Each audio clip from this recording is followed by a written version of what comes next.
Good evening and welcome to the Bernews Election Night Special.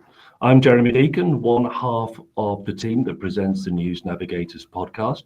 I'm here with guest Dr. Karika Weldon. I'll get my teeth in, I'll get practiced, and Dr. Claudette Fleming. Welcome, guys, and thanks for joining us tonight. Don Burgess is also here. He's what I've called a general election veteran. Sorry, Don, but you've done quite a few general elections now. Later, we're going to be joined by the guys from Bermuda Youth Connect. And a big shout out to those guys. They've done a tremendous job in the run up to the actual voting today. Great coverage, well done. And hopefully later, we'll be joined by Jonathan Starling. Now, he's the other half of the News Navigators. At the moment, he's officiating at a polling station, but he should join us later on, probably about 10 p.m.-ish.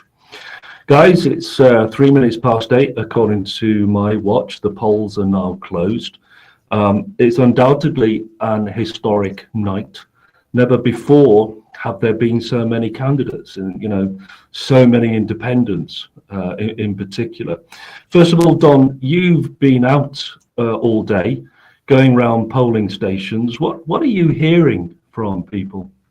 I'm hearing that the people are going to the polls. The turnout is low. Maybe not 2020 coronavirus low, but they're not seeing the same numbers they had before. I've done a little chart of voting percentage. So in 2020, we had roughly 54% voter turnout, but the election before that in 2017, it was about 73%. Yeah, it was a big deal. And so we're going to see a number probably between the two of them.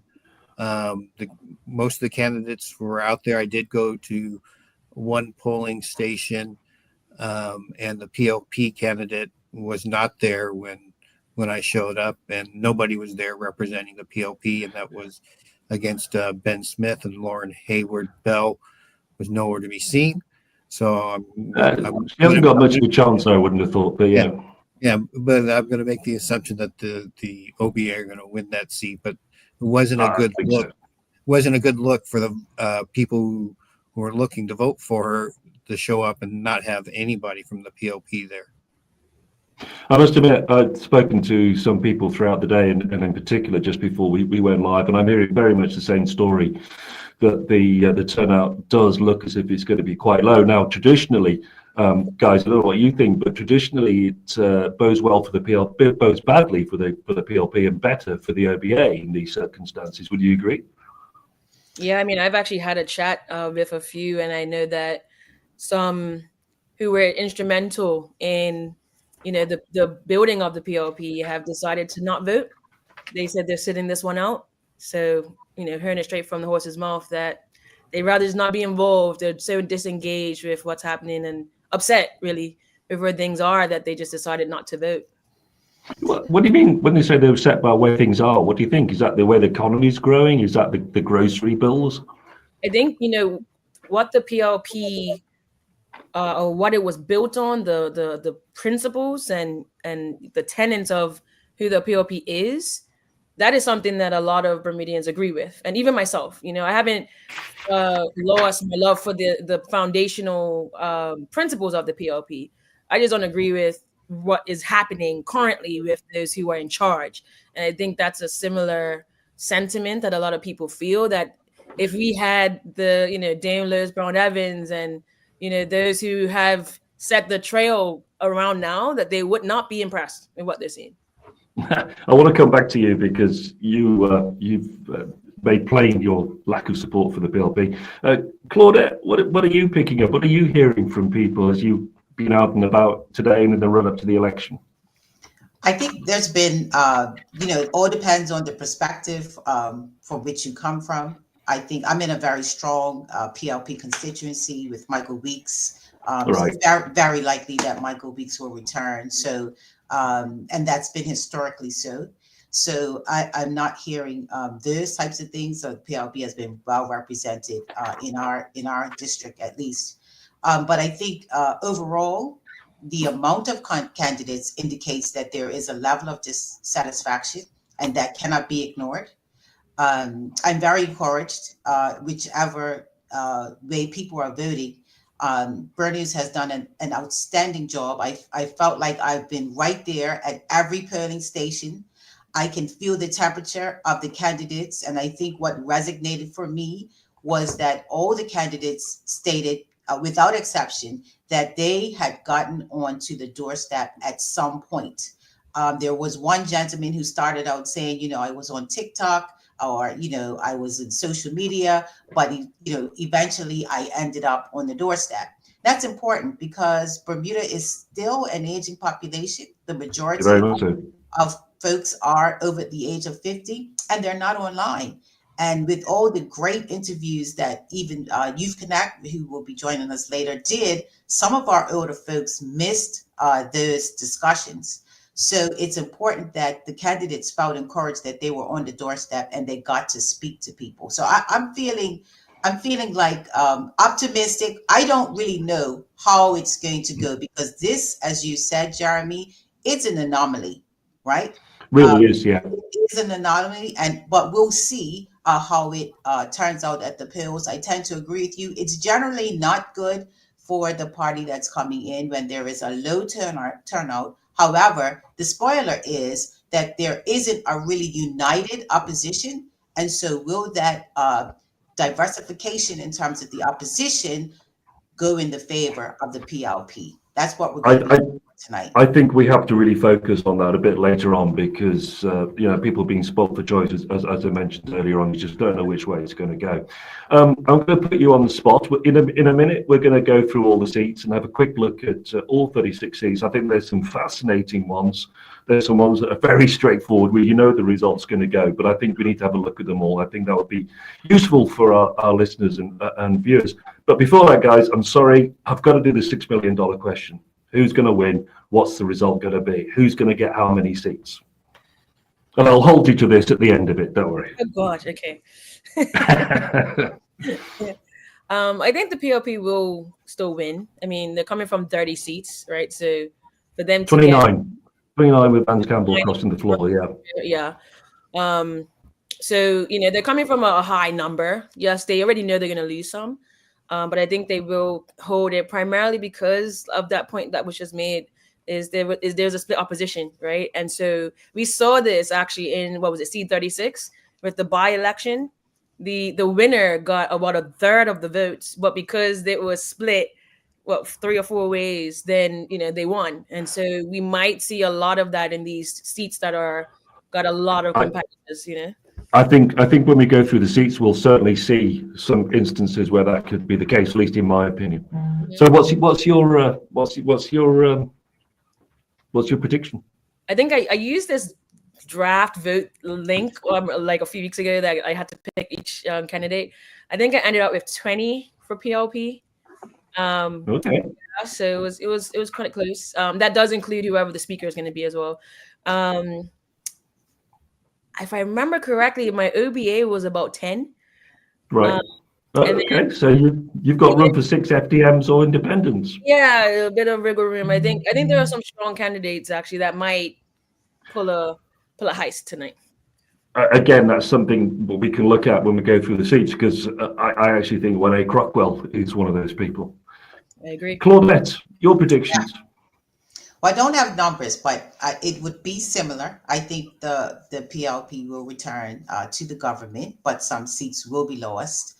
I think the OBA may gain a couple of seats, and there may be some surprise independents.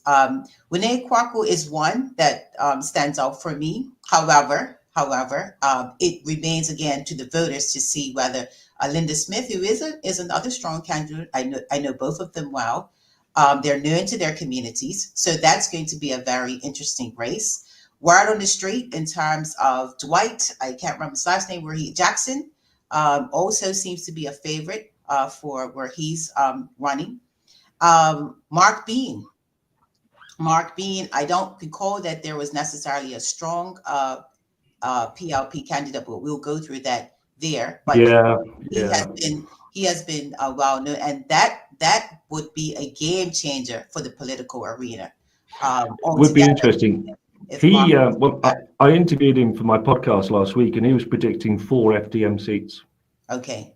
Well, I don't know. I only got him down for the FDM. That's from what I've seen thus far. But there may be a few candidates that actually slipped in there. Omar Dill's a really nice guy. Omar Dill is fabulous. Yeah. Having spoken to him, he's very intelligent individual, very thoughtful. Where he's running, and this is with some of my concern. This gets me so annoyed because we tend to put some of our bright stars in some of the hardest, most, constituencies, rather than looking strategically at where we might put them and they could actually win. Because we want them around wherever they're from. We want them around, and typically what I find, which is very frustrating as a voter, is that when people lose so badly, they don't come back. We don't see them again, and so I like to see people run strategically where they actually do have a chance at winning. That would be my only concern with Omar, but stellar presentation and in thought around. One of the things also, Jeremy, because I did moderate for the Nonprofit Alliance, what I was really impressed by is candidates knew their platforms. There was a time when candidates were trying to let's wing it, based on personality, but they knew their platforms and to me genuinely believed in some of the solutions that were coming forward. But that's my kind of loose prediction. I don't have numbers, but I think we might see 1 or 2 independents. We will see maybe the OBA gaining a couple of seats and the PLP losing a few. Yeah, I agree. Just going back so people know, Omar Dill is contesting the seat that is currently occupied by the Premier. So it's quite a hard ask. Don, come on. Nobody's giving me numbers yet. Come on. I gave you all the numbers. Yes. Oh, you gave me numbers. I beg your pardon. I'm getting old. I get forgetful. I've had some PLP people tell me that they're afraid they're going to lose up to 10 seats tonight.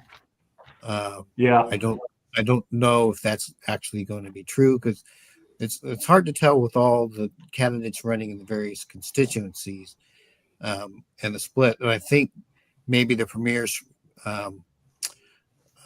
plea the other day, calling out to work together with the independents and with the FDM, may be an indication like they may need those extra seats that are picked up by the party and the independents, the FDM.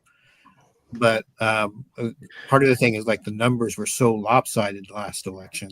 And some of the, if you look at 1 through 6 in particular, those were handily won by the PLP, percentages up in the 70, 75, 80%. So if I'm going to go, I was thinking more somewhere between 5 and 10, but I will say 9. They'll lose 9, so I'll go 20 for the PLP, but in my heart, I think it's going to be a little higher than that. I wonder if. Sorry, Don, go ahead. Yeah. 12 for the OBA and 2 for the FDM and 2 for the independents. Interesting. I do wonder if the 2020 vote is a bit of an outlier, though, given how shambolic the OBA was and how David Burt was riding very high in the polls for his handling of COVID. I don't know how much store we can go by 2020. I think we have to go back to 2017 and 2012, really, just to put it into a bit of context. Yeah. So even if you go back to 2012, then you're throwing seat 2 into the fire, because if you look at 2003, 2007, 2012, that seat was won by less than 50 votes each of those occasions. Yeah. And in 2012 was only won by 4 votes. That's right. I remember that night and calling it on the basis of a reporter calling in and said, "I've listened through the window pane. This is what they said." And I said, "Really?" And she said, "Yeah." And I said, "Okay, let's call it then." We were right, thank goodness. So I interviewed the Premier last night, and he said he'd be happy with 22. which I thought was a really interesting comment. And of course, he's already said at the last PLP annual delegates conference that he expects to lose seats. I pressed him whether he'd be happy on 20. He kind of smiled. I pressed him on 19, and he wasn't very happy about that. So I'm going to take that from him, that they've done their polls, they've done their exit polls, they have a pretty good idea. So I'm going to say PLP 22. OBA I'm going to put up to 12. And I have to say, over the course of doing the podcasts in the run-up to today, I did not think the independents or the FDM would win. I've changed my mind. I've had talked to people who say when a Crockwell is polling very well indeed. And I think with her family history there and her personality and her contacts in the social scene, you know, from the Women's Resource Centre and stuff like that, I think she does some fantastic work. And I think she could be a bit of a surprise candidate there. And I do wonder about Sir John Swan. And if you look back at the by-election when Robert King was elected, yes, it was a very low turnout, but Sir John was not that far behind her, and he pushed the PLP into third place. So I don't know, I wouldn't be surprised if those two get in. I have to say, it'd be very interesting indeed to have potentially 3 former UBP leaders in the House, one as an independent and 2 sitting with the PLP. That'll be shake things up a little bit. But I kind of think that might be the way it goes. I'm afraid, as much as I like Mark Bean, and I had a great interview with him the other day, as much as I like Omar Dill, who I've met through my work with Home when I was involved in doing a campaign about homelessness, I think he would be a brilliant candidate. I think the Bean brothers, Cyree Bean, I think he's brilliant. I interviewed him last year when he was going for the by-election. What an intelligent, eloquent, well thought out young man he is. And I'm feeling very old saying this, but I thought he was great. I thought he would be a catch for any party, but I just don't see anybody else getting in from the independents or the FDM, I'm afraid. Now then, guys, I think we've talked quite a lot. Hopefully we set the scene for the viewers and the listeners. I think it would be really good if we could go through the seats now, and I think we should be able to get some graphics coming up anytime now. Here we go. Let's have a chat, go through them. Please don't let me do all the talking. Please have your say. I will start this one off, having said all that, because I see nothing other really than a PLP hold win. I don't know if you guys got any ideas about that. 100% is a no-brainer. Yeah. Yes. I would agree. Yeah, it is a bit, isn't it? Yes. Yeah. Okay, let's move that one on then, quick. Number 2, St George's West. Now, again, I heard earlier on that there's a bit of a low turnout for the OBA. Kim Swan has turned this around for the PLP. It was OBA in 2012 with the late Kenny Bascom, and then Kim Swan's really turned it around. So I don't actually really see anything other than Kim Swan. You guys? Well, I do, unless sorry, stepping on your toes. I do, unless you know, I mostly agree with you, but like again, if it reverts back to the early 2000s, and with the independents in there, we don't know how that's going to slice up that vote and turn it. I think it'll be I don't think it's going to be a blowout. I think it's going to be a very close seat. And I think when the independent, so Tiffany Painter launched her fact that she was running, there was a lot of support I saw for her. So I think she might be a wild card in this constituency. Excited to see where this one lands, actually. I'd be interested in seeing the voter turnout. I think that obviously there's a level of dissatisfaction when you see so many candidates against the MP, thinking perhaps they could do a better job. So that tells us something there. That may be a disadvantage for Kim, but I think generally he should be okay. But there is, just looking at these candidates and looking at, how much they vary, that there may be some level of dissatisfaction there. So that's a seat to watch.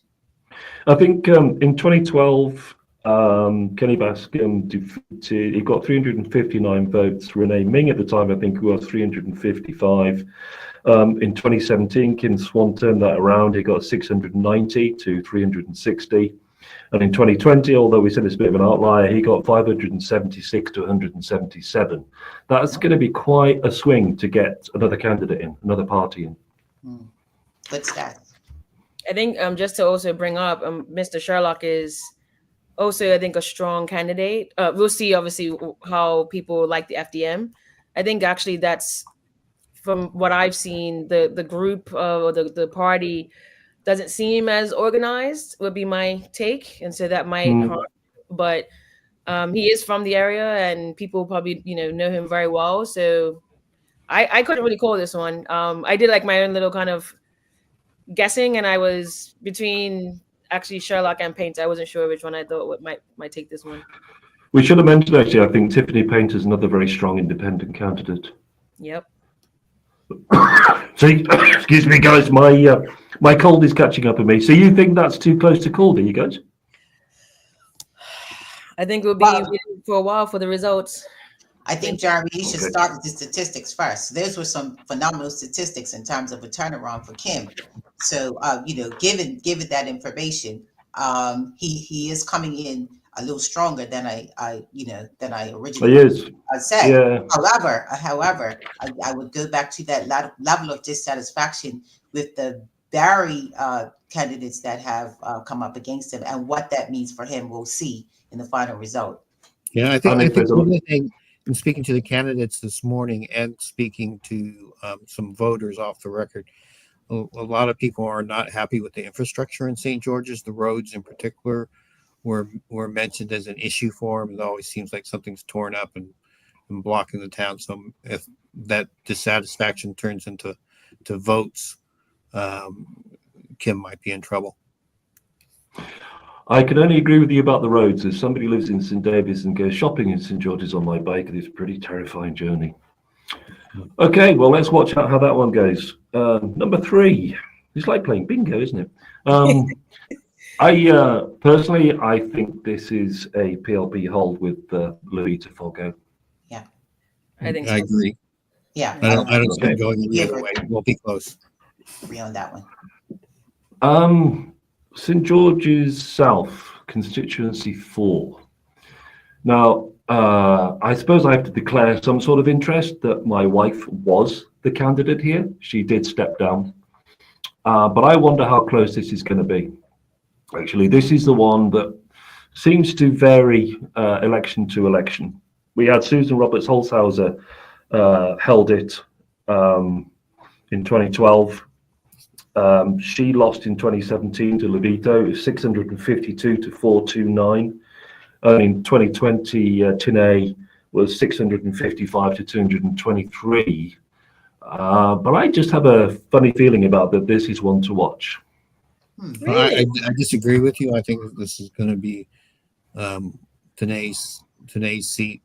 I mean, even if you go back to 2017, that's still a 200 vote swing you're asking for. Yeah, and I think from all of the standing ministers, I think she's very well respected. From what I hear, I don't hear much complaints. So I think that I think this is an easy win as well. I would agree with Tinay Farbert. I don't know Mr. Lambert, in all fairness, but what I do know about Tinay Farbert is that she does hit the pavement, election or not. She's known by her constituents. She got the seat that way. I don't think that has changed. So I would think that she would be strong for coming in for C4. Funnily enough, she hasn't been round to my house, but I wonder why that is. What about number 5? I think this is my constituency. So is it? Yeah. So this is going to be Pastor Leroy Beans. There's going to be no doubt about it. Absolutely, yeah. Part of the thing is he's been campaigning with canvassing on the doorstep with the outgoing MP Derek Burgess for about 20 years. So there's no familiarity problem with them. They know him. And as usual, the OBA candidate never stopped by my house. And your wife did 3 years ago, but 5 years ago. But more often than not, I never see the OBA candidate in the neighborhood. and Desmond stopped by my house last weekend, but I hadn't seen him since the previous election, so I don't think it's going to be a contest. I think Leroy Bean, he's been the chair of the branch there, hasn't he, for a couple of decades as well? He's a well-known entity in the. Yeah. Guys, what are your thoughts on that? I think it's had Jack Burgess with them. These are a lot of these are families that are related. Pastor Bean talked on the interview today how he grew up in the area. That has a lot in that area. That means a lot. Here again, now we have Desmond, who is an up and coming, put in an area where he's not likely to win, and what a waste. I think he could. I agree. He's a great activist, isn't he? Yes. What a waste. Great individual. Again, I don't know Mr. Trott, but another young person that has come forward. But I do think that you can't underestimate those ties, especially in that area. You notice with William Fabric, he is able to take those votes with him wherever he goes, because you know who you know. And he would know his constituents well. I agree. Yeah. Just one point to make on this. Of course, it will be a new MP. Yeah. Yes. There's a slew of PLP veterans who have stepped aside. Derek Burgess, Walter Roban, David Birch. David Birch, yeah. So, I worked it out. I think we can expect to see 6 new MPs by the end of the night. Hamilton West, I don't think we need to spend too much time on this, do we? No. While I was there today, there was a bus that dropped off PLP voters. They had the PLP flag on it, and the numbers were strong in the early morning for Wayne. So I want to point out that the government's election website has just actually converted over from the candidates to actual vote totals, although no vote totals have come in yet. Right. Yeah. Did anybody see the? Go ahead. Wayne Corbett is such an interesting individual. Came across the floor, was able to bring his votes with him. I remember going into a meeting once advocating and brought out the land evaluation list. He could call everybody by name, who lived in the upstairs apartment, who lived in the downstairs apartment. He knows his constituents, and they know him. Yeah. It makes a real difference. He's very personable. Yeah. Yes. It makes a huge difference. Huge difference. I mean, we'll get more of that later on when we get to my one. Yeah, definitely. I just want to say Joseph's a fine candidate for the OBA. Yes, and he's a well-known personality, owning the Crawl gas station, and I'm up at Francis Patton. He's a great sponsor and helping out the school up there, but Wayne's roots are just too strong. Yeah, I agree. Number 7. This is one that I think has the danger of switching. Like if I had to pick OBA seat that I think was going to switch tonight, this would be at the top of my list. It was one of the closest votes last time. You don't have Cheryl Packwood running, who probably took most of her 80 some odd votes from Robin, which would have made the last time a lot closer. And so I'm going to go out on a limb here and say that Robin Tucker's probably going to win this seat for the OBA. Yeah, I agree. It's going to be a close one. I don't know that I agree. I know Anthony has been working really hard, but I do think it's going to be extremely close. And I think they both have been working hard. In this constituency. So it's going to be interesting to watch. Well, I think that's definitely one to watch. Put down as one to watch. Smith South, as we mentioned this before, Lauren Bell disappeared quite early, which I think is indicative that this is an OBA hold. For sure. Yeah, no doubt. Yeah. And then Smith West. It was great that you mentioned Wayne crossing the aisle and retaining his voters. I think that's exactly what's going to happen here. Mhm. And Vance is going. He's still going to be a OBA MP, but this time he's going to win the seat for them instead of winning it for the PLP. Although Dwight Jackson's a strong candidate as well, and probably will have one of the higher vote totals for an independent candidate. Yeah, I don't know this constituency. You may be right. I think Dwight is a strong candidate. I don't know the relationship that Mr. Campbell has with his constituencies. This young man is very interesting, impressive. Whether the constituency knows him well enough, that remains to be seen. Whether they'll be voting for him or against Mr. Campbell, Right. what he's done. So this also will be interesting. That will be interesting because voters are not always happy if the person they voted for Correct. crosses the floor. Correct. That's what Whether actually, I want to know. I don't know this constituency either. From West, but are they upset that he switched sides in the middle and are not exactly, and will just vote for PLP because they want to have that party? And I have no idea. I think it's a distinct possibility. Number 10. Another one to watch. I mean, Sir John Swan wasn't far off in the by-election. He's got a huge profile. We know that. I think this is a close one. I think this could be one where the independents pick up. This might take us right to the end of the evening. Might be a recount. Who knows on this one? Yeah. Fascinating, that one.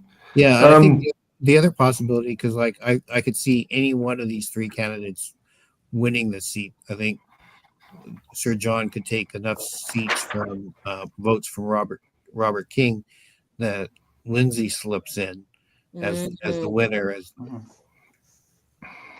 I think it's more likely that Sir John will take votes off Robert King. Yeah, but even then, the OBA's majority has been pretty big. Michael Dunkley has kept a large majority. 2012, 2017, and even in 2020 when it was disastrous for the OBA. So it'll take a big swing, I think, to let Lindsay Simmons in. Well, I think if you go back to 2017, Dunkley only won by about 40 votes or so, 47 votes. Yeah, but that was so disastrous. 2017, he won by, I can't do my maths, but you're right, about 40 votes, Yeah, but then you look at 2020, he was the only OBA candidate to get more votes he was. in 2020 than 2017. So, but he was a consummate politician. He knew his way around the constituency, what to do. Number 11. I think this is Chris Famous's seat to lose. It is. Yeah, he's done tremendously well, but I think it is his to lose quite easily. Yeah. 12. Yeah, another one. 12. Oh gosh. Okay. I'm going to start this off. I think it's the OBA's to lose. This is a very safe seat for the OBA. This is one, if you remember, that John Barrett gave up to allow Craig Cannonier to step in as an MP to be leader of the OBA at the time. I think Mr. Cannonier will safely retain his seat. Yes, I think so too. Yeah. 13. No, this is a pretty interesting one too. Yes. Because even though the PLP have labeled the some of the independents the new BP, Renee Webb was a long time PLP candidate, and I think, like in her case, she's going to be taking votes from the education minister, and it depends on how upset people are with education in general in Bermuda. We've seen a lot of incidences of protests, like at Gilbert, and we saw the West End protest, and then we've seen all the problems that Sands is having with all the sick outs from the teachers. So maybe some of that dissatisfaction will see the education minister lose some votes to Dr. Webb or Renee. She corrected me today. She said, "Don't call me Dr. Webb." She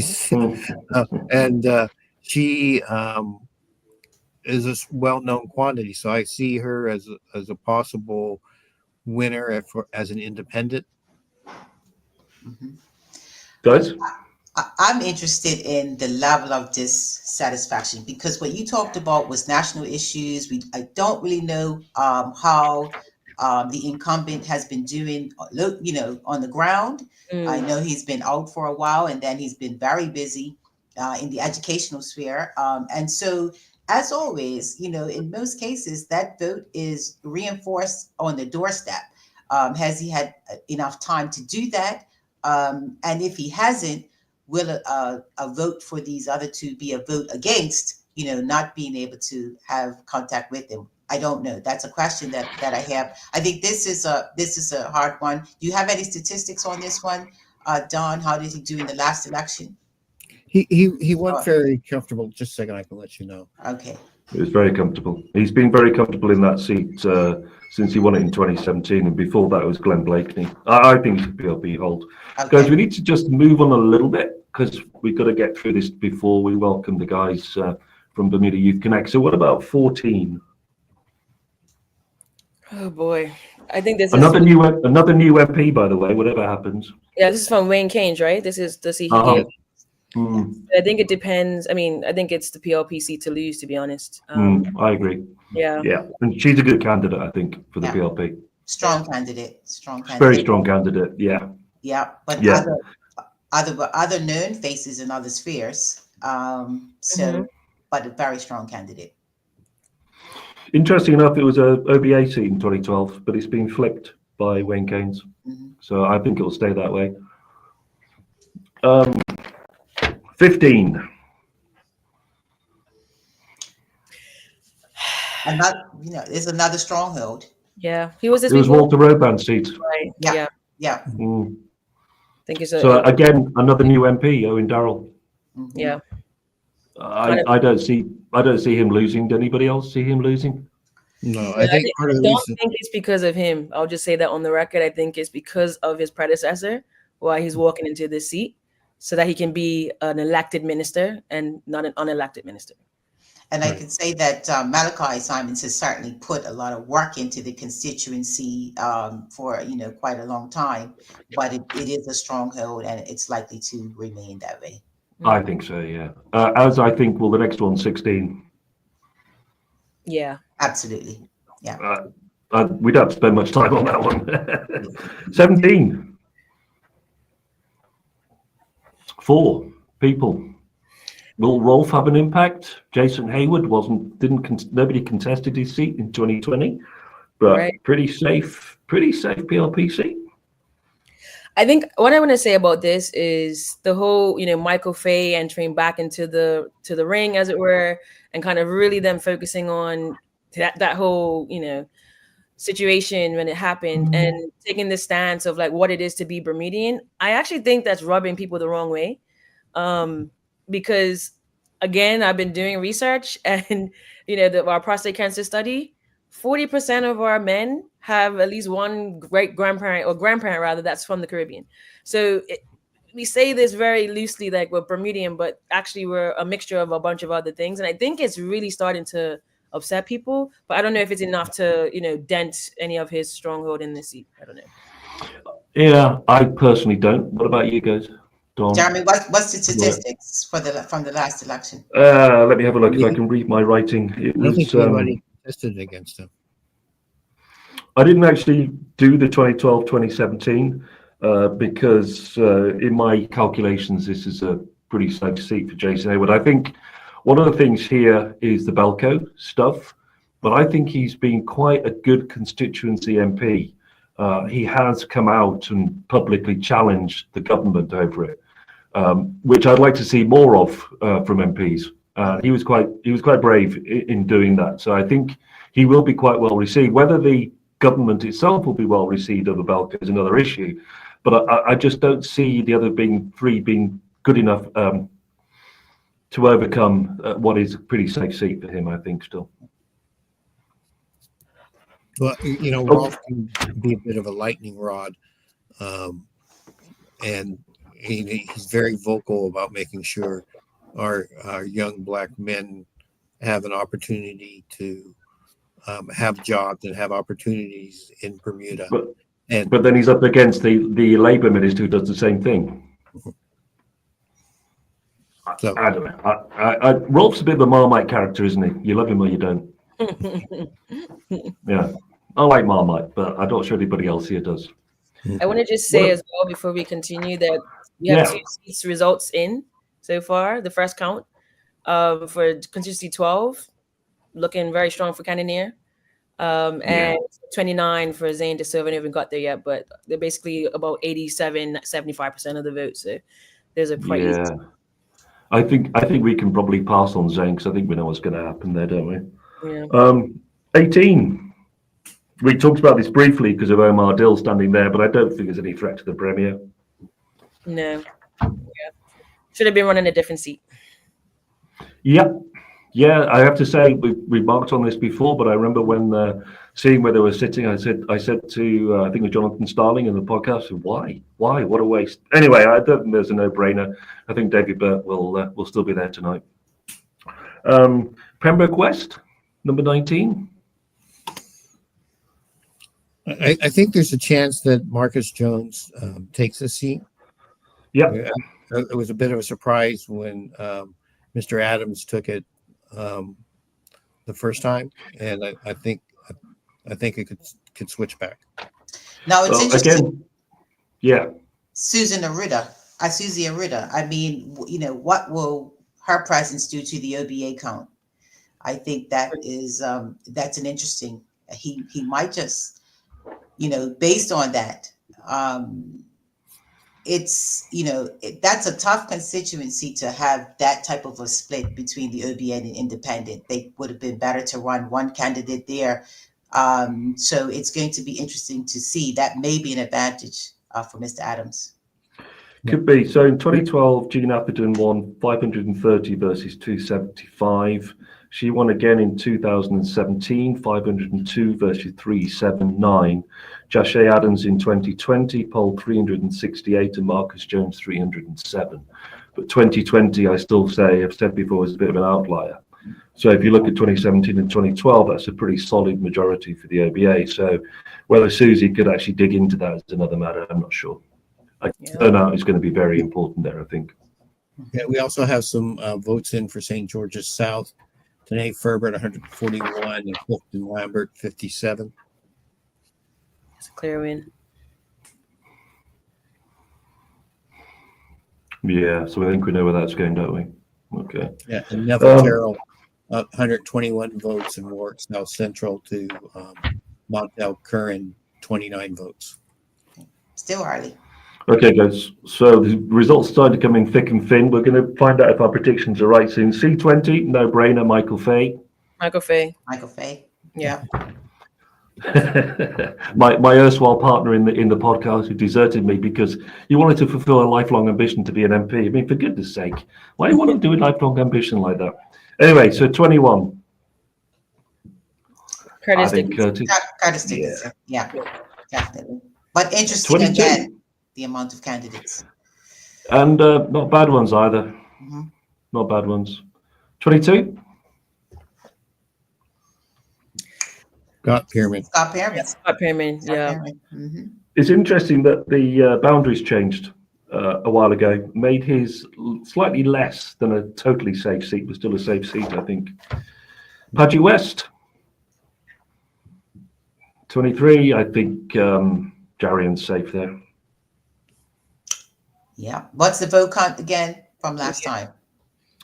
Your voice, I looked at who was standing and I thought, nah, it's fine. It was 2012, I think I've written down 699 versus 202. Yeah. I didn't look at the rest because I figured, you're not going to put your leader up in a swing seat, are you? No, definitely not. No. We have results in from San South, Jamal Simmons, 84 votes, and the only candidate for the empirical group, Eugene Dean, 44 votes. And we have our first votes in from Sands North. Ooh. Lindsay Simmons is actually leading with 75 votes, 64 for Robert King, and 52 for Sir John Swan. Mm. That's kind of interesting because I was always told traditionally the PLP vote was late, so PLP's leading there. But it's like heard what I that right. said earlier, that Sir John may take enough votes away from Robert King to allow Lindsay to slip in there. Yeah. Interesting times. Guys, 24. I think that's Lawrence. Should be. I think it is Lawrence. Yeah. I think so. I mean, 2012 and 2017 is a very safe seat for the LBA with Leah Scott. And again, you know, we have an independent there. I marked it on as one to watch, but I think it could be reasonably close. 25. This is the seat I have the OBA reclaiming. Yeah. Mm-hmm. Me too. Agree. Yeah.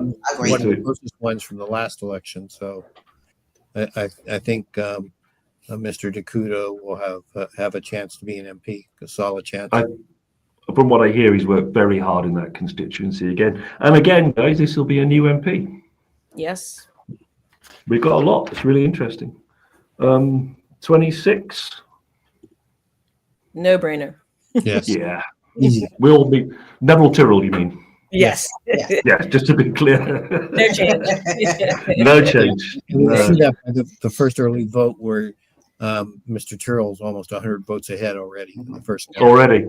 Wow. Yeah, he's very safe. I think he can put his feet up and have a cigar tonight. 27. Only two candidates. Two in this one. So interesting.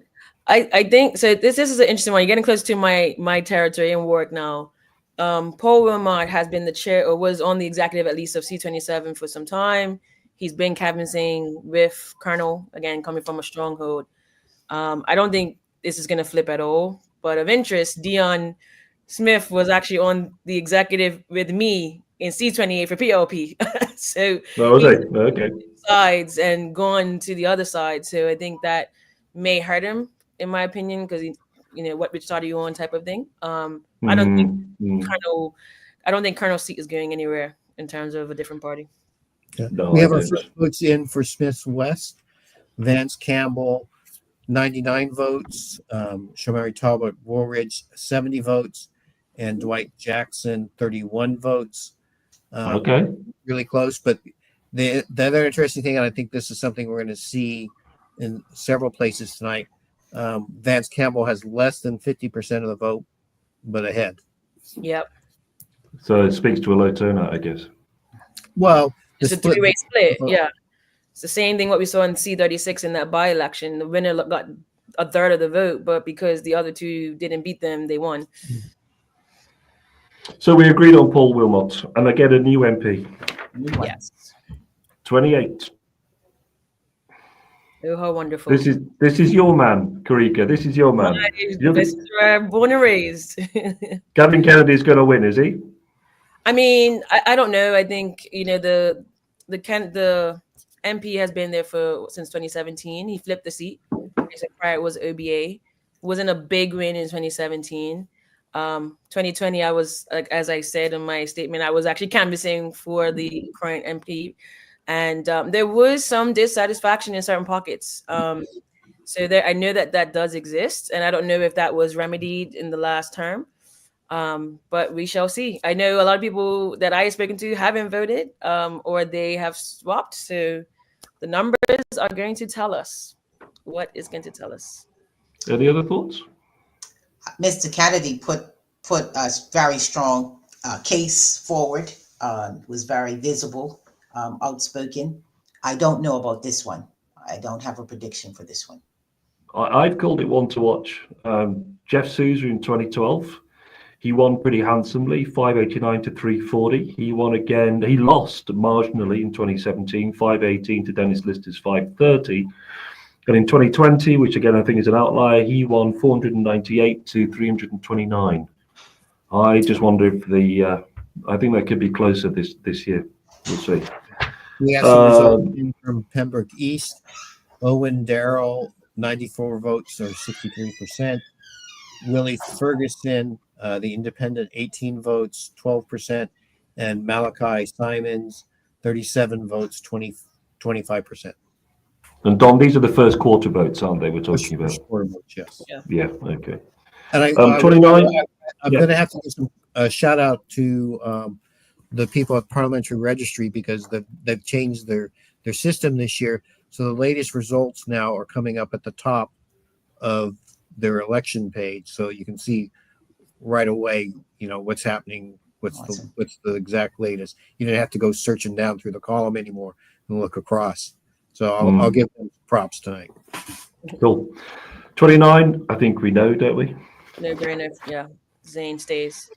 Yeah. 30. Votes in for South Central. Kim Wilson, 64%, 126 votes. Stephen Ferry's independent, which is interesting, 44 votes, 22.5%. So he's in second place there. And the OBA candidate, Chris Gauntlet, who crossed the floor because I think last time he was FDM, 26 votes for the OBA, 13%. That's not a surprise. I don't think we'll come on to that in a bit, but I think Kim Wilson will hold that one quite easily. What about these two guys? This seat upsets me the most. Like every time I think about it, it just gets me riled up because they're both such great candidates and they both deserve to be in the House. Like they both have what we need. They are genuine, they have integrity. Actually, Dwayne was against my MP, so he was in C28 last time and got sabotaged, I will say. So that didn't help him to win the seat, but he went over to where he lives. And I just hate the fact that Misha Fabla isn't running in 28. I'll just say that, because if he was running, it would not be a seat that was being contested by anyone else, or we would even be talking about it. It would be a no-brainer. So I'm very upset about this.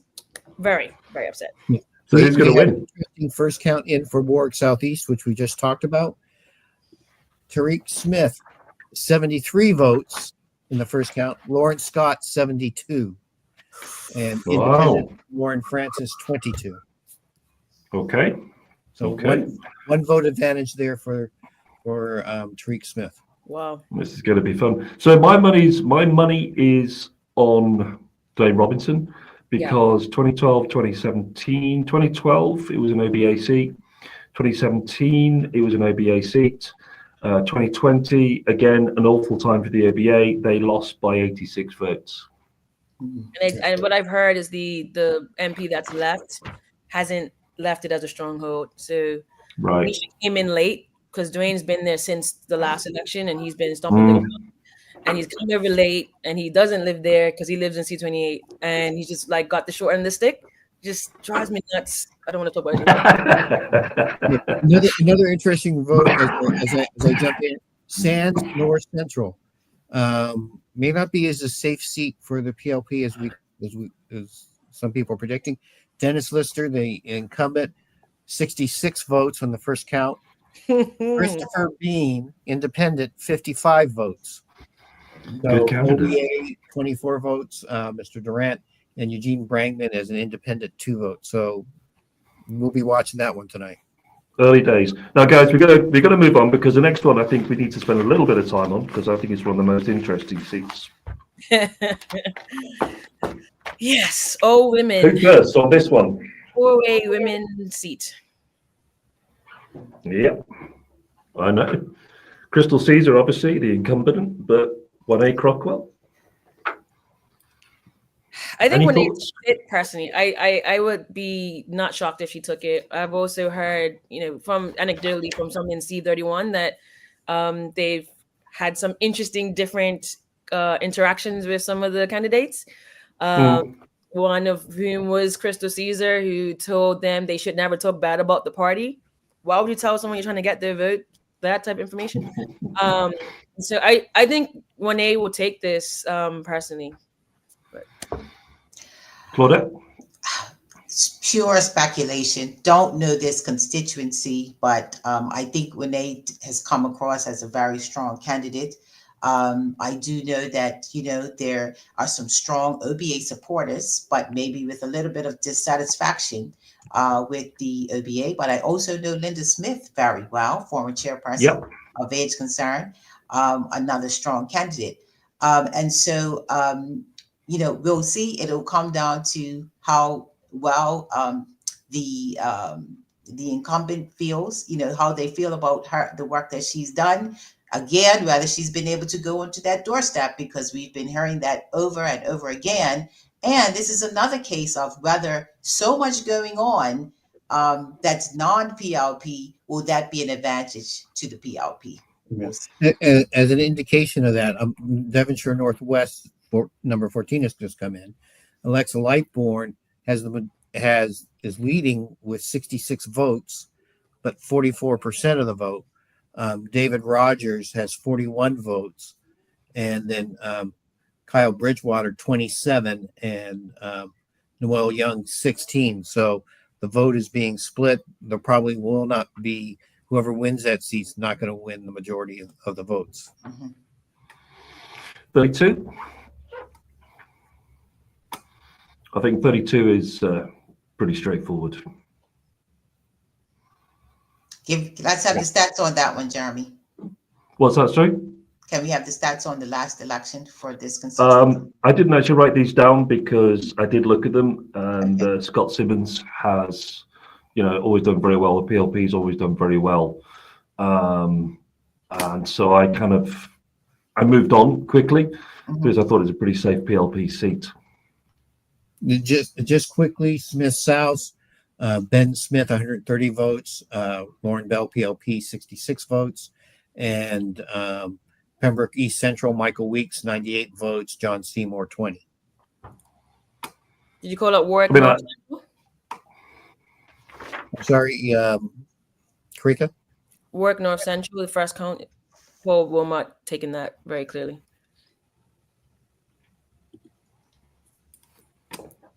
Okay. So I don't think Mark B will win. I don't think Kellen Lewis with ABA will win. I think it'll be Scott Simmons' hold on that one. 100%. 33. I think we know which way these are going to go pretty much, but yeah, I think Jamal's going to keep it. Yeah, Jamal's done brilliantly down there in his constituency. He's always down there, and I can't see any other reaction, any other vote. 34. We touched on this, Don, with Kim Wilson already steaming ahead in the votes anyway. Yeah. And I think it would be a disaster if she left for the PLP and the government, because who knows about health reform other than her? Don't get me started, please. I think they'll be fine. They will find a new minister. The civil servants do a lot of the heavy lifting, so I'll just leave that there. Fair enough. You've got more of an insight than me. What Kim Wilson does bring, if we're going to have quite a number of new MPs, is stability. And I think people will certainly be looking for experience and mature MPs. Yeah. For stability. Yeah, I agree. I agree. We have totally. Our first count in for St. George's West 2. Kim Swan is leading the vote with 35%, 69 votes. Thomas Harvey with 51. Tiffany Painter has garnered 45 votes, or about 24%, and Quentin Sherlock 27 votes, 14%. Okay. So like that one's could be up in the air tonight. So the last two, 35 and 36. Well, we already have some numbers for this one. We know it's already close. Yeah. Independent I still think. I still think it'll be Dennis Lister. The Lister family have had a bit of a stronghold down there, haven't they, for a long time? Yes, but I have been hearing a lot of complaints. Not seeing them for some time. So I think it just depends on how the voters feel the performance has been in the constituency. And Christopher just came out. This is obviously Sari's brother. Come out and be giving him a run for his money after 6 weeks when you've been in government for decades. I think that's speaking a lot of volumes. Yeah. Claudette, you got a view on this one? I think it would be historic if he lost it. I don't know that I'm convinced. There's still a bit of machinery and connection to community. Although I do love these Bean brothers are impressive. They're very impressive. Yeah. But where are we, in terms of the age of the constituency, the familiarity? Again, did they get on the doorstep? can't emphasize enough. There was a lot of focus on electronic media, but the voting population is well over 50, the majority. So just keeping that in mind. Did he touch those people? It'll be interesting to see. And last but not least, 36. Again, we just got some votes in for this. So Dr. Emily Gail Dill, PLP, 59 votes or 39% of the vote. Zyree Bean, independent, 46 votes, 31% of the vote. Carl Neblett, OBA, 30 votes, 20%. And Shalea Codrington, I may have butchered that first name, for the FDM, 15 votes for 10%. What was the split in the by-election? It was Emily Gail Dill 162, Mark Bean 108, Zyree Bean 95, Carl Neblett 91, but it's very low turnout. Yeah.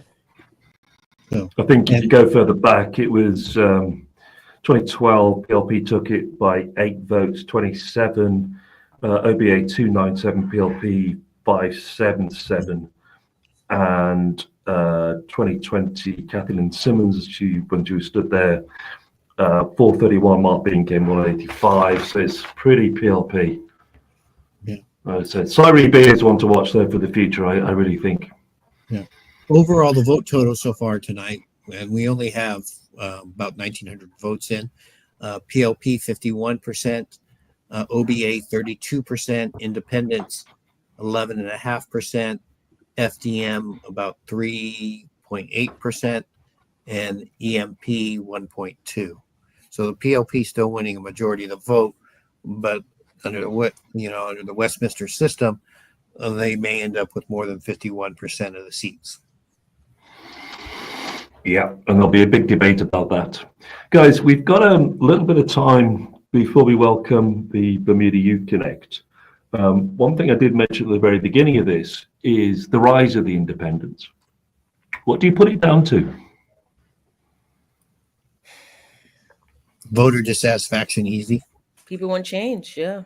They don't want the OBA and they don't want the PLP. They want something different than the typical party politics that we've been getting for since the 60s. I think it's a message. It's definitely a message to the existing parties that there doesn't seem to be a place for the voice of this for differing voices, and that's a problem, because the energy has to go somewhere. I'm so glad that I didn't expect that candidates would come forward, but the opposite has happened. So there is an environment where people feel that there is a voice. It just isn't inside of parties. And so after this, all parties are going to have to take a real look at, what's causing the dampening of the spirits, especially of our young people. Why do they feel like they're not a part of these systems if we're going to remain in the system? We hear about, perhaps we should have independent candidates and so on. We got to think that all the way through and what that means in terms of our connection to Great Britain, and et cetera, and all of these times. There's a lot that goes into that discussion. I think the more local discussion is, why are people not feeling as though they can fit into what exists in our community as it stands? Right, and I'm sure the Bermuda Youth Connect will talk more about it, but our young people just feel really disconnected, and calling the election at a time when they can't vote is possibly disenfranchising from voting for the PLP in the future. We keep talking about we need absentee balloting. Well, that's been going on for 30 plus years, and nobody's had the backbone to make that change. Yeah. I've thought about that. And I've also thought about what's happening globally, and whether or not we can afford, like 6 months down the road to not have an election with so much that's happening, especially in America. I wouldn't want to be the premier. It's a rock and a hard place. It's a very hard time. I think we all want to just have the election done and over with so we can address the larger global issues that are taking place as well. We have a second count in St. George's South. Tanae Ferbert, 252 votes, 64%. Clifton Lambert, OBA, 144 votes, 36%. So I interviewed Jerry Richardson and I asked him why, and he said it showed the frailty of the PLP. I put to him, surely it shows the frailty of all the mainstream political parties. Yeah. I put the same question to David Burt last night, and he was quite categorical that it was because they were being bankrolled by Sir John Swan. It was a very cynical approach, I thought, because without his bankrolling, they wouldn't be standing as independents. Just an interesting take from those two guys. You know, is it because they're fed up with the current system? I mean, there's a lot of downsides of independence as well. You know, an awful lot of downsides. It's very difficult to get a consensus. So we've got some. I mean, if they were to get a majority government, we've got some huge issues. We've got corporate income tax. We've got the health reforms. Can you ask a group of independently thinking people to get a consensus on those huge issues? I don't think so, personally. I don't think it's good for Bermuda, which has so many headwinds at the moment. Yeah, I think the fact that that's the responses that you got just shows that they haven't gotten the message. That's actually really disappointing to hear. For the OBA to say it's because of the PLP, they are forgetting that they are meant to be the opposition. They have been a weak opposition. That is why there are a lot of independents, because if the OBA was strong enough, then we would have let them do it. But they aren't. Similarly, people are not happy with their standing MP, because we see as we were going through that some independents are taken away from the PLP and some are taken away from the OBA. So it actually depends constituency to constituency which way it's going and why that person is running. I'm actually really disappointed to hear that. But I think also, I'm summarizing it. You'd have to go back to get an exact transcript and listen to it, but it's pretty much what he said. Yeah, I mean, but that's just disheartening. And then to say they're being bankrolled, what shouldn't they be winning every seat then if that was the case? You know, it takes a lot. I suppose the point was that they wouldn't be standing if they weren't being bankrolled. Bankrolled to do what though? Because you don't get paid until you're elected. So yeah, but there's a lot of costs associated on them before them with your campaigning and stuff like that. It's quite a lot of costs associated. I think it's a low punch. I think it's an excuse, and instead of saying, you know, that's actually because people aren't happy with where we're at, and looking inward to then point outward, I think they're losing the plot. They're missing the point. That's why I have not endorsed them and not with them anymore. They're not listening. We need people to be heard and not just ignored, and that's the problem. We have our first count in Southampton East Central 30. Wayne Robinson, 256 votes. Misha Fubler, 156. So that looks like a 100 vote lead in the first count. Yeah. Not surprising. Wow. That's a big difference, isn't it? Yeah, there's 400 votes in their first count, where we were seeing 150, 200 in some of the other ones. But that shows that people came out and voted. And I think it's going to vary per constituency on how engaged the constituents were to come out. 400 in the first is a big deal. It's a big deal. There's only two candidates, so it's a real straight fight. They got no independence, anything to distract them. So interesting. The others only had 200 votes. So there's almost double the amount, and they have about the same amount of total voters. There's more engagement because the quality of the candidates is better. It's what I love about election night. You can pontificate, never be wrong. I like it a lot. Different from science. We've got 5 minutes before Youth Connect come on. Is there anything you guys want to talk about? Anything that struck you today or in the run-up to today that you've noticed of significance or of interest? Well, yeah, I guess Dr. Weldon and I are females, and I think it's the record of female representation, particularly within the Progressive Labour Party, is very interesting. That women, want to move into politics, and if I may bring race into the factor, that we also have quite a number of Caucasian females, and we have lost a lot of their voices in politics over the years. So I found that to be absolutely intriguing. I'm not sure what it means. Any thoughts from you, Dr. Weldon? I think that, that is also encouraging. As you saw, C31 was all the four contenders were all female. And I think my general sentiment is everyone saying, you know what, like we need to work together to make Bermuda better. I'm not going to sit on the sidelines. I'm going to get involved, whatever that takes. And I think that's a good place to be, at least that the community is engaged. But, we need to make sure that whoever are the final 36, that they represent that going forward and not be like, oh, I made it, let business as usual. And that's my real hope, that this has been a wake-up call, that, people do want to be heard and they want to be represented, and that it's taken as an honor to sit in that one of those 36 seats and do that for your constituency. I suppose one of the things, Jeremy, I'm sorry, we have a second count, Miss North. So Lindsay Simmons is still winning. She has 146 votes. Robert King, right behind her at 144, and Sir John Swan's dropped off to about 100 votes. That's gotten closer, hasn't it? I wonder how many John Swan's taken off Robert King. 100. I'm quite surprised at that, given the by-election. I'm really surprised that Lindsay Simmons doing so well. She got back out there right away. I mean, that's the key lesson for everyone tonight. If you're not successful, start canvassing right away. Absolutely. Yeah, absolutely. Just going back to your point, Karika, I suppose what would we and also Claudette, you've got a record number of women, but I suppose what's really important is how many of those women get in cabinet. Absolutely. Yes. Yeah.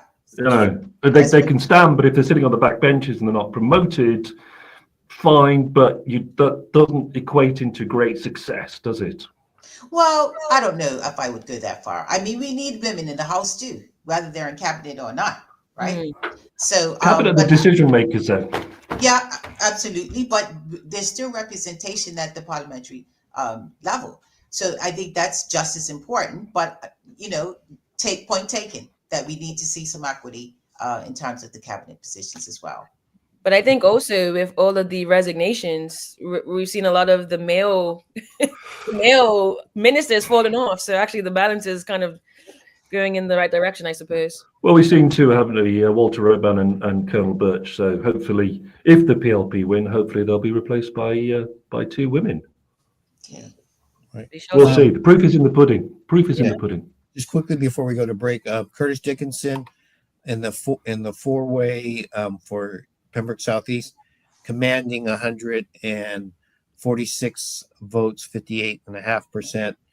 FDM's Thompson, 36 votes. Independent Tyrone Butterfield, 34 votes. And OBA's Tessatori, 34 votes. So we've got about a minute to go before the Youth Connect guys come in. Anything else you want to touch on when we come back? There's a couple of things I want to touch on. I do want to talk about the Premier. Only got 18 months left. And I wouldn't mind looking at some of the platforms. There's some interesting stuff in the PLP platform, to say the least. So have a think about it. We're going to go to the Bermuda Youth Connect anytime now. Just a second. We got a vote in for Southampton West, and a surprise. Mark Bean is ahead with 68 votes, and Scott Simmons has 60, and Kelly has 45.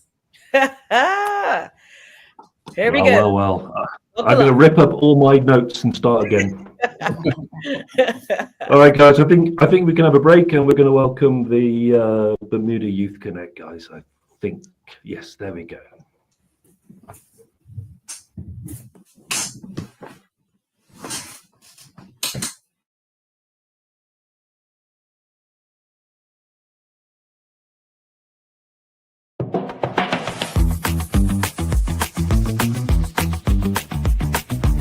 If you're not here, you're missing a great event. Everything's going along absolutely wonderful. The kids are having a good time. This event is really magical, as its name says, and we're right on time.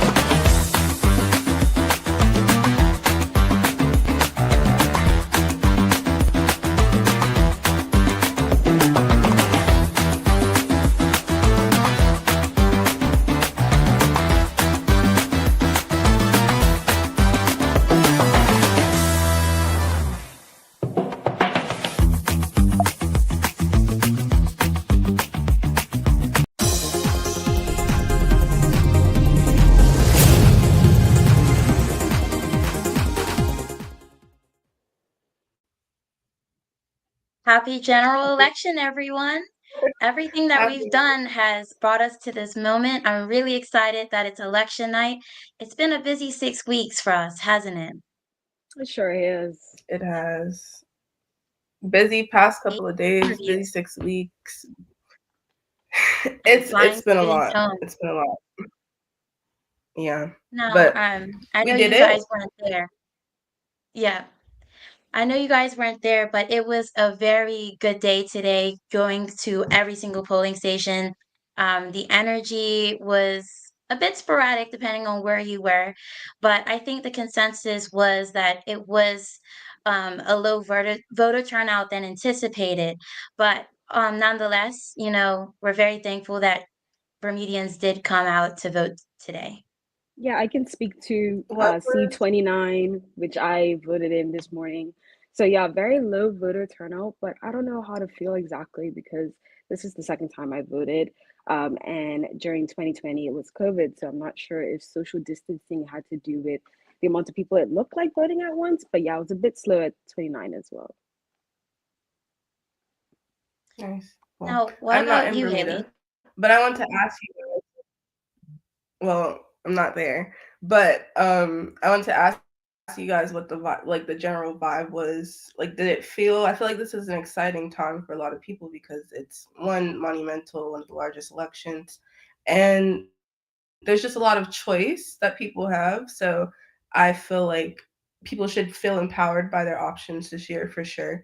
And so I wanted to know, did it feel like that? Did people feel positive generally at the polls, do you think? Or was there still that election season or around? Now, I would note that majority of the constituents that we did notice voting were a part of the older population. We didn't really see many young people at the voting polls.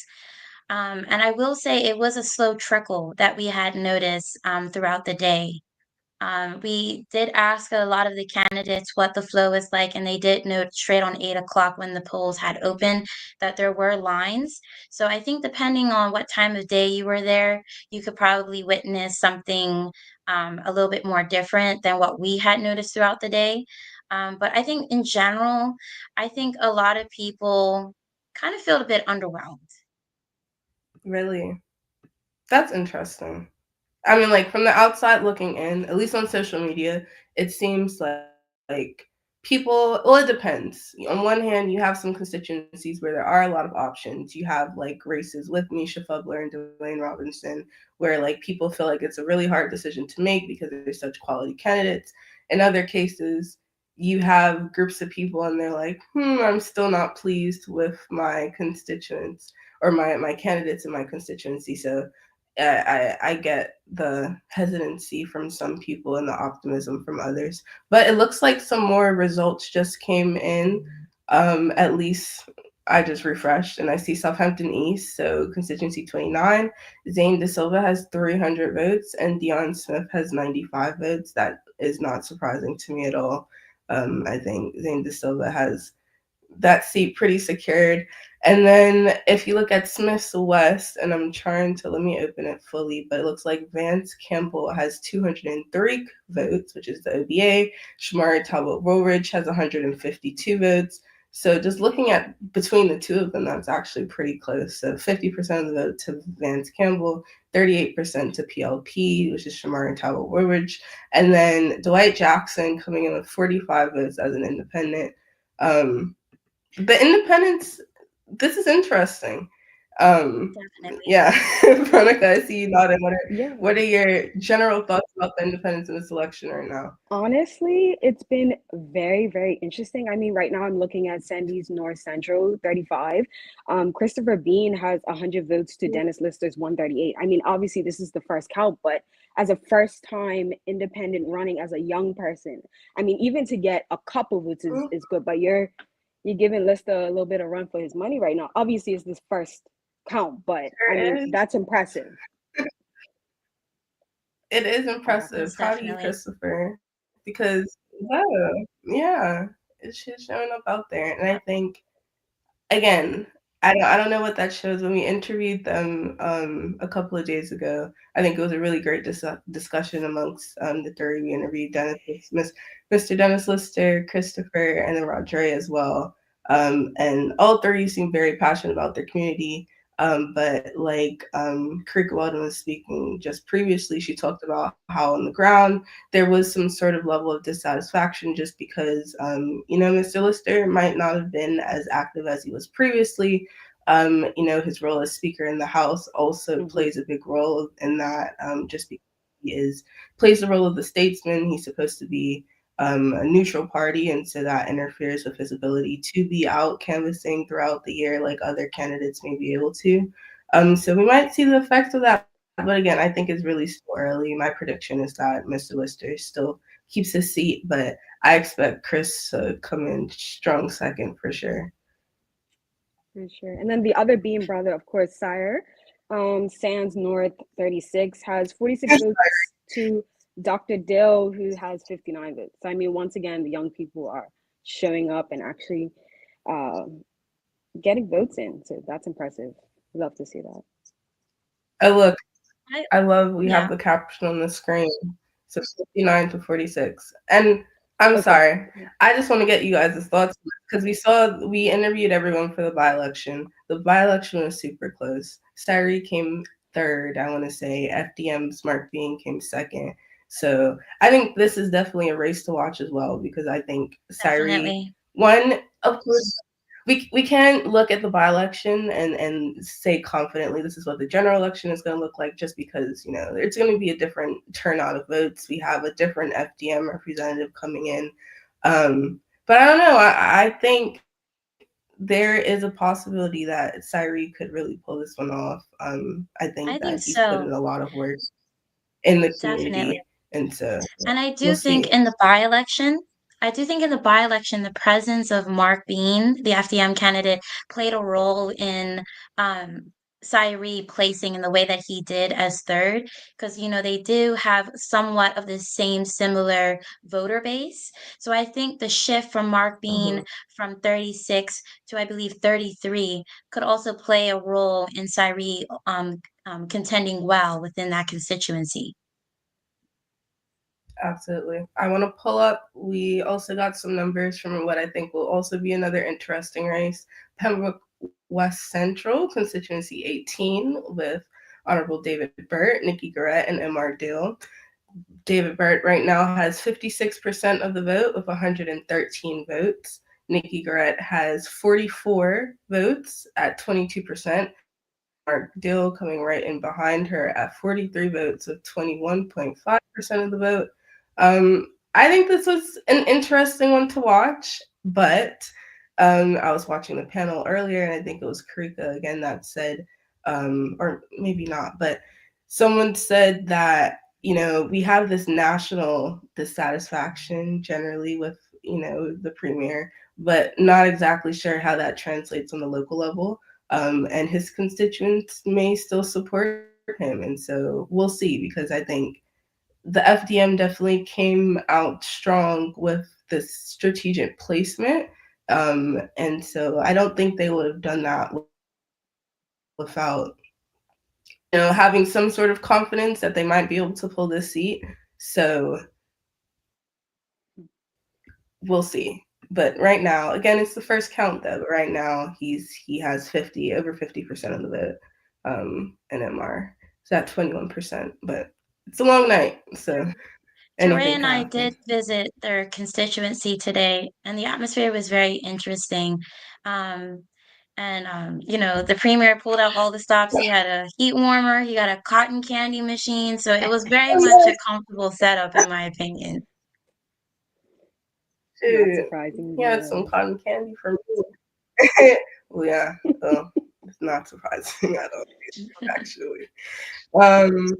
We also have, let's see, St. George's South, Constituency 4, Tanae Ferbert, 382 votes right now with 64%, while the ODA's Clifton Lambert is in 35%, 211 votes, but it looks like the PLP will keep that seat for now.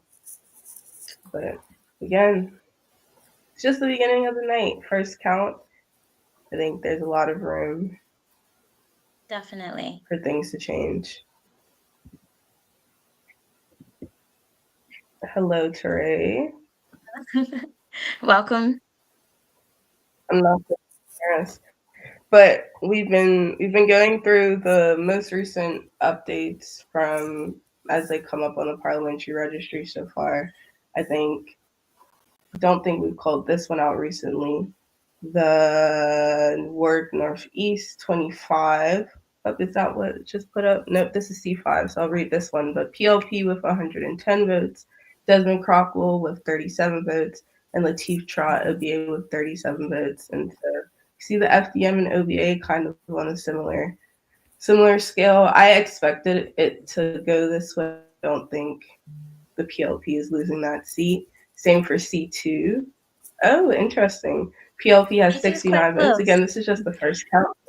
Yeah, but this is a seat to watch. 51. This is a seat to watch for sure. Considering 2012. Yeah. Well, honestly, I think it's a fairly. I think Kim Swan will definitely keep the seat. I don't know. I don't think much will change in that seat at all. Yeah. But Well, let's see. And definitely First no count. surprise here with Michael Fay coming in strong with 89 votes. Aisha Masin with First count. 26 and Vic Ball with 25. Wow, okay. C25. And Oh, this one's interesting. I think is also. Well, yeah, I don't think it's surprising. I think Dr. Dakudo has put in the work for Definitely. a while in this constituency, and so he's reaping the benefit of that with 61% of the vote at the moment, PLP 31%, and independent Justin Matthias at 7% with 29 votes. Yeah. So, okay, are there any seats that you guys have as possible upsets or really close races that you're watching or excited to see how it turns out tonight? C31 with Juan A. Definitely. Crockwell, Karen Hodgkins, Crystal Caesar, and Linda Yeah. Smith. That is one to watch, particularly because Crystal Caesar turned that into a PLP seat in 2020. But also 2 independents may shake up the race and make it even slimmer than ordinarily with 3 candidates. I also am just watching it because they're all women, so I think that's great. Ajay and I went there earlier, and they were very cordial. So that was great to see.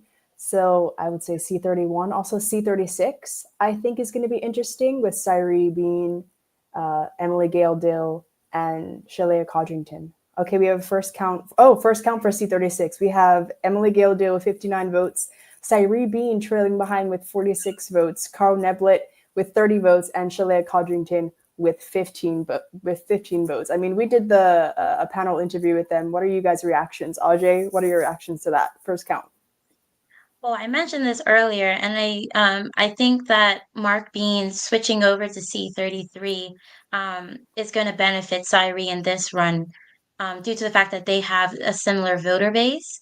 I also think that he's very community oriented, and he grew up in that area his whole entire life. So I think that's another reason why he'll do well, and he's been canvassing pretty hard that I've seen and followed on social media as well. But also, Miss Gale has also been working really hard in that constituency. So I think it's going to be pretty close.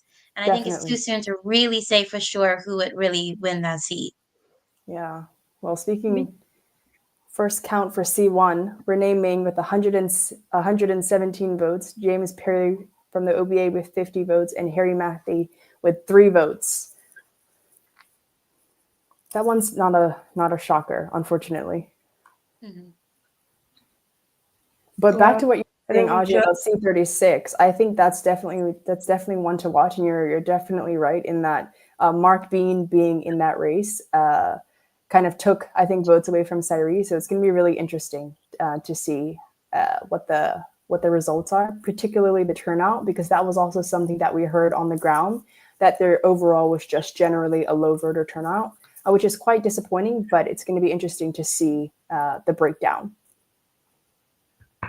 Yeah, I want to call out I think the most recent votes that just came in for Devonshire Northwest. Right now, the PLP is 207 votes in the lead with 46%. But the OVA is pretty close behind, in my opinion, at 32% with 147 votes. And then we have FDM, 59 votes, and then the independent Noel Young at 37 votes. Again, I think it's expected. I think Alexa Lightbourne will take the seat, but I'm surprised that right now so far it's so close between the two in terms of 46 to 32%. But again, it's the beginning of the night.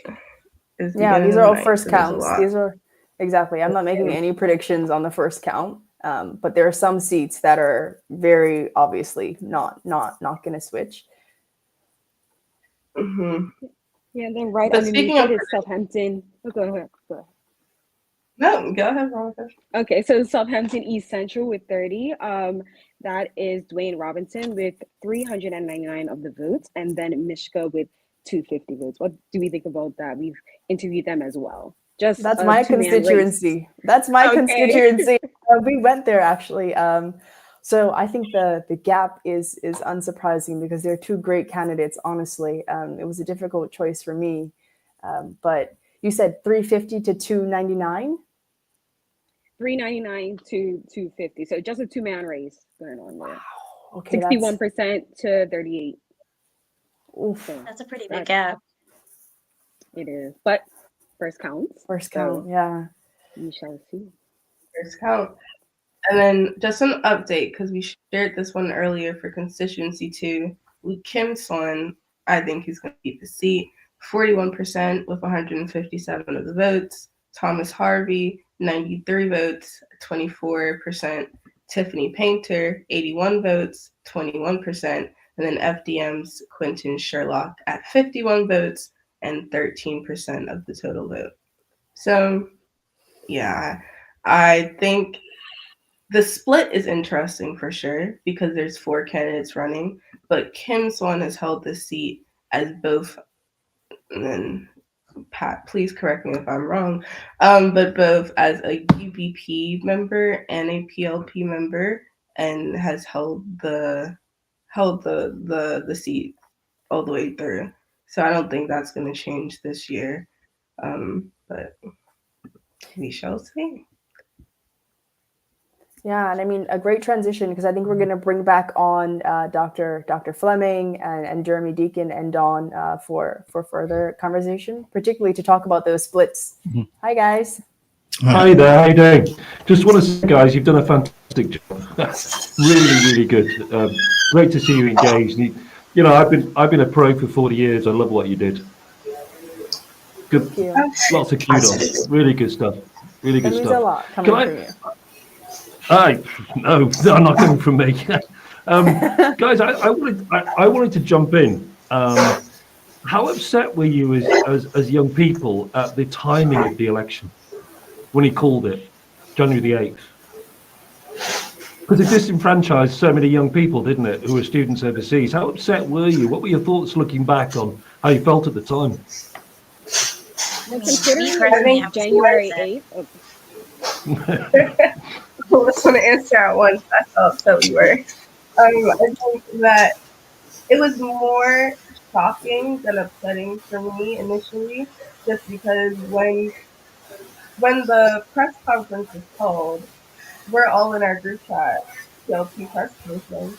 But what in the world could be happening right now? It's January. We thought maybe that the platform was being released, but to our shock, the election was called. And so it was disappointing, especially because I was in Bermuda when it was called. And so leaving Bermuda as an election was being called, knowing that I wouldn't have the opportunity to vote, really unfortunate because, you know, what we're voting on today, it is going to dictate the next 4 or 5 years, the future. You know, after I complete my schooling, come back home, I will have to live with the decisions that's made for the past couple of years that I also had no say in. So a bit disappointing, a bit shocking. But yeah, that's my 2 things. What about the rest of you? I think Not it to was mention, disappointing and shocking. Sorry, Veronica, but speaking of shocking, we have a second count from C10. We have Lindsay Simmons from the PLP with 146 votes, Robert King from the OVA with 144 votes, and Sir John Swan, independent, with 100 votes. That is a really interesting result, Really or close second race. count, I should say. Bearing in mind she did so badly at the by-election, that's a really impressive turnaround. Really impressive. That is. So, guys, I put everybody else on the spot at the beginning of this live feed. I want you to call it. What are your predictions? I got you. For Mine, Who's me, first? I'll go first. Okay. For me, I definitely think that the PLP will secure their position as government, but I do think that they will definitely lose a few more seats, which I think is great because I think with the size of the opposition, they weren't as effective with 6 seats. So I think adding a few more seats will definitely allow the opposition to work more effectively moving forward. Um, I know I wouldn't want to give it a number, but I would say at least I would be comfortable with saying they could lose as many as 3 to 5 seats. I know that's a bit conservative, but I am definitely comfortable with that number. It's an interesting point you make about the OBA. I mean, they have 7 now, of course, with Vance Campbell. But when the cabinet's 10 or 12, that means each of them taking 2 shadow ministries, which you can't possibly hold the government to account when you're having to look at 2 shadow ministries and you're part-time. So I take your point on that. Hopefully, I agree. Hopefully, more OBA MPs or more MPs other than the government will actually have more scrutiny of government's performance and in particular legislation, because I don't think there's enough scrutiny of legislation. We see so much is tabled, passed, and then is recalled to be amended because there's mistakes in it. I take your point on that. It's really important to have an effective opposition. What about anybody else? Their predictions? before I want to share my predictions, but I also want to share because with a first, second, maybe I don't know what count it is, but we have a count for 31, and it's very surprising. So Linda Smith is in the lead with 123 votes, so 45% of the vote. Then we have Crystal Caesar with 86 votes, 31% of the vote. Renee Croftwell has 56 votes, and she has 20% of the vote so far.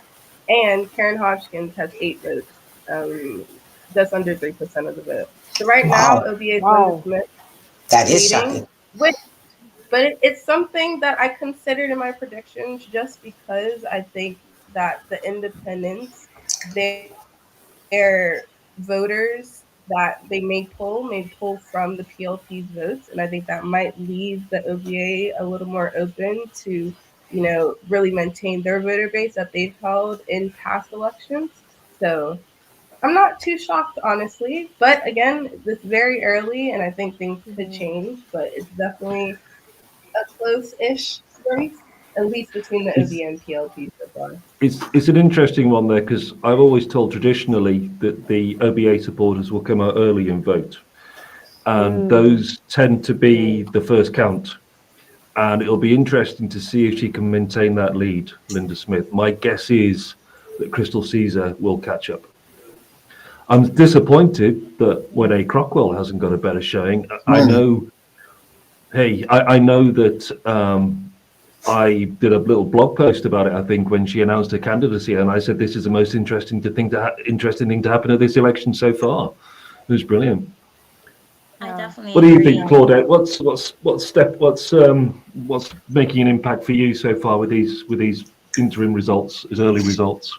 I want to start by first congratulating these wonderful ladies. You have done a tremendous job. You have done a great service to our community. I met someone the other day who had a house party for their older relatives and started streaming some of your videos so that they could get caught up on the candidates. It's unprecedented, and I feel extremely encouraged by you. So I want you to continue. Do not stop and continue to take an interest in Bermuda. And I'm also pleased to hear that you desire to return here. This is your Bermuda. And so I'm glad that you are making your voice heard and making a difference. So first, let me get that out of the way. Future MPs, Claudette, future MPs. Future MPs, love it, love it. Well, don't hold your breath on that one, but thank you. Yes. So we're going to see some interesting things tonight, right? We're actually even going to learn some things. I think it's going to be interesting to watch the Linda Smith situation, because like I said, I've heard the rumblings on the ground about some discontent with the OBA in that particular constituency. However, it may be that there are so many candidates that that's actually working in the OBA's favor, right? But again, all parties must take that internal look to find out what is going wrong that I cannot capture, even my supporters that I could normally count on. And I think you said, Ms. Peets, you said underwhelming. That's what came across today. I have people in my age group, and I'm 55, who said, well, I don't think I'm voting. I've never heard of such. Never. Okay, so this is a new time. Older folks who are saying, I don't think I'm voting. So I think this may be one of the lowest voter turnouts on record. That says something. As much as we have new candidates that are bringing themselves forward, people are still feeling disillusioned about what's taking place, not connected. I think there's a huge global influence on that as well. But I also believe that there is a type of leadership that can make people feel hopeful and feel as though they're a part. And somehow we've got to find that happy place where Bermudians feel as though they're a part of shaping their own destinies. Do you think sometimes, Claudette, that the parties will talk about that, especially in the run-up to a day like today, but in the end, you find that they pay lip service to it because they got back into power? Yeah. And it no longer matters until 5 years down the line, and then they'll pay lip service to again. And we all see that they should do that, especially, with the rise of the independents, the low voter turnout we're thinking might happen. But will it change? Will it change their attitudes? Well, quite frankly, I don't think the PLP or OBA have a choice. If they don't take that inward look, then it's to their own folly. Because for the PLP, they could literally lose the government the next time around. That's a real possibility. Maybe Bart may not be around, but there are others who want to carry on that legacy. For the OBA, we have the FDM. And have you met these candidates? What an interesting opposition they would be. Mm-hmm. They would be a great opposition. If they didn't go for the government, they could certainly go to be the next opposition. So I don't think either of those two parties have a choice but to do some inflection, or else they will not be in the positions that they find themselves in even today. Just interesting for the thoughts of you guys from the BYC. What are your thoughts on the FDM? Great question. I think definitely my feeling on the FDM has greatly shifted from their introduction in the 2020 election till now. I thought initially when they did form in 2020 that Mark Bean formed it for a particular reason, especially due to his background and connection to the PLP as a former party leader. But now they have the momentum and they have a clearer vision that can be digestible to the general public. They're a lot more familiar, they're a lot more grounded, because before there was a lot of mystery around them in terms of what they stood for and a lot of questions about their platform and policy. Like they're basically just their policy in general. So I think now we have a better understanding of who they are as individuals and what they stand for. And I think there's a lot more comfortability for voters to consider them as an option. What about the rest of you? I'm really interested to hear your views. I'll tell you my views after you. But I will say, I think that we had an opportunity to interview a couple of them. And I think that those interviews were very enlightening. They seemed like very committed and passionate people. And a lot of the candidates are. But I think that even though there were only 10 of them, and I can't speak to all of them, but the ones that we did interview and did get to know, I think have a real value to bring to a possible opposition and like a possible government. I think they have I think they have something to bring as individuals and as a collective, like you were talking about the FDM as an opposition, I think would be really strong. Yeah, and I think I also admire I think they have a very clear ideology as where they stand as a party, as a collective, and what that looks like and translate into. So I had yeah, to stop my those are co-host my Jonathan Starling. I had to stop my co-host Jonathan Starling having an ideological debate on the podcast with Mark Bean. Otherwise, we'd have been there all night. Just out of interest, how much? I mean, Yeah. I'm going to put you on the spot. I'm going to put you on the spot. How much have you read their manifesto, their platform closely? And the reason I ask is because I have. The FDMs. Yeah. Mm. Yeah. There's some stuff in there that I thought the English Conservative Party would be proud of, in that Absolutely. it was very right wing, very right wing. Yep, absolutely.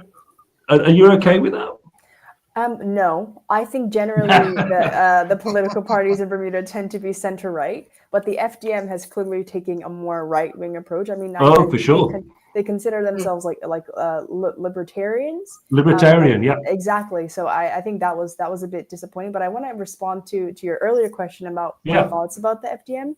I agree. I think I was very happy with their entrance into the political scene, but I was quite disappointed at their strategic silence between 2020 and 2024. That's what their party leader, Mark Bean, called it. Yeah. Because I think if they had galvanized that time and used it to get on the ground, talk to voters, then they would perhaps be in a really strong position now. It's unclear what they did, but they had mentioned that they were strategically silent, and I think that's to their deficit, because I think they could have had a really strong performance if they had used the time to not be silent and strategizing in private, but being in public. So I think 100% agree. Actually, but disappointed with that. Let's cut. Don, do you want to just give us an update? And Claudette, I want your thoughts on the FDM as well. Don, give us an update. Yeah, so we have our first final count of the night. We can call. Oh, we do? Yes, okay. St. George's South. It's Constituency 4. Today, Ferbert will be retained by the PLP with 517 votes, or 65.6%, and Clifton Lambert of the OBA 271, 34.4%.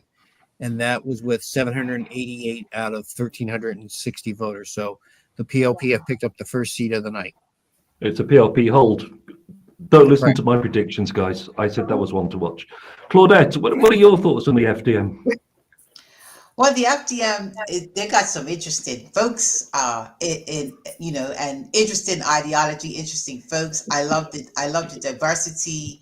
And I'm not talking necessarily about how we traditionally talk about diversity in terms of race, but diversity in terms of belief systems and, just different people presenting themselves. And that was from the beginning. I think Cheryl Packwood was involved in the beginning, like very different folks that you wouldn't think would have any commonalities in coming together. What I think there's something to watch. One of the things that I really liked about the PLP, and I've been mentored by many, few of my mentors, Otto Simmons, Walter Roberts, are, have been in the PLP strongly. And as an advocate, I've relied on them, bipartisan nonetheless, but still observed them. And they were very connected to the grassroots. And that's something that concerns me about both parties, the OBA and the PLP, that they're kind of looking the same. I love the fact that, the garbage collector could be your chairperson, right? In a branch, and has influence, and you got to answer to that person. I love that. I think that is democracy at its best. I see that quality in the FDM more and more, that different people can have a say and have a voice. I don't see it as much as I'd like to see it within the PLP, at least not front facing. And I think that's why you're getting a lot of the disillusionment in folks, because they cannot see the everyday person, right? They cannot see, the grandmas and the grandpas who have worked hard. Now, those folks are still going to vote for the PLP. When you see them up front, when you see them having a say, visibly see them, it tells you that, it reinforces the heart, not so much the head. I mean, we need both, obviously, but the heart's important because that's where all the blood flows, right? And so I see heart. I see heart in the FDM. I really do. I see a lot of passion and heart there. Reminds me of the old days of the PLP. And so sometimes we can be a victim of our own success because we have Black middle class that's educated and wanting to step forward to lead, and that's a beautiful thing. But we also need that balance. Claudette, That's sorry, important. Claudette. I think we've got a result coming in. Sorry to interrupt you. That's okay. Yeah. Okay, so we have a result for 30. This is going to be a pickup for the OBA. Dwayne Robinson, 468 votes or 61%. And Misha Fubler for the PLP, 39% with 300 votes. And that was with 768 out of 1,342 votes. Again, another low turnout for that seat. So that's an OBA gain, is it, Tom? You said? OBA gain. Interesting. Okay. Right. So it's time to get into the business end. Because we were talking about the FDM C32, which is my constituency. Mark Bean is actually leading right now. I'm not sure. Oh, this is count 2 with 135 votes and 39% of the total vote. Mark Bean, Scott Simmons, 130 votes, so very close behind, 5 votes apart, 37% of the vote. And then Kellen Lewis has 81 votes and 23%. So this one is going to be close, I think. Yeah, it's turning out to be a really interesting election. It really is. Just going back to the earlier point you made about the FDM disappearing off the scene, I totally agree with you. That was a really big strategic mistake. They came for the 2020, they left, nobody heard from them, nobody knew what they were, and they've come back with fewer candidates as well. I think that was quite damaging for them.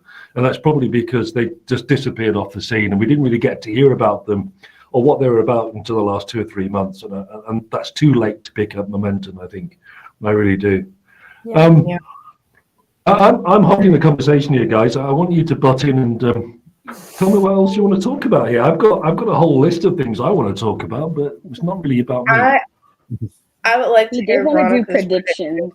Tonight. Exactly. Yes. So we can start with yours, Haley, but I had the prediction. So I flew in today and I did this on the plane. So this is before I've heard anybody else's opinion about it. But I had PLP with 22. I had OBA with 13.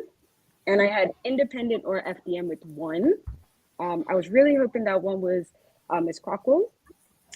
So we'll see how this day goes by. But I think Mark Bean is doing pretty well. So we'll see how that. Have we got another result? Don, have we got another result coming in?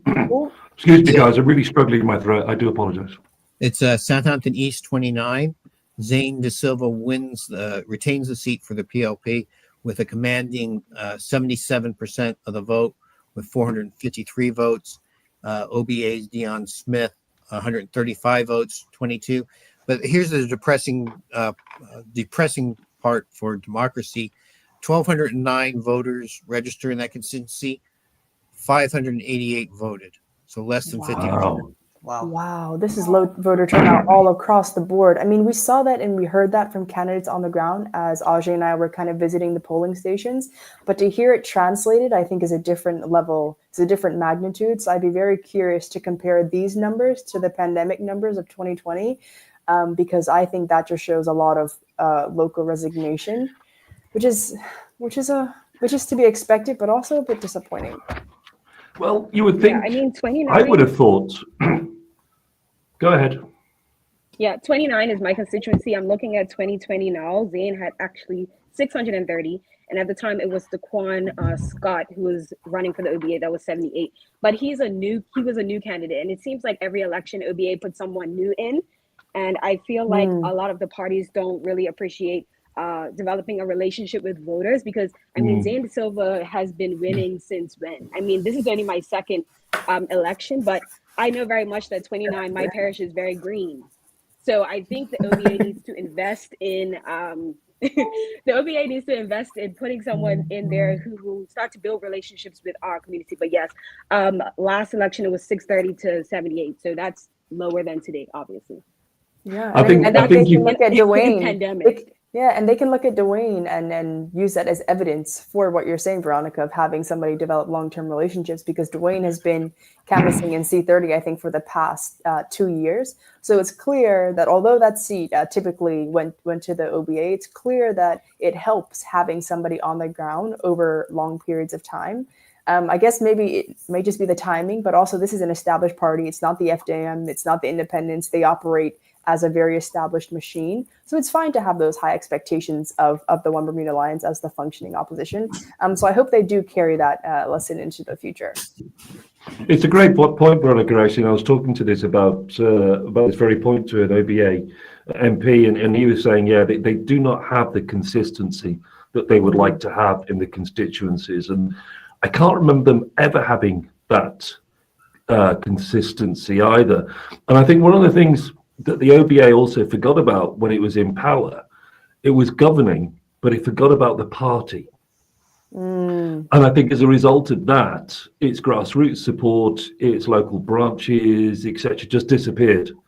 It just disappeared. And I'll declare my interest for a couple of years. I did help with their PR, and I did go through the awful 2020 election with them. And my parting shot was rebuild from the bottom. Get your constituencies sorted out, get your branches sorted out, have consistency.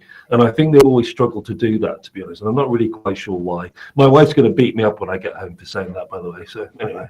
Well, we appreciate the transparency. And I think this is something that all parties and independents can kind of take from, because we were just talking about the FDM and their strategic silence. It's clear that Bermudian voters want to see you. They want to hear you. So it's not like in the States or in Canada where you can drop a press conference, you can, say something funny and still retain your support and manage to attract new ones. So I guess we're learning a lot about the Bermudian electorate over the past two elections. Keep your boots on the ground. I think that's a message.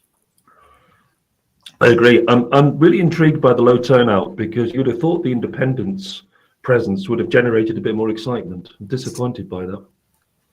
You would think, but at the same time, I wonder if we'll see that, because like the constituencies with independents, they might have a much larger percentage of voter turnout than the ones there. It is just OBA PLP, so it would be interesting to look at those numbers specifically, because the story. Well, we're going to find out soon, aren't we? I'm going to cut in. We have another call. Pembroke East, constituency 15. The winner is Owen Darrell with 75.58% of the vote, only 421 votes. Malachi Simons for the OBA, 83 votes, or almost 15%. And Willie Ferguson, an independent candidate, with 9.52%. And again, Owen won with less than 50% of the voters turning out. 1,143 voters in this constituency, and only 557 showed up to vote. Wow. That is really interesting. And that's disappointing.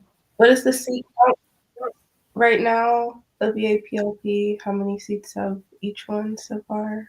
It's 3-1 for the PLP. 3-1. Yeah. 3-1. I wonder why people aren't excited. Is this they're fed up with party politics? What do you think, Claudette? I think. Sorry. Well, yeah. Well, rather they are fed up with party politics. Well, when you got a lot of options and you don't know which one to choose. Exactly. And you know what? We're a small community. Some of these folks on the other side, whatever our other side is, they're our family members. How do you not vote for your own family members, right? So I think, and that's real, because I had that conversation today. I think people are torn.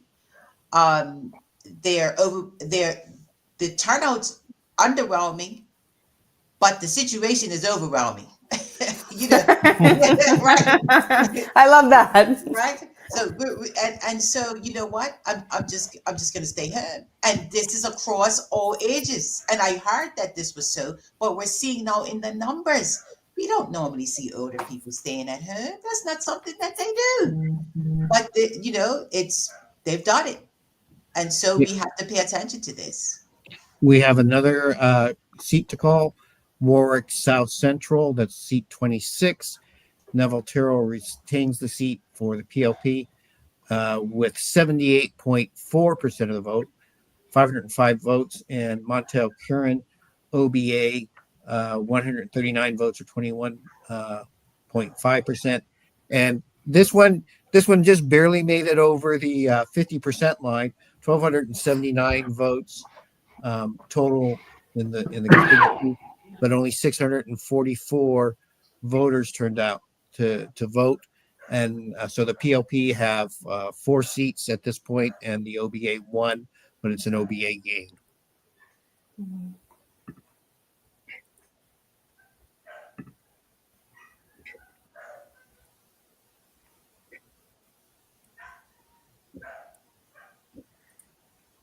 Unmute myself. I was coughing. There's 3 counts, right? Yeah, for all Okay. four counts. Okay. Well, I wanted to yeah. share count 3 for Hamilton, constituency 7, Hamilton South.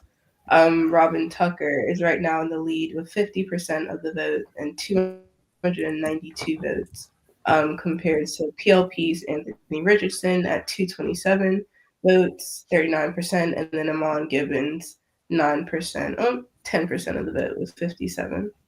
So I think that will turn into an OBA seat this year. Yeah, I think Robin Tucker's done a very good chance, yeah.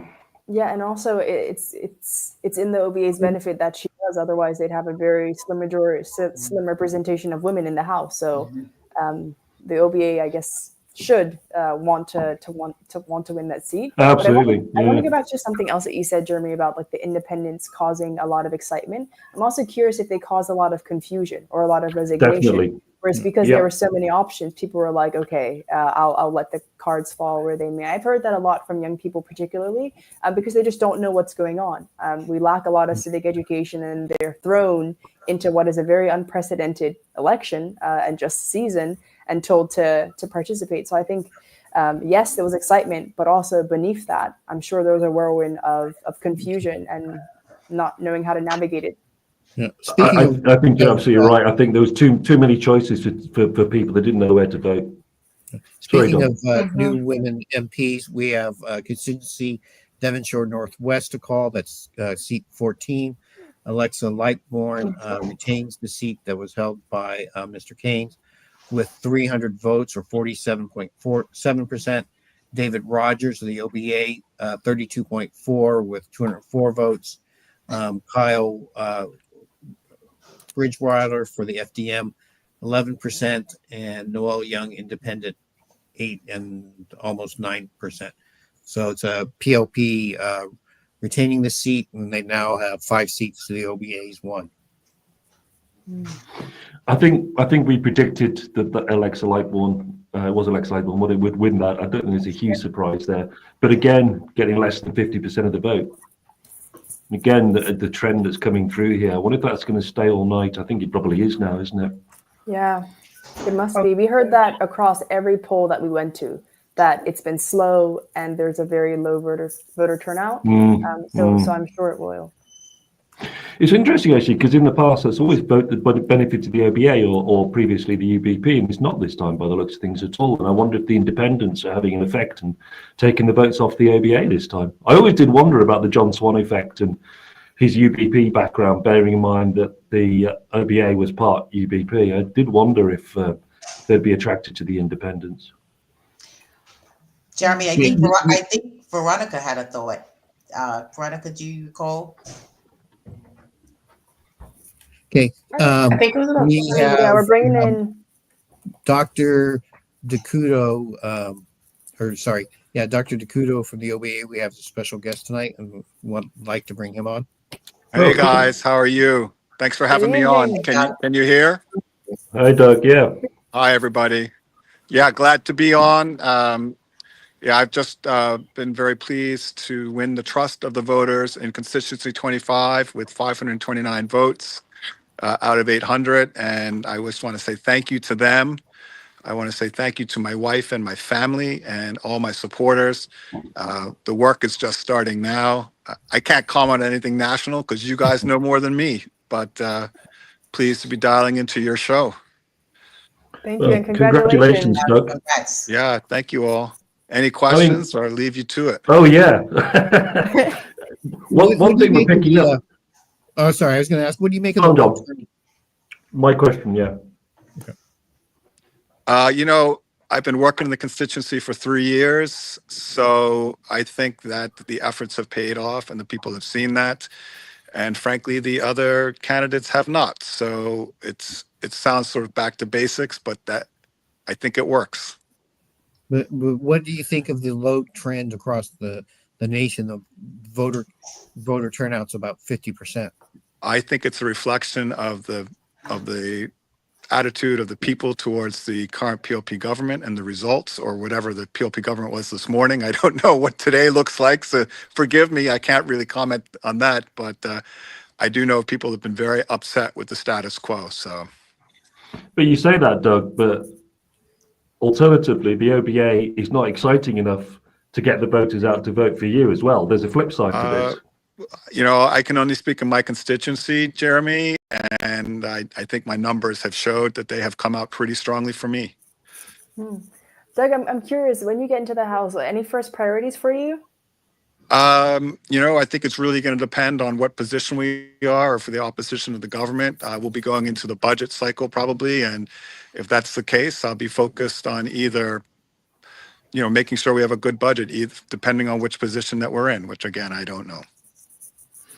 Are you getting much feedback from the OBA HQ about how things are going across the country for you? No, I literally just came out of the polling station, guys. So I have, like I said, you have more information than me. So I might not be a very interesting guest, but I appreciate the opportunity. I just want to reiterate my gratitude to the voters, and the work starts now. So I'm probably going to leave you guys there and head on out. Okay. All right. Thank you. All right, Thanks so much. Bye, all.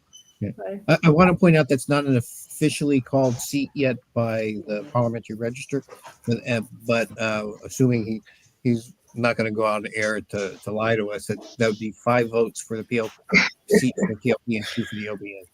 Yeah, I also want to add that Constituency 25's polling station was quite fun. They had games. I think there was like a mini castle. Ajay and I were doing like a kind of checkerboard and throwing balls. So it was really interesting to see how each polling station was set up. I know Ajay mentioned the cotton candy at C18. I had some. It was great. I mean, I took full liberties today. So that was good. And although it's not official, what was the number on that again, Don, the seat 25? Well, it's not officially listed on the parliamentary registry yet, the election website. So, okay. But he was a long way ahead, wasn't he, Doug? Yes. Oh, it just came up now. All right. So, but it's not listing him as the winner. But it says 819 total votes, of which he got 529, 64.5%. Joanne Ball Burgess for the PLP, 235 votes, 28.7%, and Justin Matthias, independent, 55 votes, or 6.7%. Wow. But again, a low turnout, 1,325 voters, 819 votes. And it's a little higher than some of the other ones, though. It is, but it's still low, isn't it? Right. Yeah. At least that one made it into the 60%. Yeah, this is what we've become. That's a good one then. Yeah. Yeah, that's what we celebrate 60%. I mean, I remember the days when it was 75, 80% turnout in Bermuda. I mean, it's just dropped off dramatically, isn't it? Well, Jeremy, this also begs the question of how many of us are actually here. Ooh. I'm really curious as to the census. You know, how many of us are actually in Bermuda? Absolutely. Well, anecdotally, we're told 6,000 people have left. We've told 2 parishes worth of population are now in the UK alone. So that's a good point, yeah. Oh, and all the more reason for absentee voting. Why we can't get our act together in this electronic age is beyond me. Americans can vote here at the consul for presidential elections. I could have voted for the UK elections. I just don't know why we can't get it done. Especially, you know, that's a great point, Creek, with so many Bermudians overseas. We have make a big difference. We have another seat to call. Pembroke Southeast, that's 21. Curtis Dickinson retains his seat for the PLP with 319 votes and almost 59%. Sophia Tessitore for the OBA, 111 votes, 20.5%. Kelsine Thompson for the FDM, 59 votes, 10.9%. And Tyrone Butterfield, Independent, 52 votes, 9.5%. And again, under 50% of the voters, 541 out of 1,150. I've got Curtis Dickinson has agreed to come on my podcast tomorrow afternoon to discuss the election fallout. I think my first question is going to be this turnout. Yeah. And why and what parties are going to do about it to reignite voter interest. Interesting. What else? Any other results getting close, Don? We have some third counts in for Southampton West.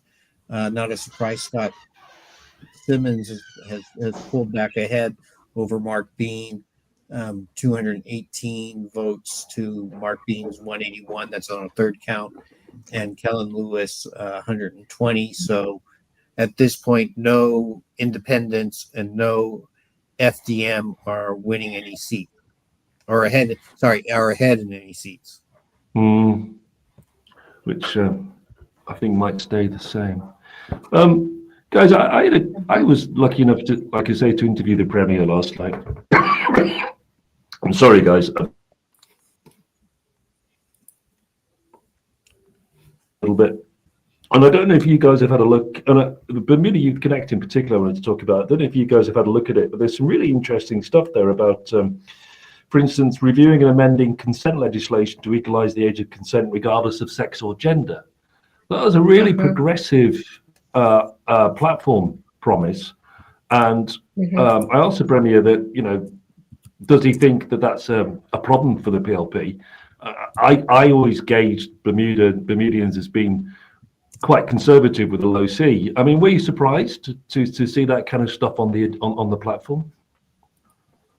I don't think I was surprised. I think the PLP had a lot of things in their platform. It was pretty dense, or pretty. It was very dense, very detailed. Yeah. yeah. And I would say very ambitious, but I wasn't surprised.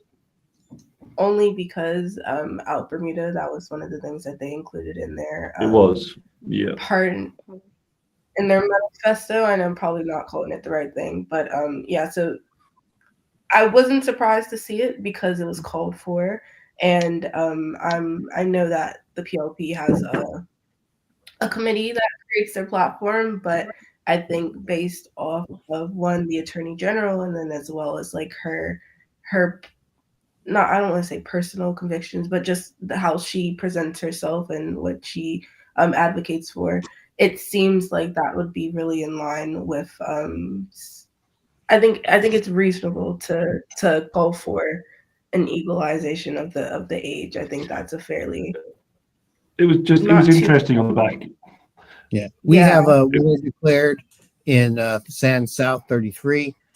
Jamal Simmons retains that seat for the PLP with 55.5% of the vote, just 377 votes for him, though. Michael Swan of the OBA with 154. Eugene Dean for the EMP, 116 votes for 17%. And Dr. Christina Story, an independent, with just 32 votes and 4.5%. And there's a lot of fallout from the last election to this one, because Dr. Story was one of the higher vote getters when she ran for the FDM back in 2020, and that shrunk to a minuscule 32. And we got over 50% of the people voting in that constituency, 679 out of 1,269. Well, got over 50%. That's amazing. What about you, Claudette? Were you surprised to see that in the PLP's platform? I agree that the base is generally conservative, but nothing would surprise me in terms of when you're recognizing that you need a broader base. You need a broader base, and so compromises, are on the table, and so that doesn't surprise me. That doesn't surprise me at all. What about removing pregnancy termination from the criminal code and the requirement for a committee of approval? Because at the moment, abortion's not illegal, but you have to go before a committee to get permission to do it. And I thought that was really just about time. We can officially call. Sorry, we can officially call Warwick Northeast 25, Douglas DeCudo, 529 votes with 65%. So that's 7 seats for the PLP and 2 for the OBA. And it looks like we're getting ready to call another one here. I mean, importantly, both the OBAs are gains. Yes. Exactly. So that should be pointed out. That's actually quite important. Did you say we get another one soon? Well, I'm just waiting on Pat with the graphics. It takes a little time to get it, but we'll have it very shortly. So what about the abortion? I mean, there's 4 ladies here. That's important, isn't it? That women are given control over their own bodies at last. I think it's about time. I think that there was a kind of public call and rally, especially with, correct me if I'm wrong, but Ariana Hutchinson. She was the first to raise it, I think. Yeah. Yeah. So with her public advocacy, like there was several public stories going around social media of people that had been rejected from the board or the committee. So I think that it was definitely like a pressing issue, especially with what's happening in the United States. I think it's about time that something has changed about that, and we'll see what happens in the House if those changes actually happen. Because it's one thing to be in a party platform and another thing to actually become. Yep. Exactly. All right. So we have another one to call. Smith's North 10. Robert King retains that seat for the OBA. It looked like early on it might have switched to Lindsey Simmons, and the vote was close. Robert King had 303 votes, Lindsey Simmons 286, and Sir John Swan had 170. So 759 people turned out. So a little higher vote turnout there with 3 candidates that I guess under the new norms here. Excited the voters. Yes. Yeah, this is interesting. Very interesting. Yeah, because during the by-election, it was Robert King, Sir John Swan, and then Lindsey Simmons. But now it's the complete opposite, which is, I think, a little counterintuitive insofar as the independents have had a lot of energy and momentum since Sir John Swan kind of invigorated this movement. So I'm curious, like what happened in that? I honestly predicted the opposite. Me where too. Robert King would retain the seat, but Sir John Swan would be closely trailing behind. So this is a really interesting development. I predicted that John Swan would be one of the 2 independents to win. So, but it's interesting, right? The cheerleader of the Swanite movement, as I've written in the past, though I stole that off Jonathan Starling. He's come third. It's that's a real turn up for me. Actually, that's a real sign that the independents are just not going to make it if he can't do it. Yeah, I think that's indicative of what we're going to see. I was also disappointed by Justin Matthias in seat 25. So I definitely think that there's going to be a bit of disappointing news when it gets to the independents. And Sir John Swan's place is evidence for that. Yeah, I think Robert King's breathing a sigh of relief though. When we talk about like the excitement around independence, I really wonder how much of that excitement was actually on the ground versus the excitement with the just sheer number of independents and individuals that were tired of party politics, because I'm not sure that movement has actually translated to people as a collective feeling like the independents empowered them or like would be able to represent them like as individuals. So I think maybe a part of that, like we were kind of clouded by the number of people that came out to become independents versus the number of people in the community that were, I'm supportive of independence and I feel like they would actually be able to represent me like in my constituency. We have So what you're saying is, we have another one. Okay, Pembroke East Central, and this is going to be no surprise or shock to anyone. Michael Weeks for the PLP retains the seat.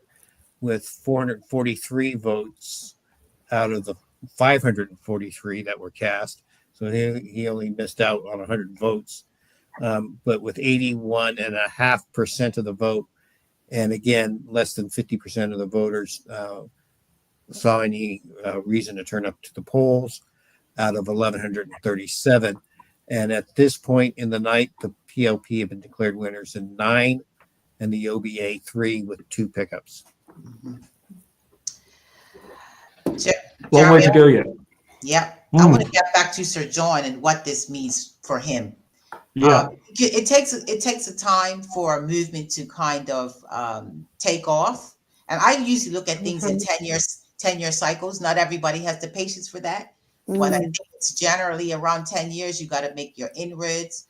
For example, Lindsay may have lost this evening, but if she keeps going, I think at some point she's going to win that seat because she's just at it all the time. But how much time does Sir John have left himself to carry on this movement? I've heard a lot of mixed reactions about whether he should return to the fray. And as a seniors advocate myself, I would never say that he's too old. I don't believe in that. I do think, though, that he will be forever respected and revered as a senior statesman, one of our best. And that's the place that we have him.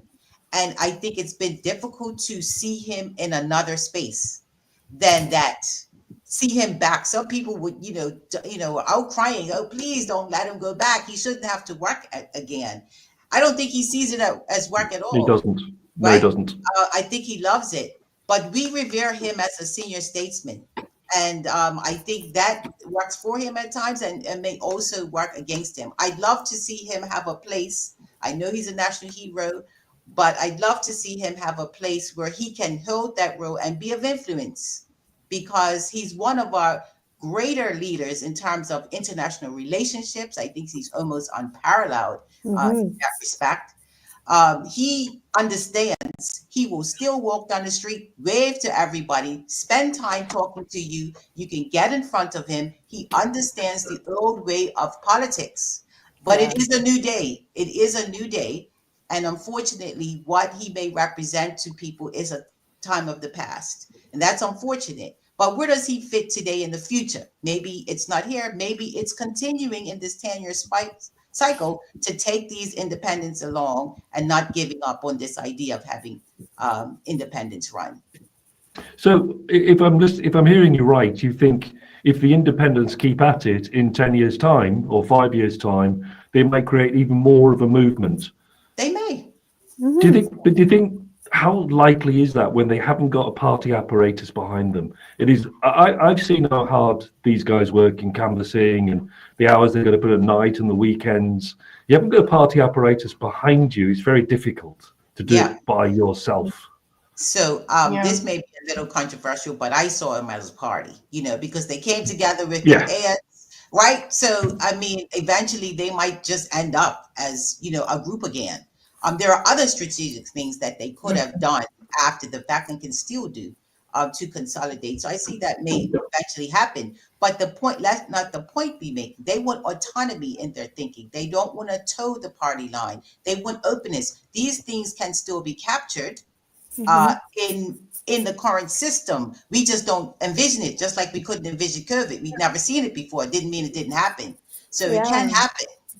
Yeah, exactly. Dr. Fleming. Also, sorry, Don, go ahead. Yeah, we have another winner to declare.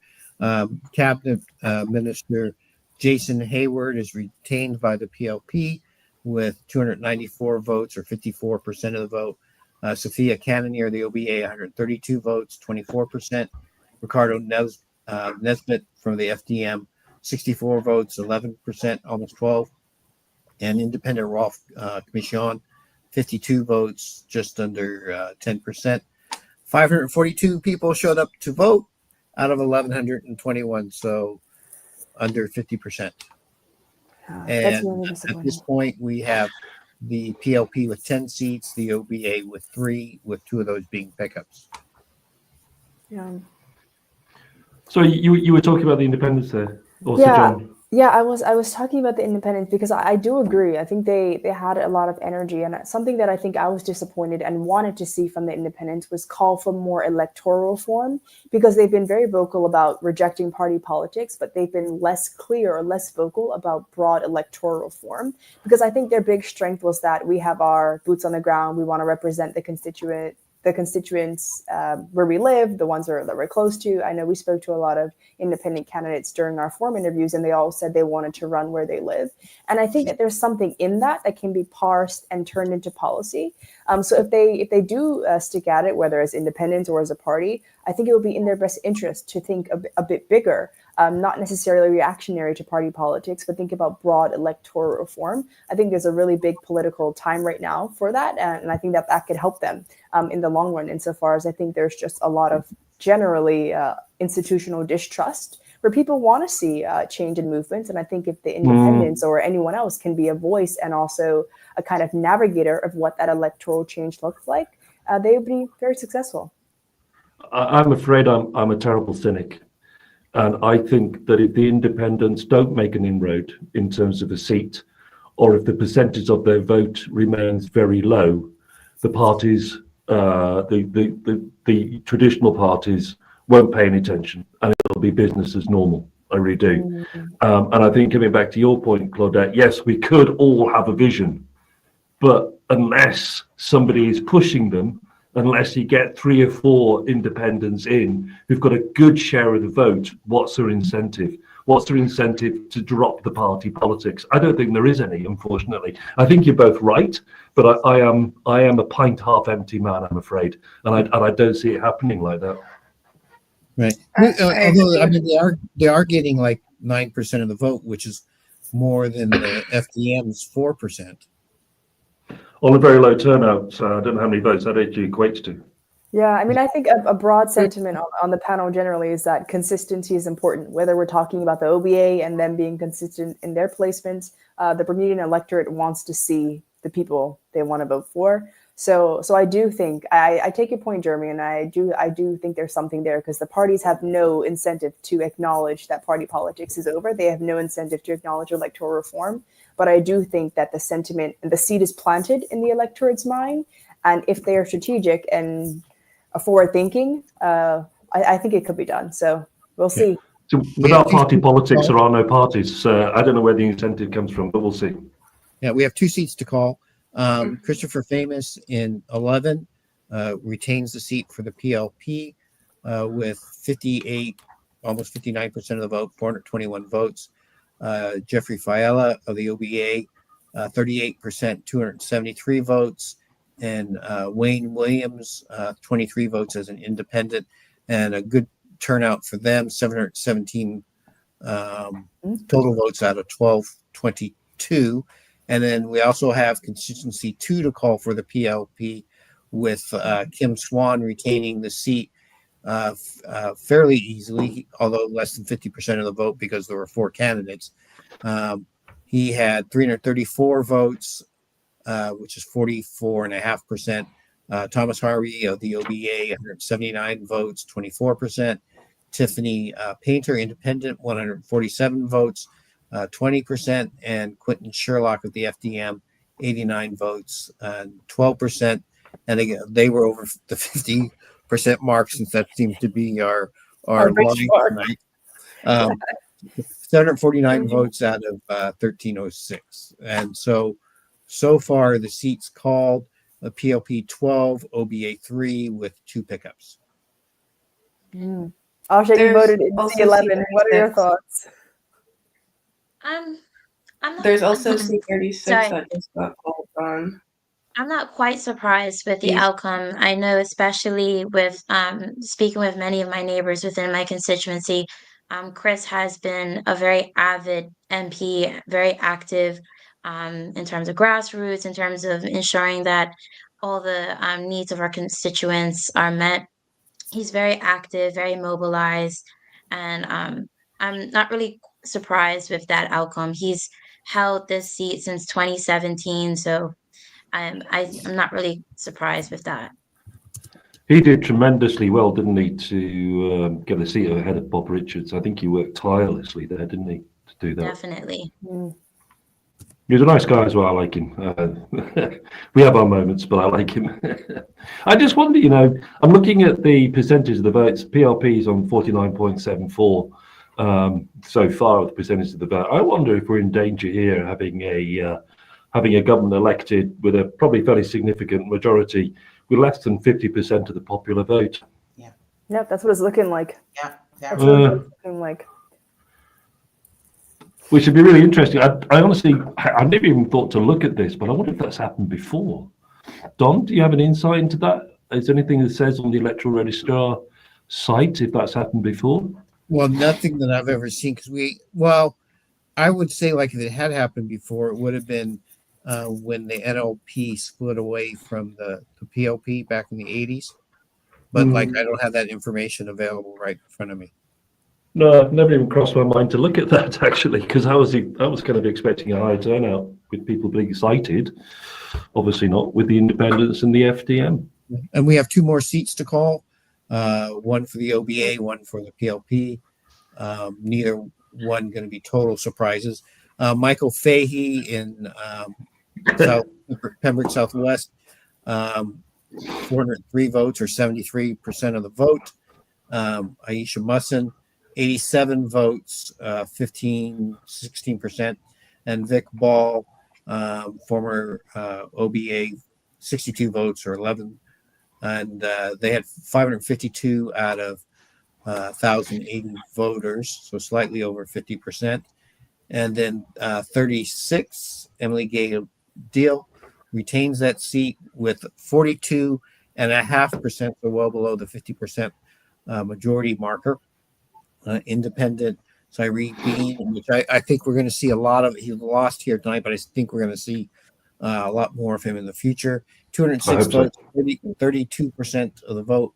The OBA's Carl Neblet, 102 votes, 15, almost 16%. And Ms. Codrington for the FDM had just under 10%. Cyree has more than doubled his vote from the by-election. More voters, though. Yeah, but even so, it's a bigger turnout. Well, is it a bigger turnout? I don't know. But it's still pretty good for him, actually. Bodes well for his future, I'd have thought, as a politician. It was 647 people voted out of 1225. And that now puts our running total PLP 13, OBA 2 with 2 pickups.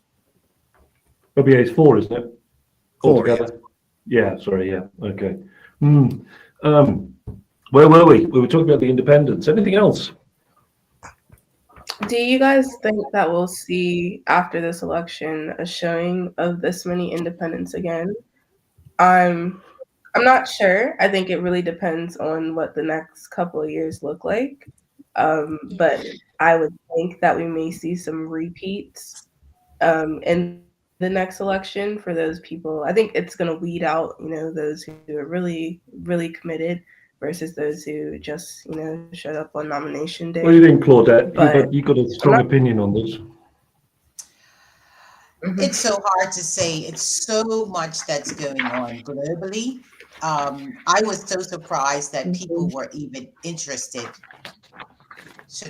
I was even surprised in politics during this time. Who knows where we're going to be in 4 to 5 years? I think what's happening globally is going to speak to whether people feel optimistic and hopeful. I saw the interest as being hopeful for Bermuda. I would hate for people, while they're doing it, the candidates didn't do it, but the voters are doing it, to sit home and feel as though they don't have to say, that's not good for us. That's got to be fixed. Whoever, we got to fix that. We got to be interested because there's a lot going on, and together we've got to move forward. There's a lot to maneuver that's happening globally. So I can't say it's going to be interesting, but I really hope that Bermuda doesn't get discouraged in politics. I really hope that this is an anomaly, that we'll fix this, and the politicians will understand that their jobs are not done, because what this election has told us something. There's a great deal of apathy and disconnect, and that's got to be worked on. Yeah, absolutely. And to answer, sorry, Don, do we have a count?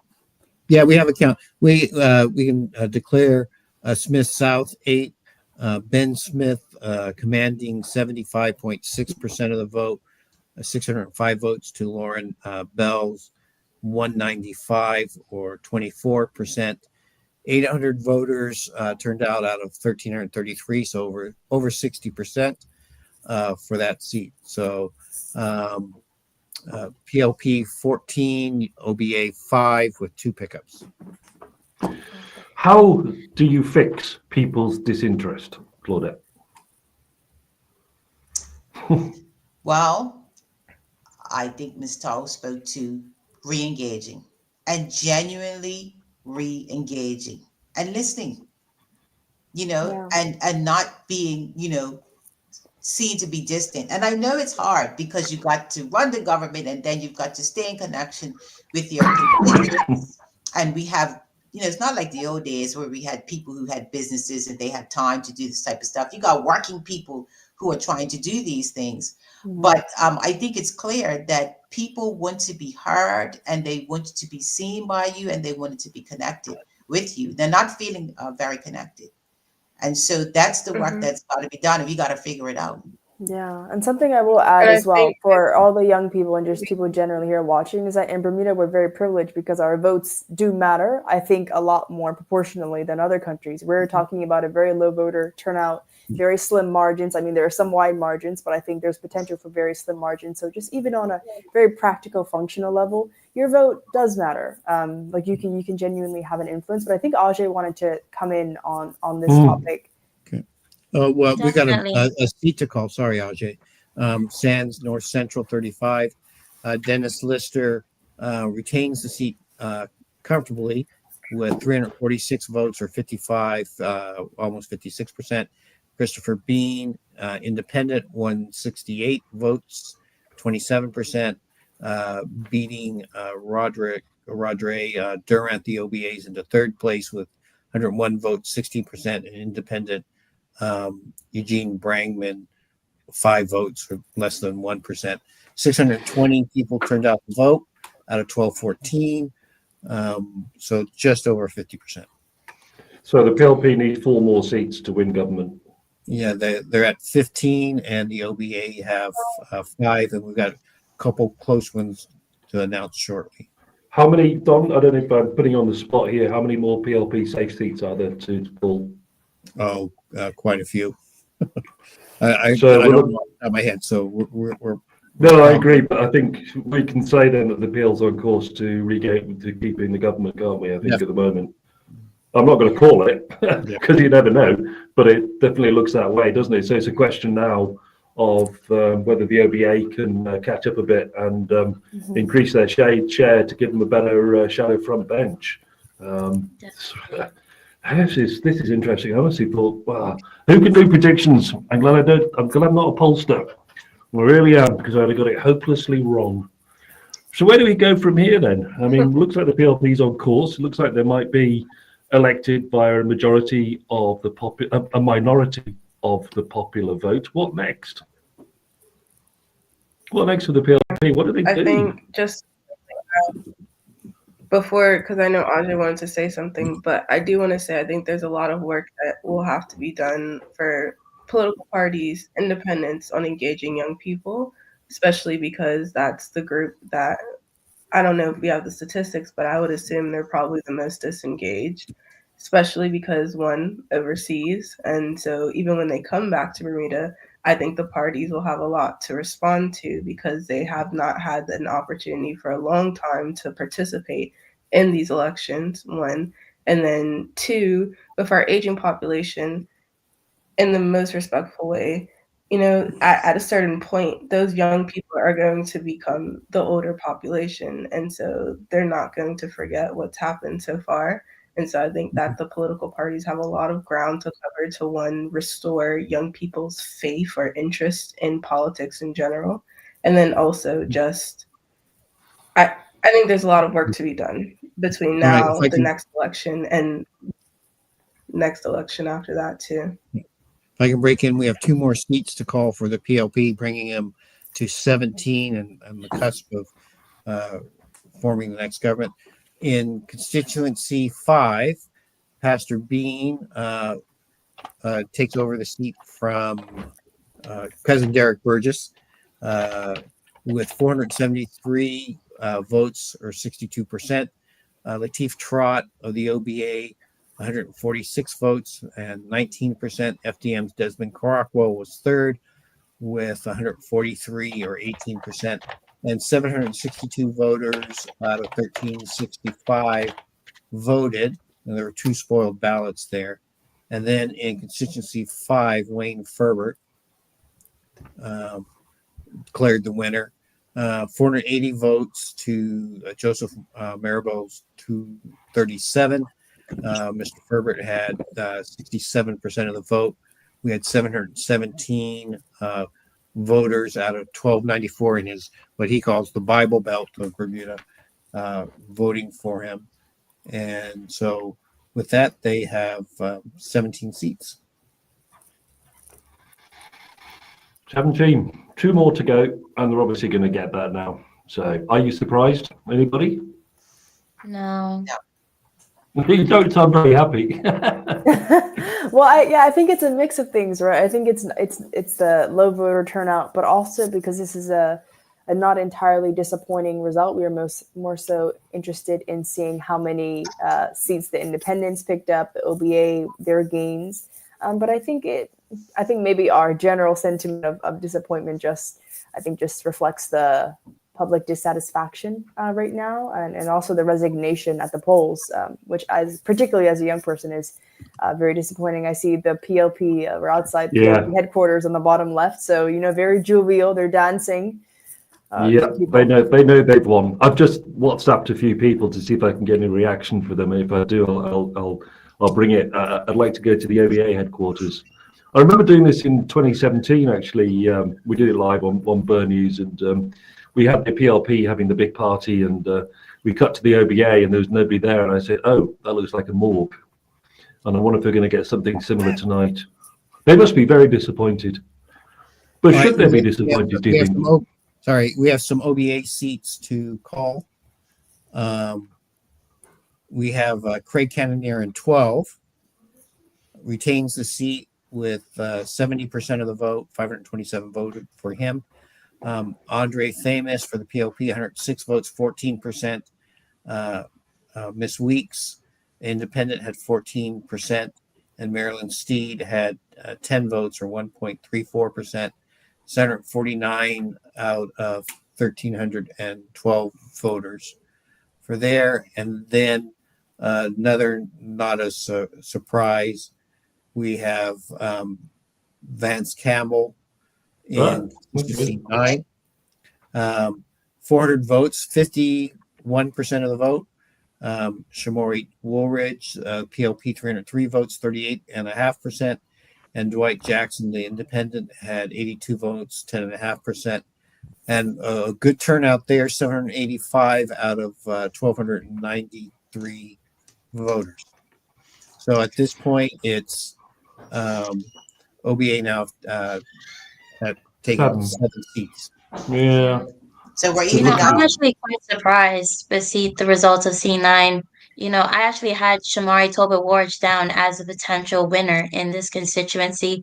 I've been following him very closely. He's a very smart young man, and he's very much involved in his constituency, and he's been canvassing really hard. And I have a lot of family members in C9, and a lot of them weren't keen on Vance Campbell winning just due to I guess they see it as a betrayal of him going to the other side of the aisle with the OBA.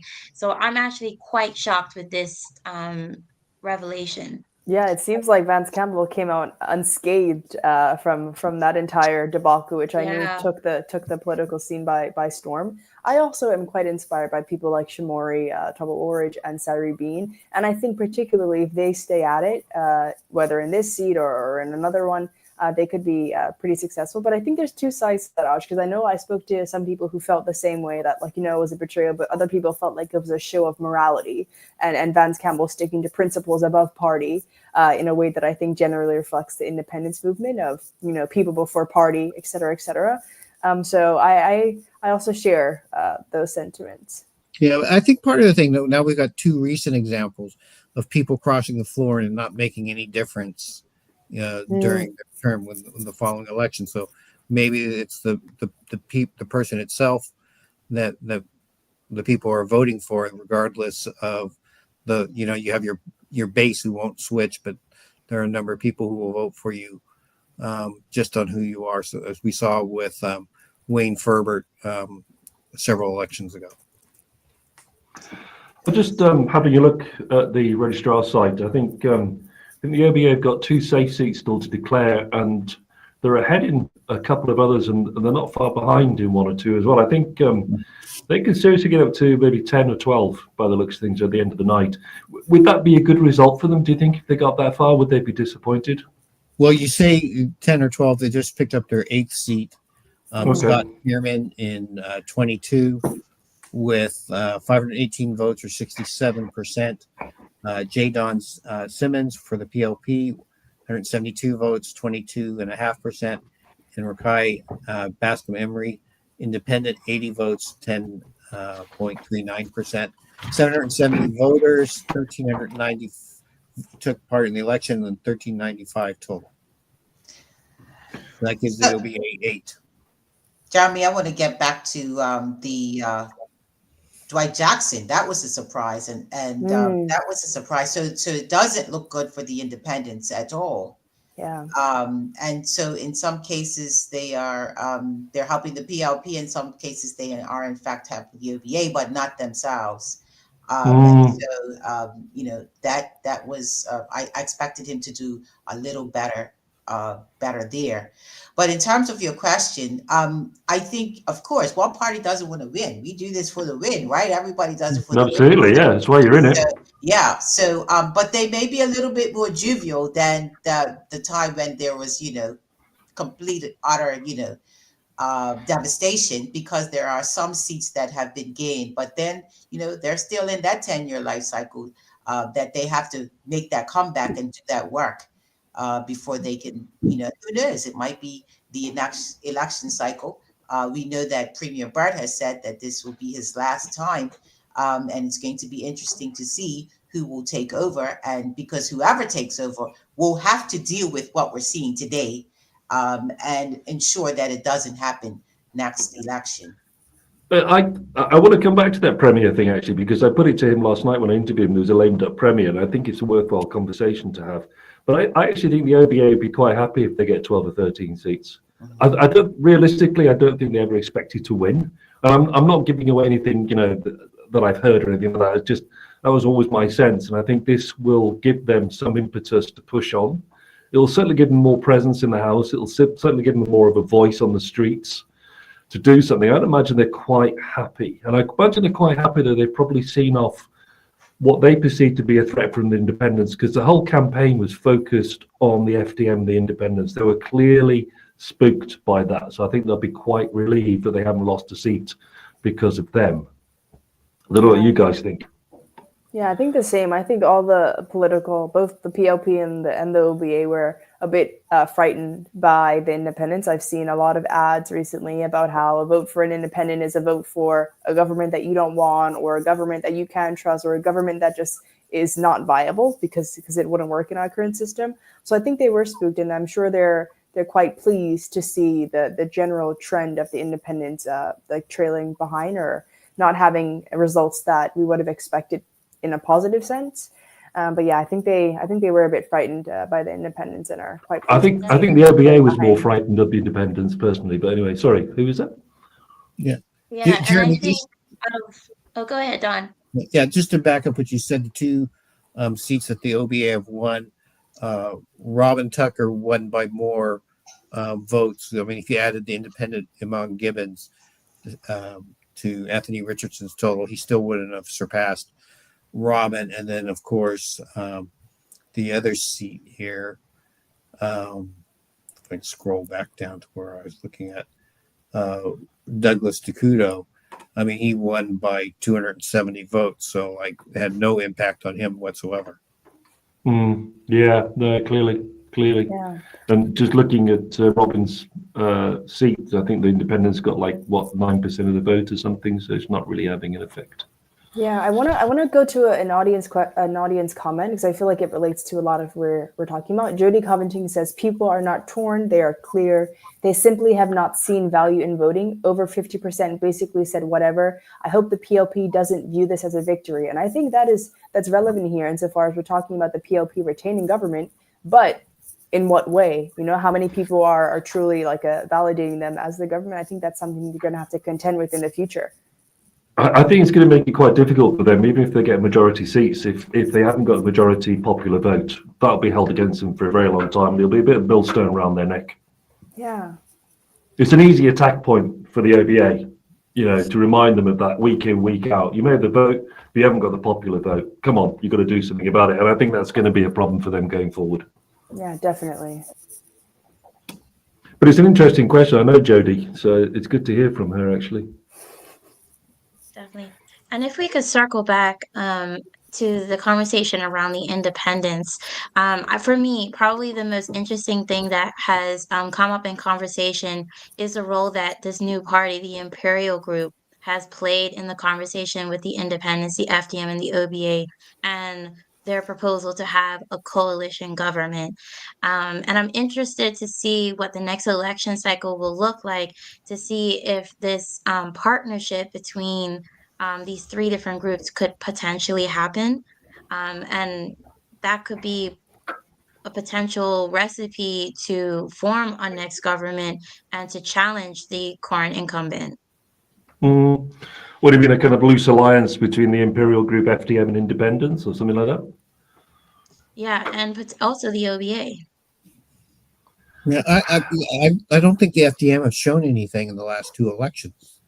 You know, the from the previous election to this one, they pretty much disappeared for 5 years, and then they come out this election and they come out with less candidates.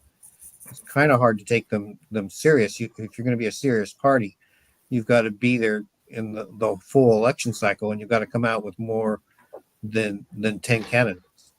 Yeah. Absolutely, yeah, absolutely. Yeah. My fear is that this will be a bit crushing for the Swanites and the FDM, and I fear they might just disappear now. Yeah, I mean, well, hopefully they still get that meeting with the premier.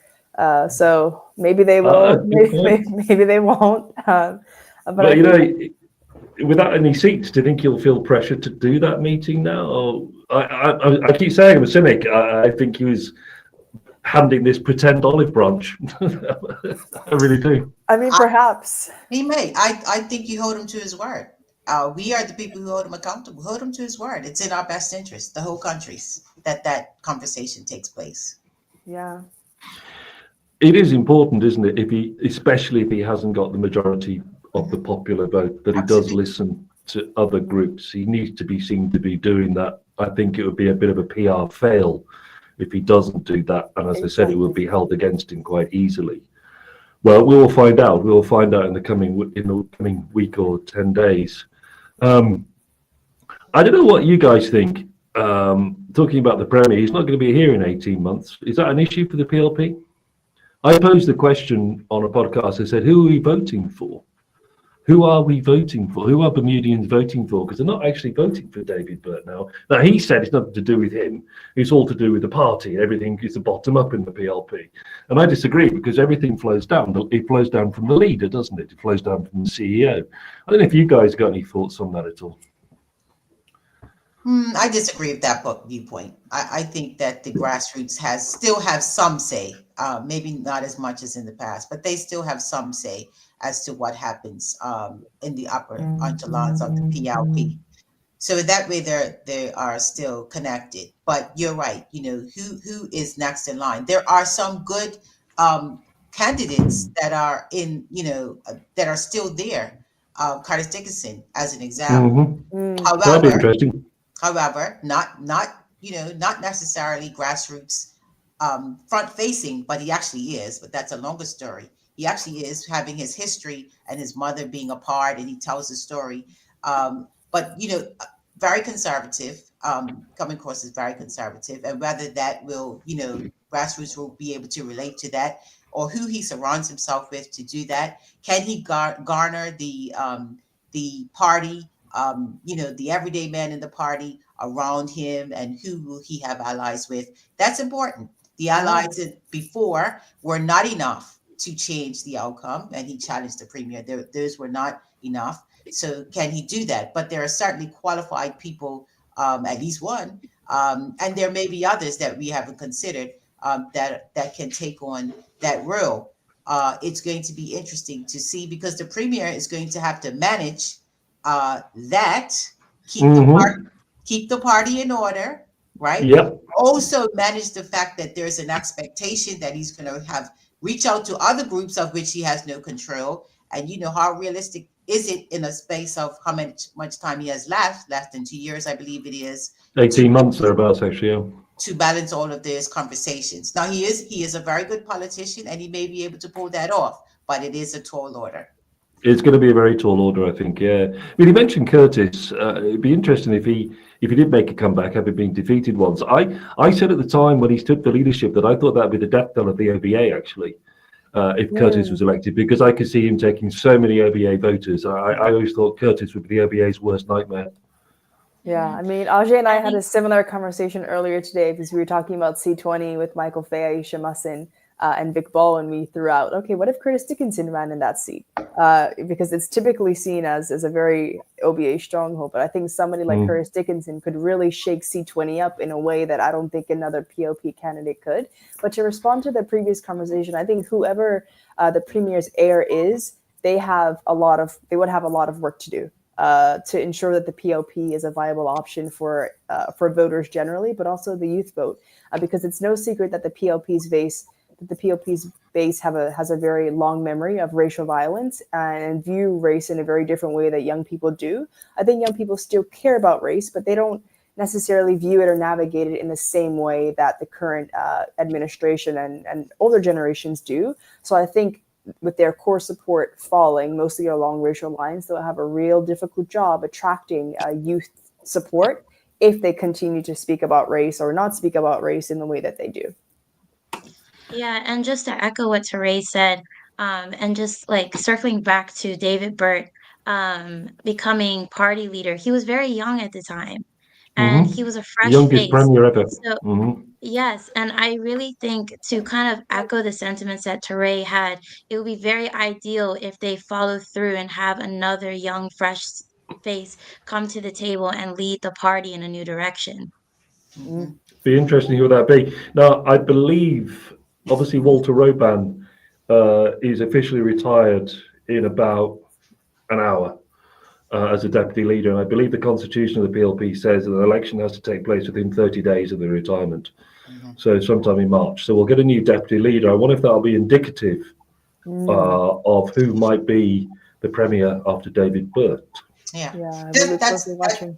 That's not always the case, but No, I said indicative. I was careful. Yes. The other person, I think, very, very new, but struck me immediately when I saw her, Alexa Lightbourne.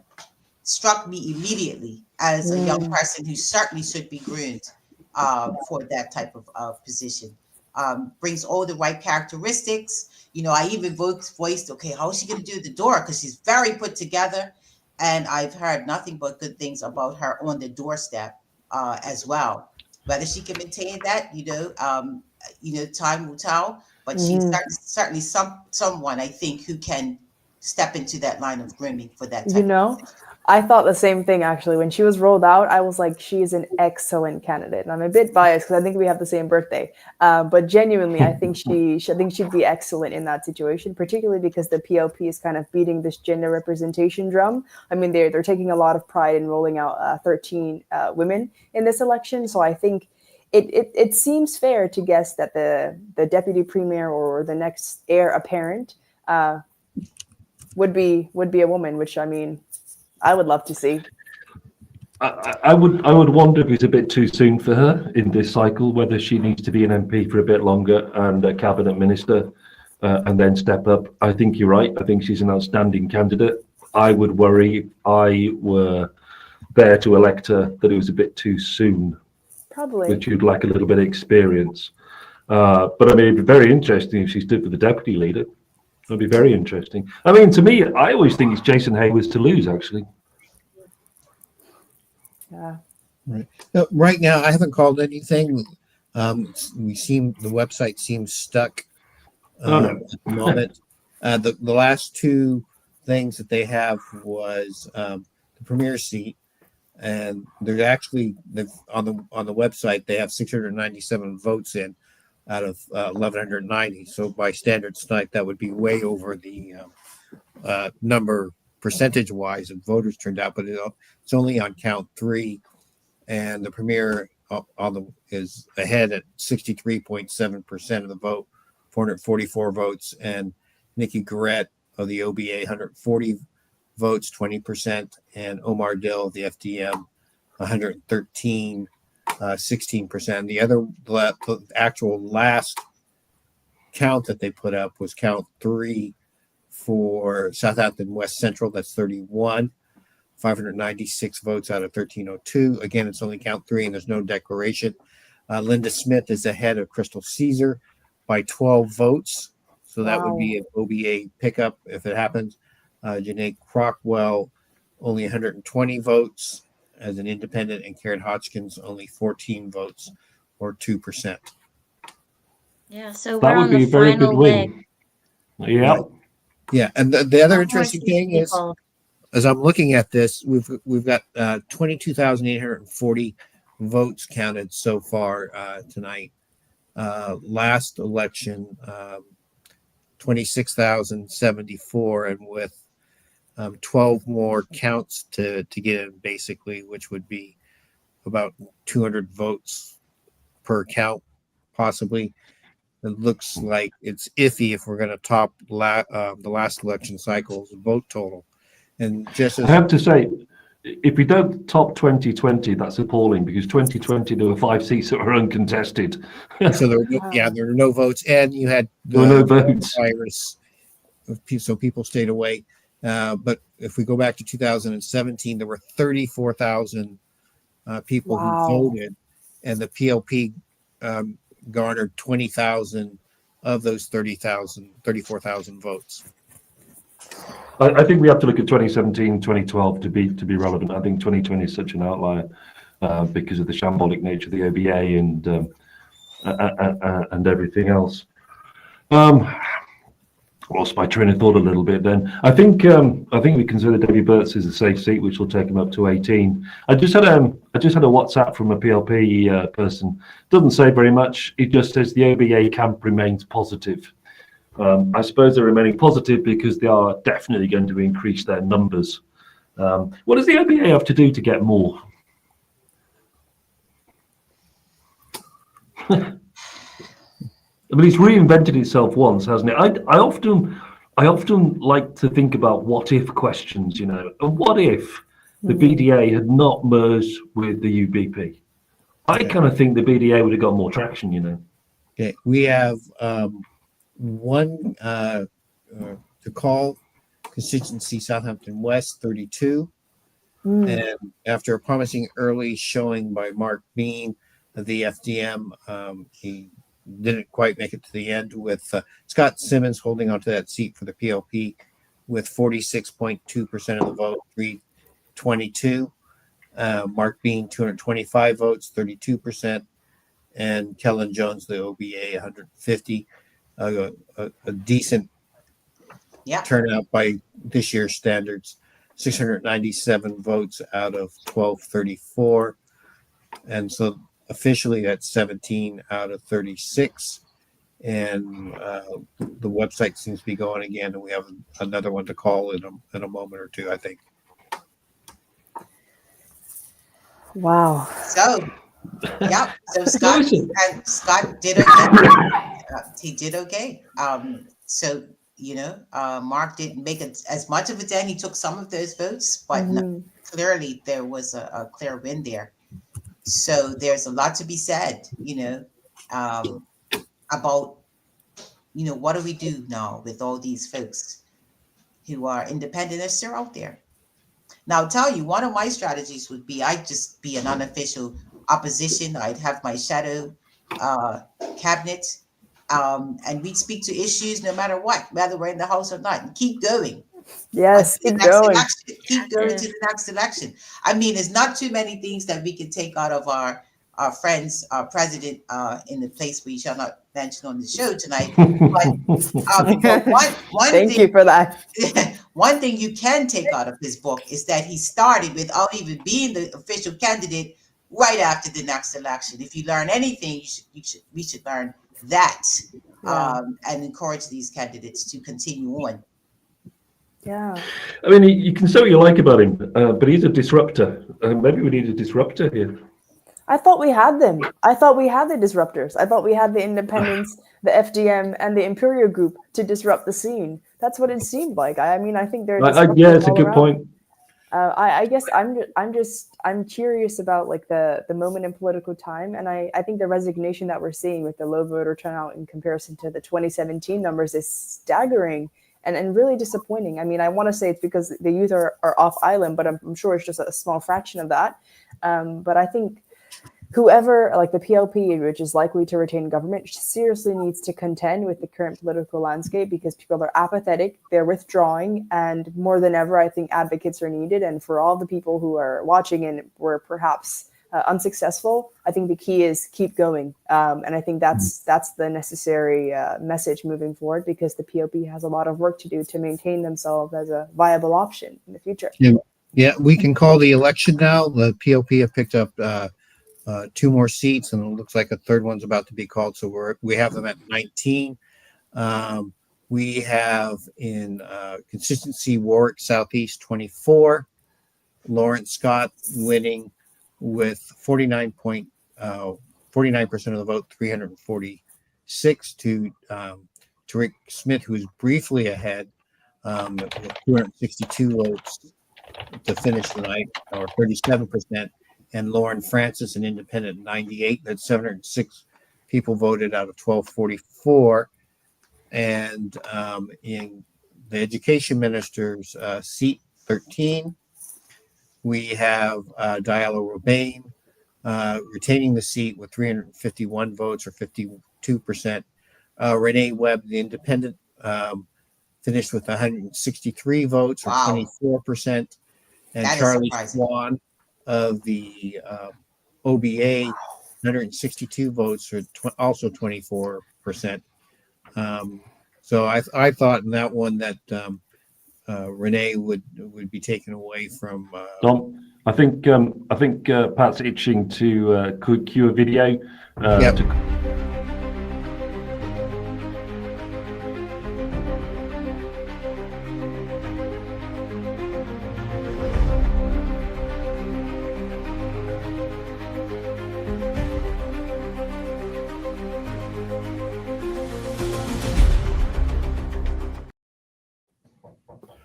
There we have it. It's always an anticlimax, isn't it? Very much so. I mean, I think it's been quite clear with a lot of the predictions that have been stated throughout the night that, you know, the PLP would secure their place in government. I think that was the presumption for many. I think anything else was hope, but this is where we are.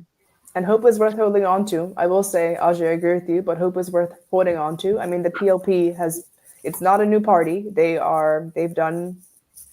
existed for a long time. So I think the message for people who are looking to move forward and be successful is to be consistent and to keep going.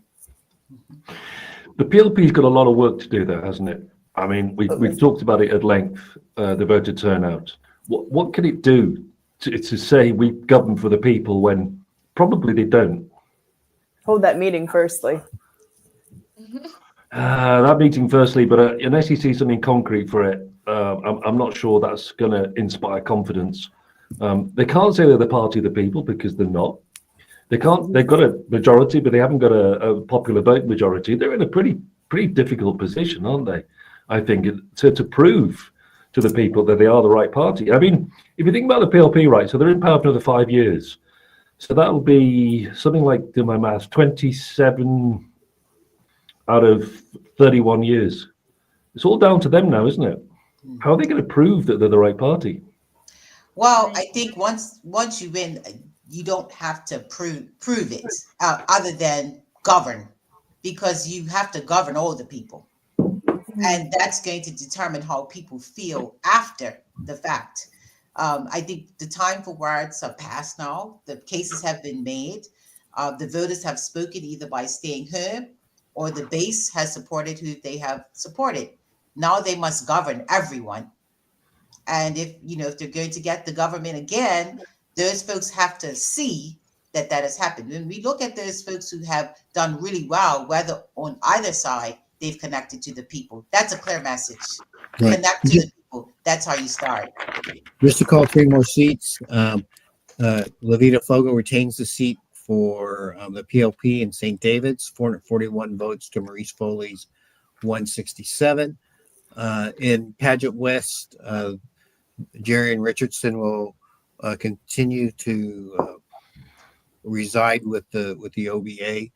450 votes to Kim Wilkerson's 188, and then PLP pick up retain another seat with Dennis Lister, 323 votes to Victoria Cunningham's 293 votes, which is a lot closer, and Gavin Kennedy, the independent, taking 118 votes there that potentially could have gone to either party, but probably the OBA, causing a spoiler roll there. And that puts us at 21 seats for the PLP and 9 for the OBA. So the OBA picking up 3 seats so far tonight. So if I was the Premier, I would drop all the campaign messages. I joked with him last night that I could say his speech off the top of my head. And I would get out there tonight and say thank you. But I would actually come out and say, I know it's a low turnout. My first job is to bring the country together and to reassure you that even if you didn't vote for us or you stayed at home, we're a party for you. Is that the line you guys would take? Absolutely. And I think it's something that we haven't necessarily seen in the past, particularly from the Premier. So I think if he can do this and set a new tone, it would really, I think, not only help him in the future, but also his heir. Because the problems that people have with the PLP, I think, will only grow deeper. And I think additionally, something the results are telling me is that there is some validity in Eugene Dean's calls for a unified opposition, because it's clear that the independents and the OBA and the FDM are taking votes from each other while the PLP base remains strong and intact. And that's why they're leading, whereas we have a very split. I mean, we just saw that in C28 with Dennis Lister, Victoria Cunningham, and Gavin Kennedy. If Gavin Kennedy wasn't in the race, what would that have shaped up to be? So I think there definitely has to be some more strategy and development on that front. And I'm hoping to see that, but I would love to see that from the Premier. Yeah, we have 4 more seats to call.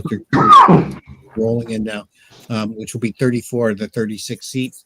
The big one is Robin Tucker for the OBA, taking Hamilton South 7 over the incumbent Anthony Richardson. So Robin had 384 votes and Anthony had 315.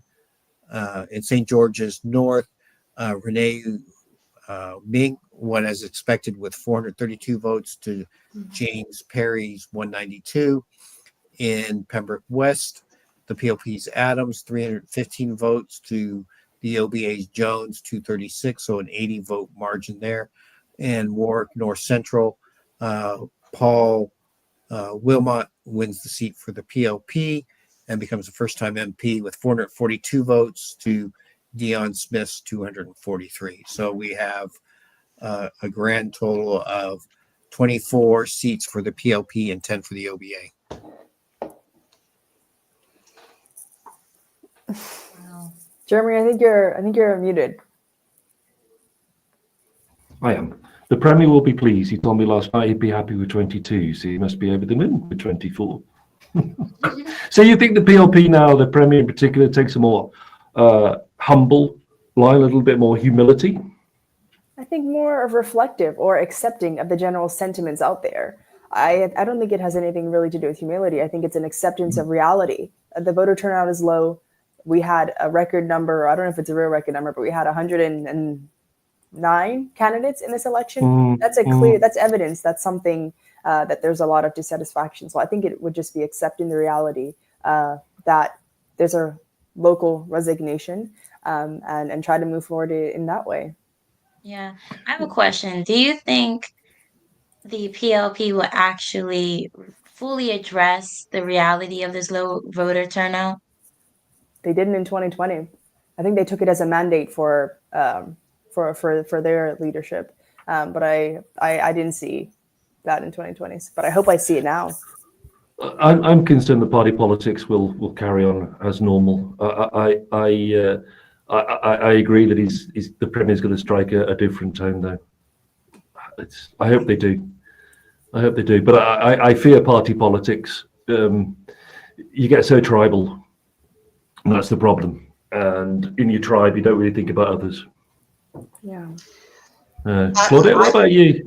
I would hope, for the sake of his legacy, having been someone who has, not in politics, but worked in an organization for several decades to build it up, you always want to hand over to folks that will carry it on.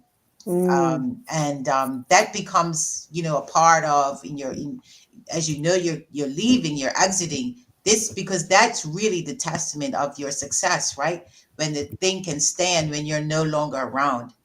So not only do I think he needs to be investing in broadening those relationships and those conversations, but also within the party and getting, the newer because we got quite a few new politicians now, getting them, MPs that is, getting them acquainted with and, each other, with other people. This has always been a pet peeve of mine globally, because we got people that are so green, really expanding himself, lending himself out and pouring into those who are coming behind him. I think that's going to be important for the quality. And this is my pet peeve about all the parties, that we could do just a whole lot more in terms of mentoring our MPs. Yeah. So we got the final results in. Don, do you want to take us through it? Well, I haven't seen it show up on my parliamentary website, but we've got a ticket tape. Yeah, it says PLP with 26 seats. The OBA won 10 seats, so the PLP only lost 3 seats, which, if I was them, I'd be happy, because before the disaster 2020 election, they had 24. So if you want to look at it from that perspective, they picked up 3 seats from there. The OBA are on 10, the 3 they picked up this year, plus the 1 from Vance Campbell crossing the floor. That'll be slightly encouraging, but not really where I imagine they would have hoped to have been tonight. I think they'd have liked 12, sort of 13, put them back on the map. I think if I was a Premier, I'd be absolutely delighted just to lose 3 seats. The headwinds are against them. The cost of living is a constant complaint. Little things like potholes driving people insane, and the asphalt plant is behind schedule again, and stuff like this. I think if I was a Premier, I'd be delighted. I really would. And if I was the ABA, I'd be slightly disappointed. But I have a correction to make, because one of the seats I've been waiting to be called actually went to the OBA. Linda Smith wins in Southampton West Central. So that's a pickup for the OBA. 310 votes, or 40.5%, to Crystal Caesar's 291 votes, 38%. Janae Crockwell, 144 votes, 19%, and Karen Hodgkins with just 21 votes. 766 voters turned out of 1302. So the official count on the parliamentary registry is 24 to 11 at the moment. I don't know if this is naive of me, but I was predicting something quite different than the outcome for C31. I thought it would be more between either Crystal Caesar or 1A Crockwell. I agree. I am very surprised that Linda Smith pulled that one off, actually. I am very surprised. And I'm going to be very cynic. The last seat's been called the Premier seat, and he lost. No, well, the count has been the same for about an hour, so I with no vote change. So I'm just wondering if like they just held on to have him be the last seat for the night. But as I said earlier, 444 votes for the premier, 140 for Nikki Garrett of the OBA, and Omar Dill, the FDM, 113. So whenever I was talking about it, when it was on count 3, that was count 4. Yeah. Yeah. That's So pretty impressive. it is. It's 25-11 is the final then. 25-11. Well, at the final vote totals, the PLP 49.6%, the OBA 36.8%, the Independents 9.2%, the FDM 3.8%, and the EMP, which only had one candidate, 0.47%. And we So had, I think my top, yeah.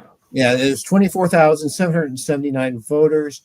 And during COVID and the OBA, where we had 3 constituencies where no votes were counted, 24,609. So we had an increase of 170 votes total.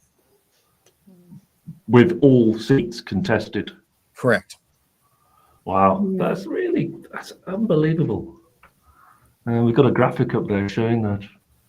One of my first things tomorrow morning before I interview Curtis Dickinson and Mike Fay is to try and find out the last time the party didn't win the popular vote here. Yeah. I wonder if the voters are our kids. I mean, this is a side comment, but I wonder if the voters are all young, like the new voters, because something that is, I think has been a large conversation is the absentee ballots and how there's just generally a lot of new registered voters. So I'd be interested to see the age breakdown in that. Yeah, I don't think we get it by age, do we? I'm not sure that works like that, does it? No, there's no way to tell when you go into the voting booth. And I still question the impact of how many Bermudians are actually here on the island. Exactly. Yeah, I agree. I mean, we're talking about 6,000. I think the RG did a story, didn't they, some time ago that said there was something like 6,000 Bermudians registered in the UK, according to UK Register, which I think was 2 parish worths of people. Yeah, makes a huge difference. We have the POP headquarters on large screen. I mean, although they just won the election, there isn't a lot of people on the street celebrating. I don't know if this is just one angle, but I was about to say, I thought it would be more bumping than this. Yeah, this. Well, I mean, they're celebrating their winning, but with less than 50%, it's a bittersweet moment, isn't it? It has to be a bittersweet moment. And it has to give them pause for thought that they've won, but they haven't carried the majority of the popular vote. I know I keep coming back to this, but I think it's quite astonishing. Well, guys, we'll find out in next few days, probably tomorrow, the new cabinet, and we'll find out the new shadow cabinet. What do you think they should do now, the PLP? What are their pressing issues that they need to address? I mean, they've got to address the cost of living. I know they can't do much, very limited in doing it, but that's a huge thing, isn't it? I think the last inflation figures I saw was food prices are up 3.8% or something, which is way above the overall rate of inflation. That's a huge issue, I think. Anything else you think they've got to address? Well, 100% for that. And we don't know how much Trump's tariffs are going to cost us for all the goods that get shipped into the U.S. first and then get shipped here.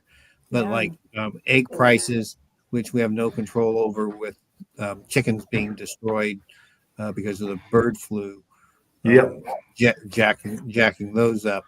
Because people are still upset about the state of the roads, so those issues. But we have the unions getting ready to accept their offers from the government, which will increase their wages. So was it you saying 23% over 5 years or something? The unions? Is that what you? Yeah. So it's over 4 years. Over 4 years. 4 years. Over a year, 22.81%, I think. increase. Yeah, all these things are definitely pressing, but I know we have Jonathan Starling who just joins us. So I wonder what he thinks about what the premier has to do. Jonathan, good evening. What do you think the premier has to do? Hi, good evening. I just got home from C20 polling station. I'm just catching up with everything. Well, what the premier has to do, well, it's difficult because Trump is unpredictable. We don't know what he's going to do. Is he going to do the tariffs? We don't know. Is it going to be World War? I don't know. It's not a world war. It could happen. They're carving up Ukraine right now, right? I think that David Burt, the premier, he's got a mandate, so that gives him security. He's going to have to be very nimble on his feet in dealing with international economy and crises that are going to happen over the next few years. Thanks for having me. Jonathan, what's your reaction to the fact that they obviously won the election again, 25 seats, but they haven't got the popular vote? They've got less than 50% of the popular vote. Is that a problem for the Premier now, the PLP? It's bang on in my predictions. I actually thought they were going to get 25 seats, but they've actually exceeded that with 26. I think it's 25, actually. I think it is 25. I believe they've Don. last. Oh, is it 25? Yeah, that's what it says on the parliamentary registry. You're right. It is 25. Okay. But they got the parliamentary majority. They haven't got the majority vote of the country, and that's a problem for him, though, isn't it? It does, in a sense, question the popular legitimacy, I guess. However, a win is a win, and under our constitutional system, they're the government by a landslide. Well, yeah, definitely government by a landslide. But I think with the 109 candidates in this election, the FDM, the Imperial Group, and the Independents, that must, I'm sure it's on the premier's mind, particularly because he just said whether it was an election promise or not, he said he would meet with them to ensure a unified future. So although, yes, it's a mandate, I do think he has to contend with the reality of dissatisfaction.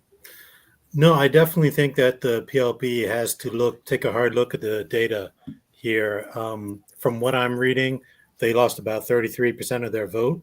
Overall, I haven't done every single constituency yet, but that seems to be the general case. They've lost about a third of their vote. And if they don't sort that out by the time of the next election, it's going to be 2012 for them, and a new government will come into power. So to them, they need to look at this, do a little postmortem, go back to their supporters that didn't turn out and find out why, and take steps to bring them back in. Yeah, just before you join. Just to look at another way with numbers here. There were 45,000 voters, registered voters. 12,300 voted for the PLP. So you're looking at under 30% of the registered voters turned out to vote for him. What was the total turnout in percentage-wise? I haven't looked at that yet. I haven't done the number. It was 24,779 out of 45,000. I did overhear some of the police on their radios talking to others, and they were saying this was the lowest turnout they could remember. Yeah, it only topped the 2020 election, which you had coronavirus, so people stayed away, and you had 3 seats that there was no vote taken because there's only one candidate. So really a poorer turnout than 2020. I mean, to me, this goes to a crisis of legitimacy for liberal democracy, not just in Bermuda, but throughout the West. I mean, the fact that we had so many candidates, that was dissatisfaction with the OBA as an acceptable opposition. The PLP that they had. And the PLP is a government. You can't just lay it all on the OBA. No, I'm adding to it. Just the PLP voters. So that's a crisis. Just switching into podcast mode. Sorry, Jonathan. Yeah, no, I mean, I appreciate that addition because I do think we spent a lot of time talking about like what the PLP and the independents have done. But it's good to point that out, Jeremy. Jonathan, just before you came on, we were talking about what the premier should do. And we talked about him addressing the reality of the low voter turnout and honestly, the loss of the popular vote. Do you think that's likely for him? Do you think he'll come out and accept this as a reality and hold that meeting that he said he would? Yes and no. I think, yes, he will reach out to some of the independents. I'm not sure if he's going to reach out to the FTM. But yeah, I can see him reaching out to some of the independents. What about the Reach out to apologetic John Swan. tone or the accepting the low voter turnout as a kind of sentiment of dissatisfaction? Do you think we'll see that too? Well, yeah, I mean, they need to do a postmortem and find out why their voters didn't turn out and what they can do to get them to turn out in the next election. I mean, there's a huge chunk of the electorate that are ripe for the picking for some other party.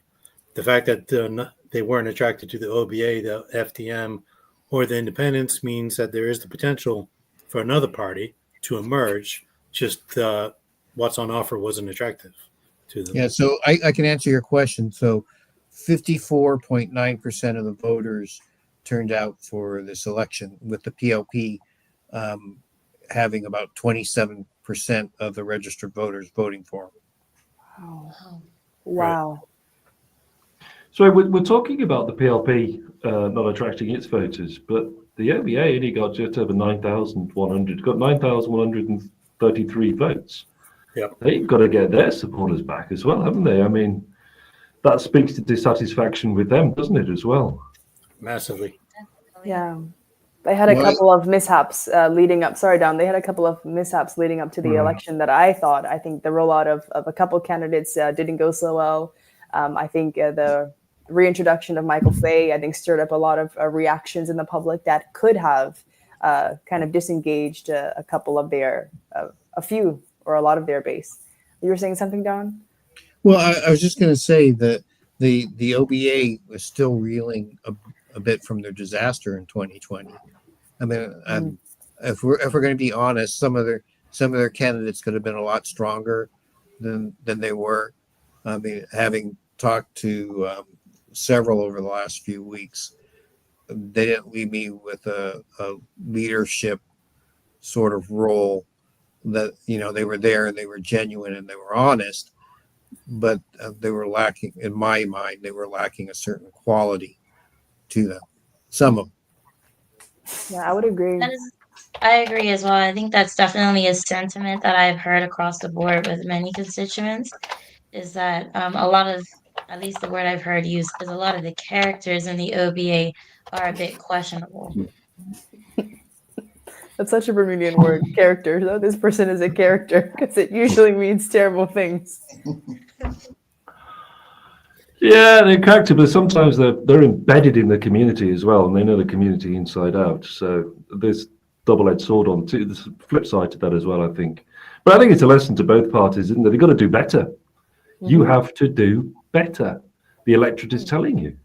Yeah, and I think that's why the independents initially had caused a lot of excitement, because there was a high caliber of the independents. I thought particularly, I mean, starting with Sir John Swan, a national hero. So that kind of legitimacy, I think, is something that we've been missing, some kind of trust or belief in them as capable people. But I think the cabinet tomorrow is going to be very interesting, and I know a lot of people are going to be watching for that. I mean, and whether he promotes more women. More women, yeah. Oh. Do you guys foresee any cabinet changes coming? I mean, there has to be two. You've got Colonel Birch and Walter Roban have gone, so those two have to be replaced clearly. And besides those two, he'll probably. I mean, I'm sure that he will use this opportunity to have a cabinet reshuffle. I'd have to look through the candidates list again just to refresh my memory about, the possible. Likely new cabinet members. I think I wouldn't be surprised if Josh A. Adams ended up in cabinet. I think he's obviously been shadowing David Burke quite a lot as the junior finance minister, isn't he, Jonathan? That's I wouldn't correct, be surprised to see him. I wouldn't be surprised to see him in cabinet, given a role there somehow. Mm-hmm. Who else would come down? I think Diallo Rebane will probably keep education. There was an enormous revolving door for education, and he's been in the minister there for about 5 years, and he stopped that revolving door. I don't really see the Premier changing it.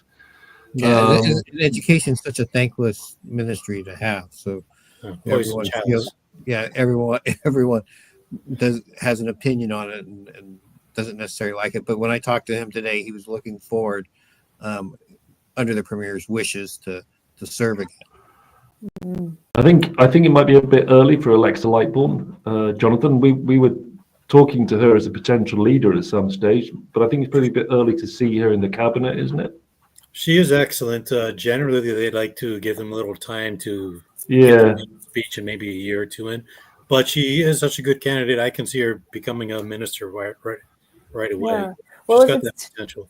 Yeah, well, if it's too early for Alexa, what other women in cabinet previously do you think could be shaping up for the deputy premiership? Because I think it will be a bit of a wasted opportunity and a bit of a disappointment to not see a woman be promoted to leadership, particularly after the PLP kind of beat this drum of, this historic nomination of women in the election.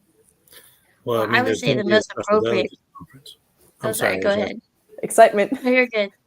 I was going to say, I believe the most appropriate candidate to be a deputy female premier would be Tanae Ferber. She's been very active within her ministry, and she has been a very big advocate in the space of a lot of vulnerable members within our population. So I think with that hand all wrapped up in one, I think she would be a great choice. Do you think she might get promoted? Get one of the heftier portfolios like Home Affairs, replace Walter Roban? I'm excited to see. Yeah, I don't know, but I hope it's a woman. Yeah, just to recap, we have 8 women elected this year. 2 of them OBA, but the other 6 are the PLP. Only 8 out of 36, huh? Yeah, I thought it'd be more than that. It's a small win. Yeah, I know Renee Ming was interested in getting back in cabinet. She was national security minister before. Right. She was, yeah, but didn't she fall out with the Premier? I don't know. There's all sorts of rumours. You're never quite sure what to believe. I wonder if there's a way back for Jamal Simmons, actually, in some capacity. He was out of favour, then he's back in favour. I wouldn't be surprised to see him back in the fold somehow. Jonathan, when will they name the cabinet? Will that be as quickly as tomorrow, do you think?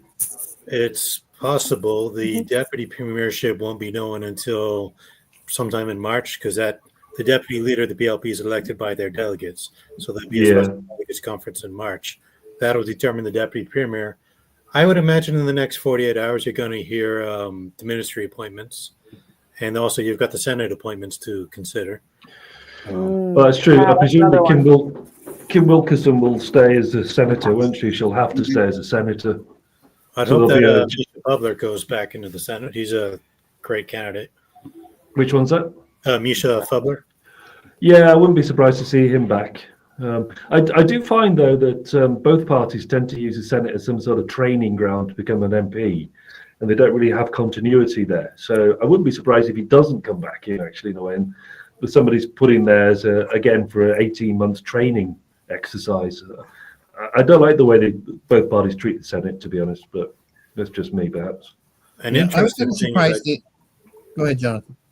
I was just going to say a couple of weeks ago, the new governor, put out a request for people who are interested in becoming independent senators to put themselves forward. I'm actually curious if the FDM's going to, if they took that opportunity to try to get appointed to the Senate, one of them. I hope they did. If not, the FDM, the independents, one of them, because I think this speaks to our earlier point about consistency and in keeping on. I think that's another way for training, as you say, Jeremy, but also just generally for exposure. So I hope so. I'd love to see that. It would be a great way of keeping their voice going, wouldn't it? If you had something like Winnie Crockwell. I mean, it goes back to the point you were making earlier on about, keeping the voice going, keep the movement going. But will the governor? It's a bit political for the governor to do that, isn't it? Yeah. Can be. But I mean, the governor is fundamentally a political figure, so I think it's. Well, yes and no. I mean, Jonathan, I don't know if you're going to be around, but we're interviewing the governor next week, so we'll ask him. Yeah, interesting. Do we think that Curtis Dickinson is likely to put himself forward for deputy premier? I don't know how it works in the PLP, but we just spoke about him as a potential heir. Do we think that's likely? He may well put his name forward. We also have to remember that next October 2026, the premier is not running in the leadership challenge. So Curtis might put his name forward again. He ran last time in 2024. Yeah, we had some 2022? excitement. 2022, I think, or It's been a long day. yeah, it has been a long day, but we just had some excitement, I think, from Jennifer Ward, who said Curtis Dickinson for premier. So I know he's a very popular figure in the public. And the fact that he ran again for the party after losing to the premier, but he stayed on as a candidate, I think that speaks well to him, and it puts him in good stead. Yeah, and he was pictured with his competitors before the election took place. I saw a picture of him and Kelzine Thompson, and also the other independent candidate. I can't remember his name at this stage, but he took a picture with them. So he's shown a lot of grace publicly, which I think the Bermudians want in this current period of, I think, disappointment. So yeah, definitely. The celebrations are quite muted still, aren't they, at Alaska Hall? I don't know. I could hear them when I was leaving Delwood. I'm just looking at the pictures here. There isn't.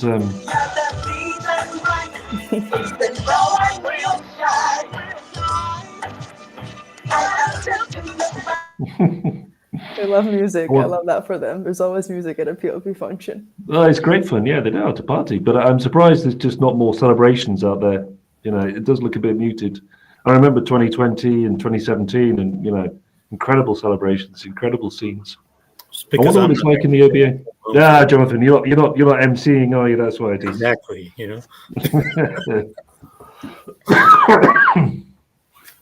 I wonder what the OBA place is like. Jimmy can't see that. Vasco da Gama, huh? Yeah. I've just WhatsApped a few OBA MPs to see if they'll give a reaction. I mean, they're no longer the 6th, right? They're now the 11th, so that's good for them. Well, they were the 7, weren't they? Now they're 11. Only because Vance defected. I don't consider that well, you wouldn't because you're PLP, but they were the magnificent 7, and now they're at least they're a football team, but they haven't got any reserves, so nobody on the bench. But it's onwards and upwards for the OBA at least. Do you think they'll be pleased, Jonathan, with that performance, or slightly disappointed? My feeling is they'll be a bit disappointed. Yeah, I mean, on one hand, they've almost doubled their number of seats. On the other hand, quite frankly, my opinion of the OBA is they need to do more than just not being the PLP. They need to actually put forward a vision. They need to get better organized. I mean, I don't know about other polling stations. When I went to my polling station in C6, PLP had a big tent, a whole team of 5 people supporting them, the MP, the candidate. The OBA just had their candidate by himself. So I'm like, yeah, maybe that changed over the day, but they just seem to lack organization in that sense.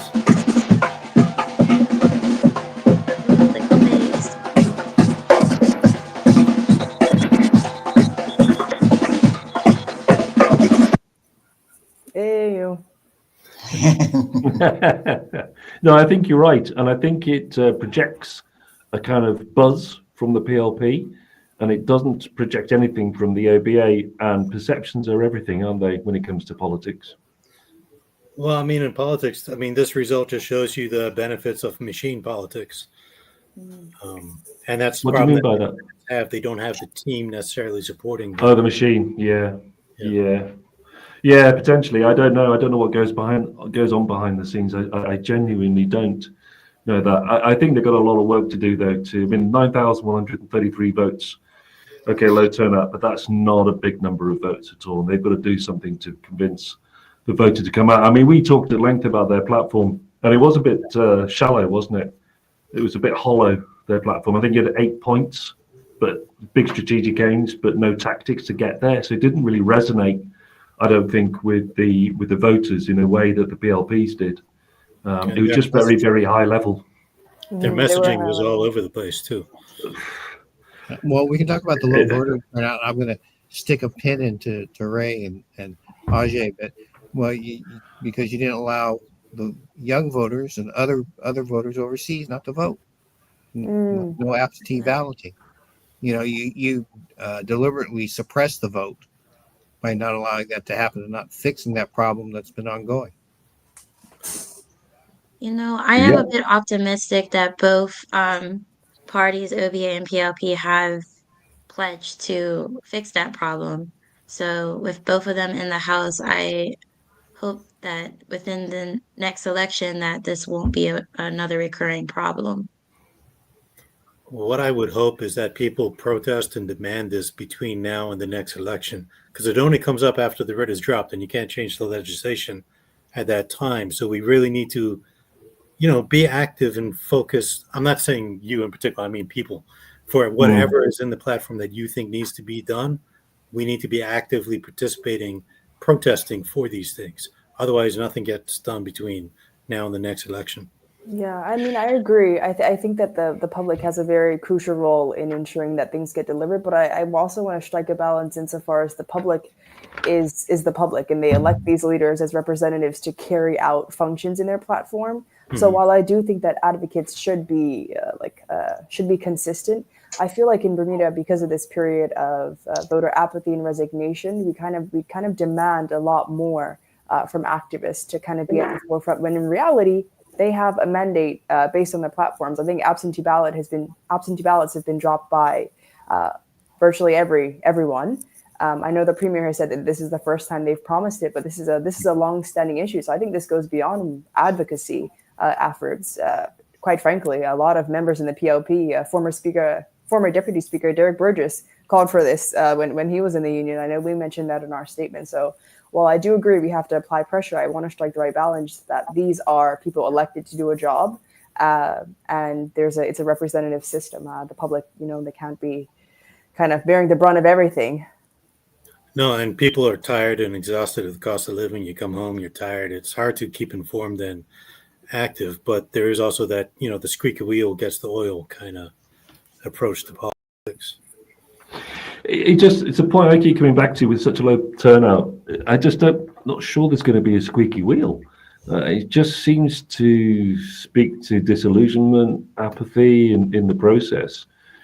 And it seems to be a real low, and whether people are going to pick themselves up and be that proverbial wheel, I'm not sure. I mean, one of the reasons they haven't got out is because the parties are not doing what they want the parties to do, and they've just disillusioned with them.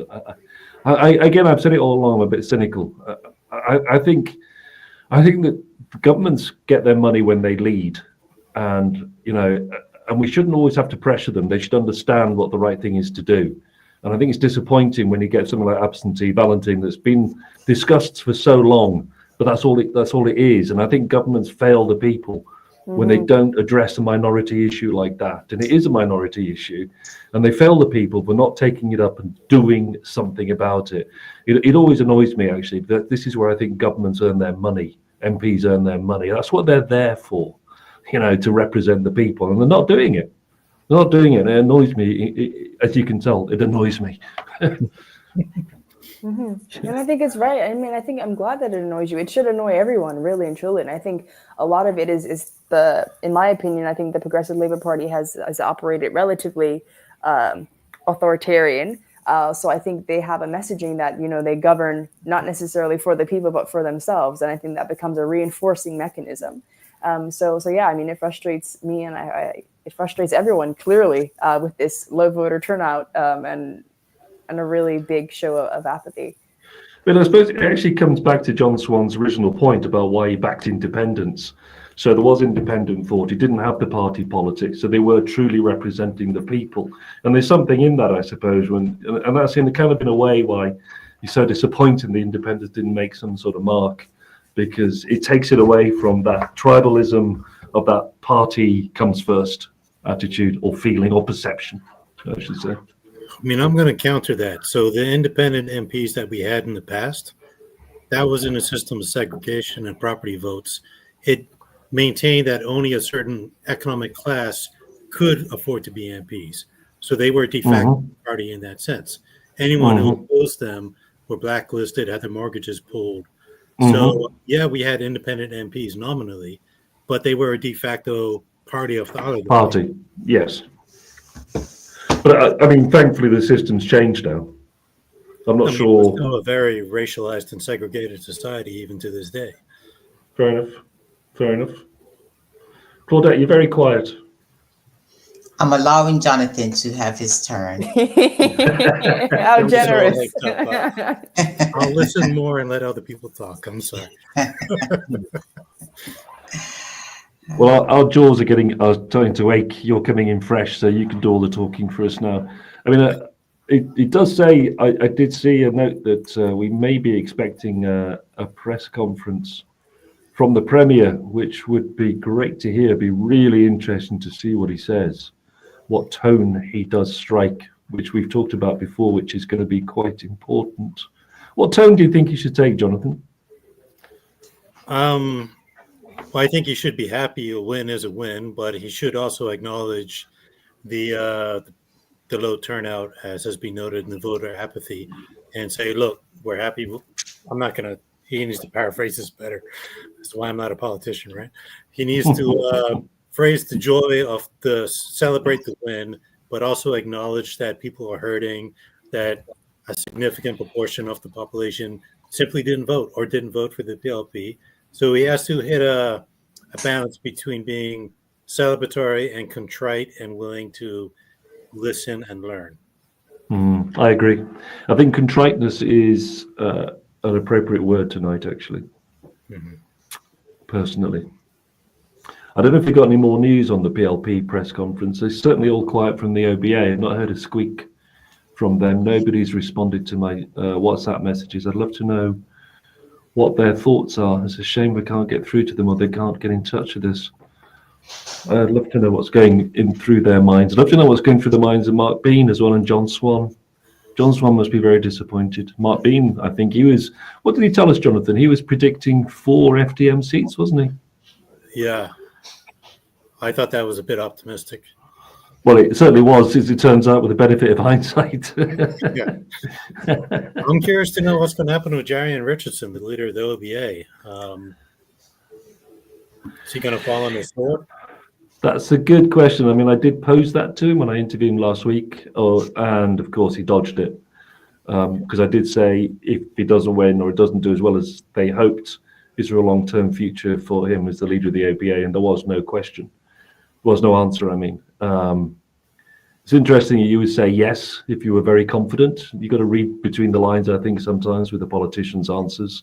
I think it has to be a question mark over it. But I don't know when their next annual meeting is, because strictly speaking, the leaders should be elected then. Although, of course, both parties got a track record for not sticking to protocol. But whether he'll fall on his sword, I don't know. I'd be surprised if he did. I'd be surprised. He's led them from 6 to 11. You know, they've almost doubled it under him.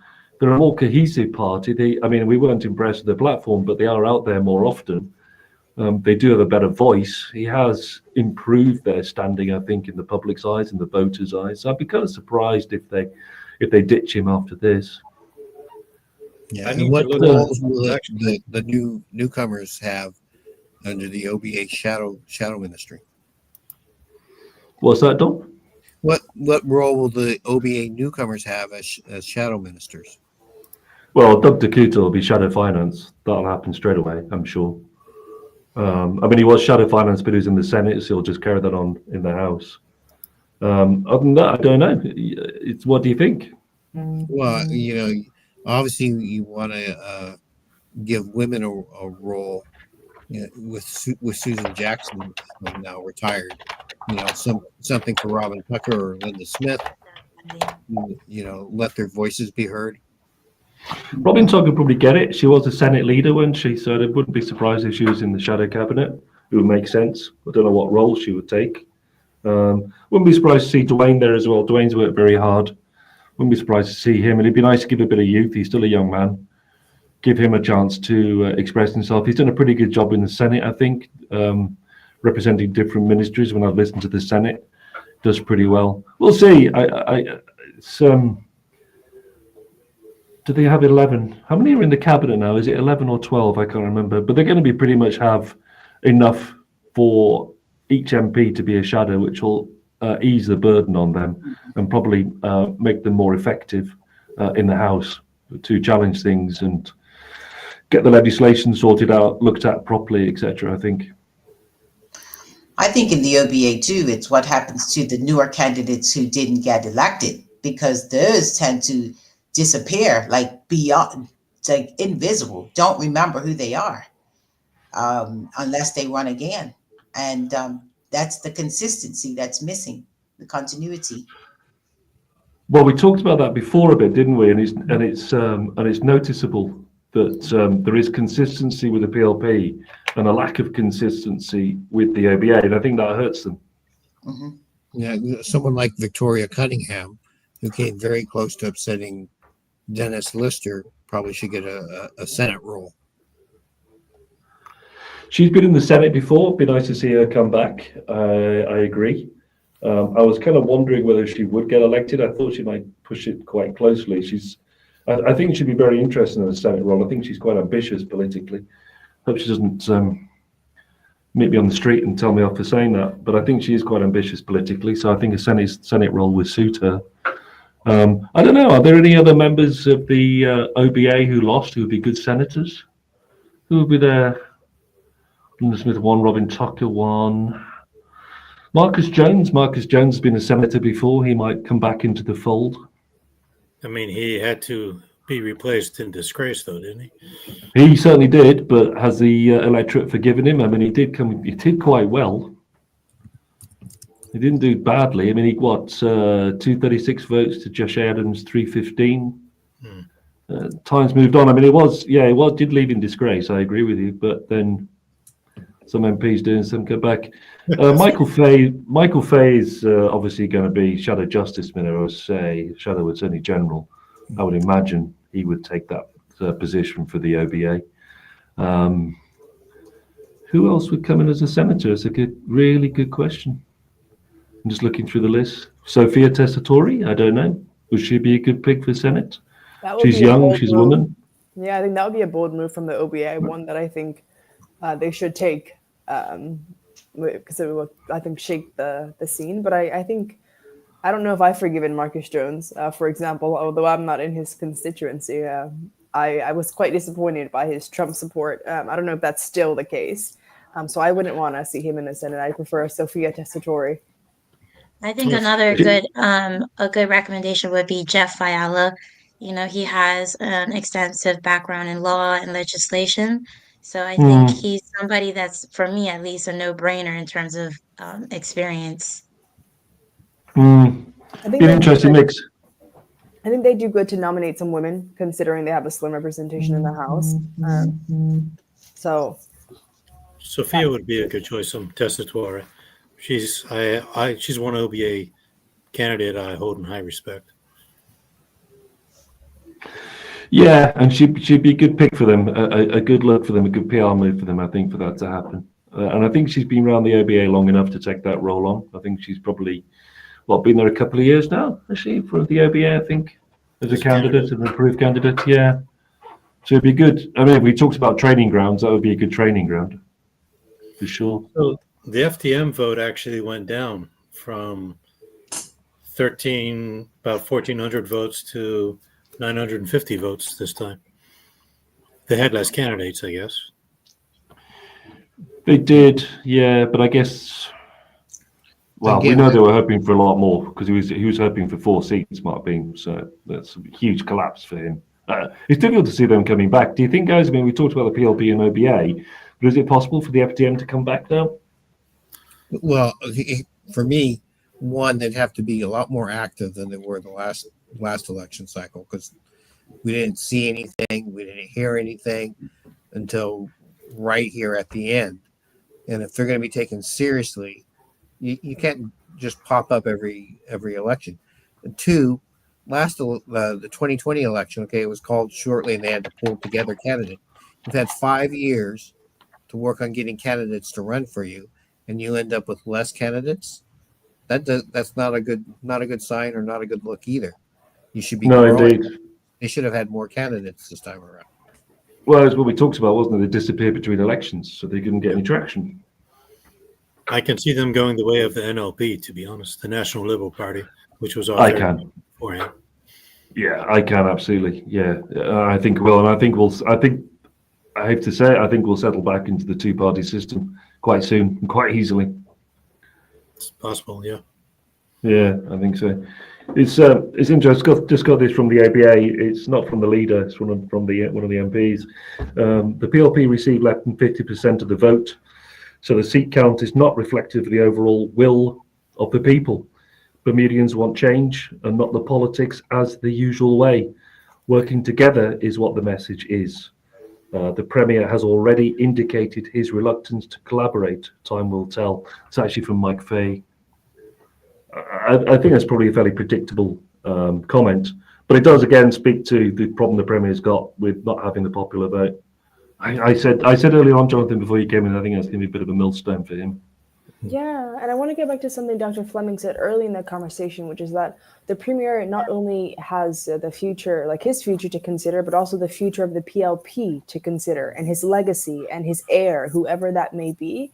Because my fear is, I mean, I think although that may be the case, I think that's a very fair assessment of what he may do. I think if he does it, he's going to seriously be harming the PLP's long-term viability and the popularity, or just, I guess, the room that his heir is going to have to kind of present the PLP as a viable option to the public over the next couple of years. So although I think that's fair, I'm really hoping that we're surprised by the Premier's tone and reaction to the low voter turnout, to the widespread dissatisfaction, to the record number of candidates, and all of it. You're right. He's given his heir what they call a bit of a hospital pass, hasn't he? Because it's his heir who's going to pick up the pieces in the 2.5, 3 years before the next election when the Premier goes, and that's going to be a lot of rebuilding of public trust in the PLP. And I use the word trust deliberately because obviously it's lacking at the moment with the low turnout. Yeah, and then we're thinking about young people who are going to have a long memory of being disengaged or not actively engaged or disenfranchised. So I think there's a lot of work to do on that front. Okay, I think the OBA statement's a bit rich, considering even though they won a few more seats, the people are not flocking to them. So, I mean, obviously, they have a lot of work to do too. So, you know. Well, we mentioned that, and they do 9,133 votes. I mean, that's pretty poor, isn't it? But I read that out because this is what the OBA is going to use to beat the PLP now, isn't it? You know, this is going to be their message. How can you say this? Because you did not have the popular vote. It's going to be a tactic. I guess for myself as a voter, I am bracing myself for a different Bermuda. Clearly, we have an aging population that is the older are dying. Some of the younger older are feeling disenfranchised. Many may have stayed at home. What's that going to mean for what we look like 5 or 10 years from now? It may be a very different leadership in Bermuda that with a base that is no longer there. And so I think we also as the voting public have to brace ourselves for a different time. And I think listening to our younger generation is key.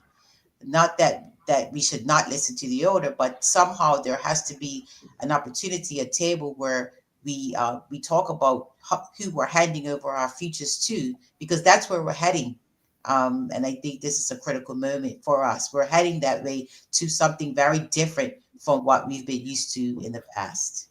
Yeah, and I like to consider myself a real optimist, but I will have to say I've been in Bermuda for a couple of days, and every time I see a young person, I'm like, "Hey, what you doing on Tuesday? You're gonna go vote?" And almost 100% of the time, I get a no, or what would that do? So I think that we're seeing a large disengagement from the youth, and I'm worried about what that will look like in the future. So I do agree with you. I think that there has to be a serious effort to try and engage the youth, and I mean, Bermuda Youth Connect tries to do that as best as we can, but I think there has to be like a unified front. But I guess I don't want to switch gears completely, but I guess in the next portion of the conversation, I want to talk about what the future of the Imperial Group could look like. Because Dawn, you talked about how it's rich coming from the OBA because the voters aren't flocking to them. The voters are staying home. So I'm wondering, if we do see a unified opposition, what could that look like? Well, obviously, they're going to have more than one candidate to get out there. You can say you're a political party, but if you're missing the party part and you're just one, there's no reason for somebody to vote for you. I mean, is the Imperial Group actually a party? I mean, I know Eugene Dean. I like him very much, but is it a political party? Is it just a one-man band? I don't know. I don't know where they go, and I don't know if they will form a coalition, even if they're talking about that with other parties. I'm not sure. I mean, technically, they had two candidates, right? Sophia Cannoneer was both Imperial Group and OBA. That was really, really weird. I'm not sure. It's so confusing, that one. She was certainly being backed by the Imperial Group, which was working with the OBA. And they were supporting her campaigning for the OBA, I think. But I don't think that was ever, to my mind, made 100% clear. No, it was very muddy. And also, we saw her today at the polls, and she had on a fully red outfit. Oops. Oh, a fully red. Well, that's OBA colors. Oh. Yeah, right. Setting the record straight. But no, seriously, on the record, we don't know. I don't think that was ever clarified. Then she called voters stupid for not voting for her. I mean, wait, really? Well, she said they lack critical thought. The voters that don't vote for me lack critical thinking and courage, is what she was saying. I'm paraphrasing. I was on a TNN when the TNN was up at C17. Oh, right, okay. I was like, that's not something smart to say. Not really. Yeah. Not really. You're going to alienate your voter. Yeah. And also, I just don't think that's true. I think people are not voting for a wide variety of reasons. So. I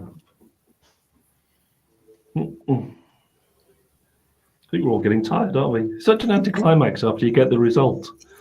You build up to it all day. You do all the research and do all your background work, and then suddenly it's over. Yeah, I mean, it was really finished. Fun. It was really fun to be on the road, I will say. Ajay and I rented a yo-yo, and we went to most of the polling stations from early in the morning until late in the afternoon. And that was really fun. So I have had a really exciting day. It was really nice to see the candidates. I will say a lot of them seem to be like quite friendly with each other. You can tell that there are some who are not friendly with each other, but there are definitely some who are like making conversation. And I think that gave me a lot of hope, because I think sometimes polarization can start from the top and then go down to the bottom, where political parties themselves are polarized. They feed that over to the public. So I was quite pleased to see the camaraderie from the candidates that they posed today. I think I've covered politics here and back in the UK for a very long time. You see the camaraderie off camera, you don't see it on camera. Mm-hmm. And so the audience, the big audience, is not going to see the camaraderie. Correct. Which I think is a problem, and that does lead to tribalism, and it doesn't promote unity. But I that's party politics, I think. Yeah, sorry, Claudette. That's true everywhere. On camera or one way and off camera or another. But I think the public does need to be aware that there are relationships beyond what you see presented. But obviously, party politics you have to stay in line with the party. But behind the scenes, there are friendships there for sure. Absolutely, there are. Yeah. I wasn't aware of that. Yeah, I didn't have that. I didn't have that impression, because I listened to the house and I'm like, wow, they really hate each other, because I'm away in school, so I don't really get to see them interact. So I think that's why I was like, wait, they're friendly, and that gave me hope. So I it's a shame that not everyone can see that camaraderie, and I hope that changes. Maybe they can change the way the debate in the house. Well, half of them believe it or not, during the primary lunch break. So yeah, they all go together. And believe it or not, off camera, they actually get on with the media as well. Mm-hmm. Mm-hmm. Seriously. I'd also like to give a shout out to the parliamentary registrar staff. I mean, There's what, about Absolutely. 5 workers per Absolutely. polling station? Yes. It's a Yeah, mammoth here. undertaking, and they've been on there since 8 a.m. Some of them are Yeah. probably still at the Absolutely. parliamentary register office. They Absolutely. do Yeah. excellent work, and I don't think they get enough appreciation for it. I think that's a very good point, Jonathan. I also want to commend them for the new website because I think it was absolutely excellent, very easy to use, very crystal clear, and it was a treat. It was an absolute treat. Yeah, yeah, you're right. See, people like these guys just don't get the right mention, do they? But without them, the election just wouldn't happen. Not Yeah. at all. They were professional, smooth. It was fantastic. And people like yourself who volunteered to monitor the Absolutely. count. I was going to mention that too. All the officiates and all the people that came out, right down to the custodians who made sure the schools or whatever the places of voting took place, pristine. We could, we take for granted, the way that we conduct, the standard in which we conduct our elections. And so we need to commend everybody. And we want to commend, I probably did this already when I began, but Bernews has been exceptional in its coverage from way back, starting with the Bermuda Youth Connect team, right up. That's right. Good job, Pat. Right up until now, and we're still here. We're still here. Yeah, I mean, I really love this because, and I want to again send a thank you to all the parliamentary registry volunteers, employees. I think it's easy to forget that there's an entire apparatus of people who are undergirding our system, and I think this underscores what we were talking about earlier about the boots on the ground, being on the ground. There are people on the ground daily, and they're not always top of mind or front of the newspaper. So thank you for all you do, and Pat, thank you. Pat's excellent. How did you enjoy We it? didn't get a debate this year. The work that the Bermuda Youth Connect did, having candidates facing off each other, that was the closest to a debate I've ever seen for Bermuda. Yes, so absolutely. Changed Unprecedented. politics here. Yeah, I was a little disappointed to not see a debate happen, but I'm hopeful for the future that it can happen. But I'm definitely, I agree. I'm glad that Bermuda Youth Connect got that opportunity to create a debate style like environment. In our candidate interviews, the youth forum particularly, we took a different tone with the candidates. We took positions, we pushed back, which is unlike our usual style. And we got mostly good feedback from that. So it seems like something that we'd be continuing. Well, here's the thing, for you talked about keeping the movement going. You talked about keeping the pressure up. You now have the platform to do that. Absolutely. You do, and Absolutely. you've got the technology, you've got the voice, you've got the profile, and I have to say it's been fantastic talking to you guys. It's been an absolute pleasure, and I would worry for a politician if they came on in front of you because I think you would grill them. Well, but no, seriously, but you talk about keeping the pressure up, but there you go, you've got a chance. Yeah, no, thank you for that. That means a lot coming from you and also coming from Dr. Fleming. We've tried to do that, and I think we will continue in the future because it's needed, but also because we get a lot of joy from it. I mean, I'm abroad in school. I'm at school at Oxford, so I'm very detached from the Bermudian reality. So Bermuda Youth Connect keeps me connected to Bermuda. So Awesome. Hi, Don. Welcome back. Yeah, thank you. Gone a little longer than I thought I was going to be. I really want to just echo, and give some praise to Pat, like you guys were doing. If people only knew how much work she was doing in the background, and just one person, she's doing an awesome job. And like, I would hate to be in her shoes, because I think I would have been lost it by now at this point.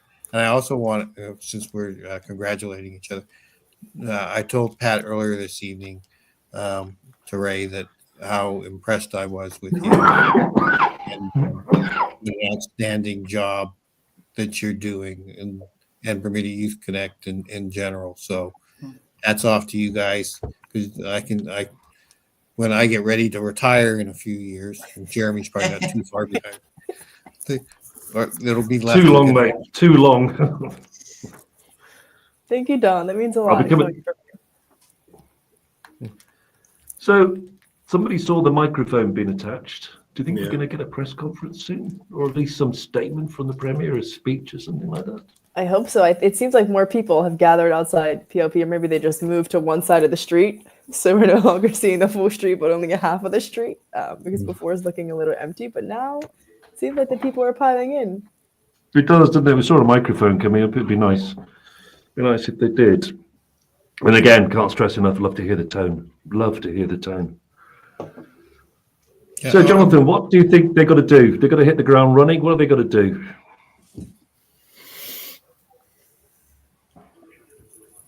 Yeah, I think they should take advantage of the political capital while they have it. I'm not saying go like Trump with executive orders, but Please no, please nothing like Trump. Please. Yeah, Maybe they'll do it the Gulf of Harrington Sound. Maybe they'll pursue that policy. I mean, in some ways, it's going to be continuity because they've been in power since 2017, so we kind of know what to expect. But there were some really interesting and progressive things in the platform, which I hope actually happen between now and the next. I want to see you one more time. Nice.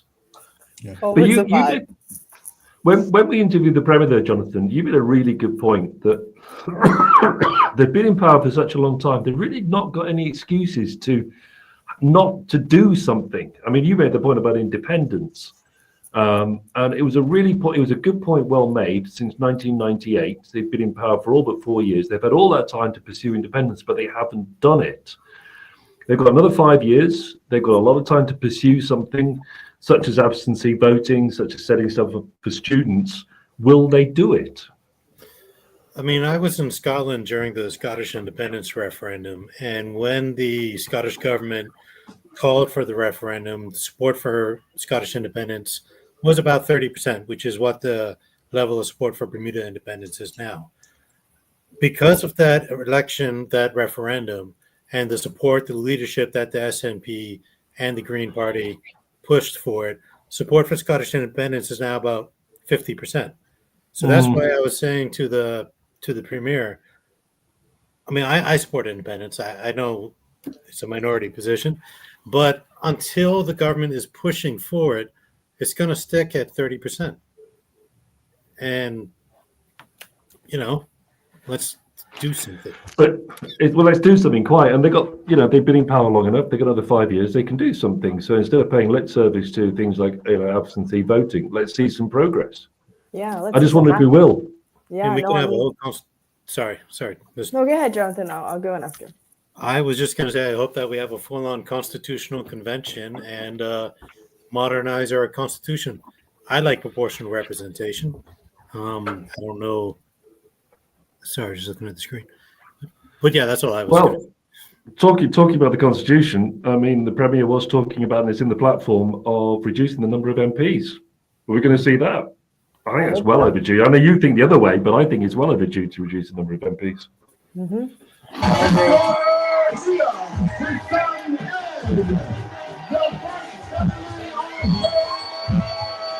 Okay, that's David Burt's family. Okay, let's see what he says.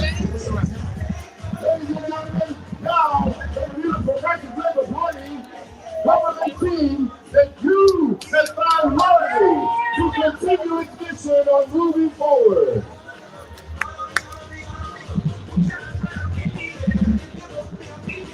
And just before we welcome the Team PLP to the stage, please give a warm round of applause and appreciation for the invaluable contribution to this country of the retired members of Parliament and ministers, the Deputy Premier, the Honorable Walter Robert.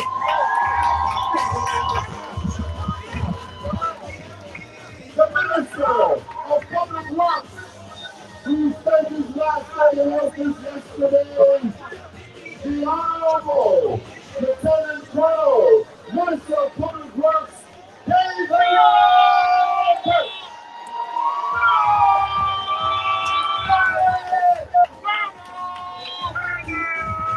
Constituency 1, PLP member and the incumbent elected member of parliament,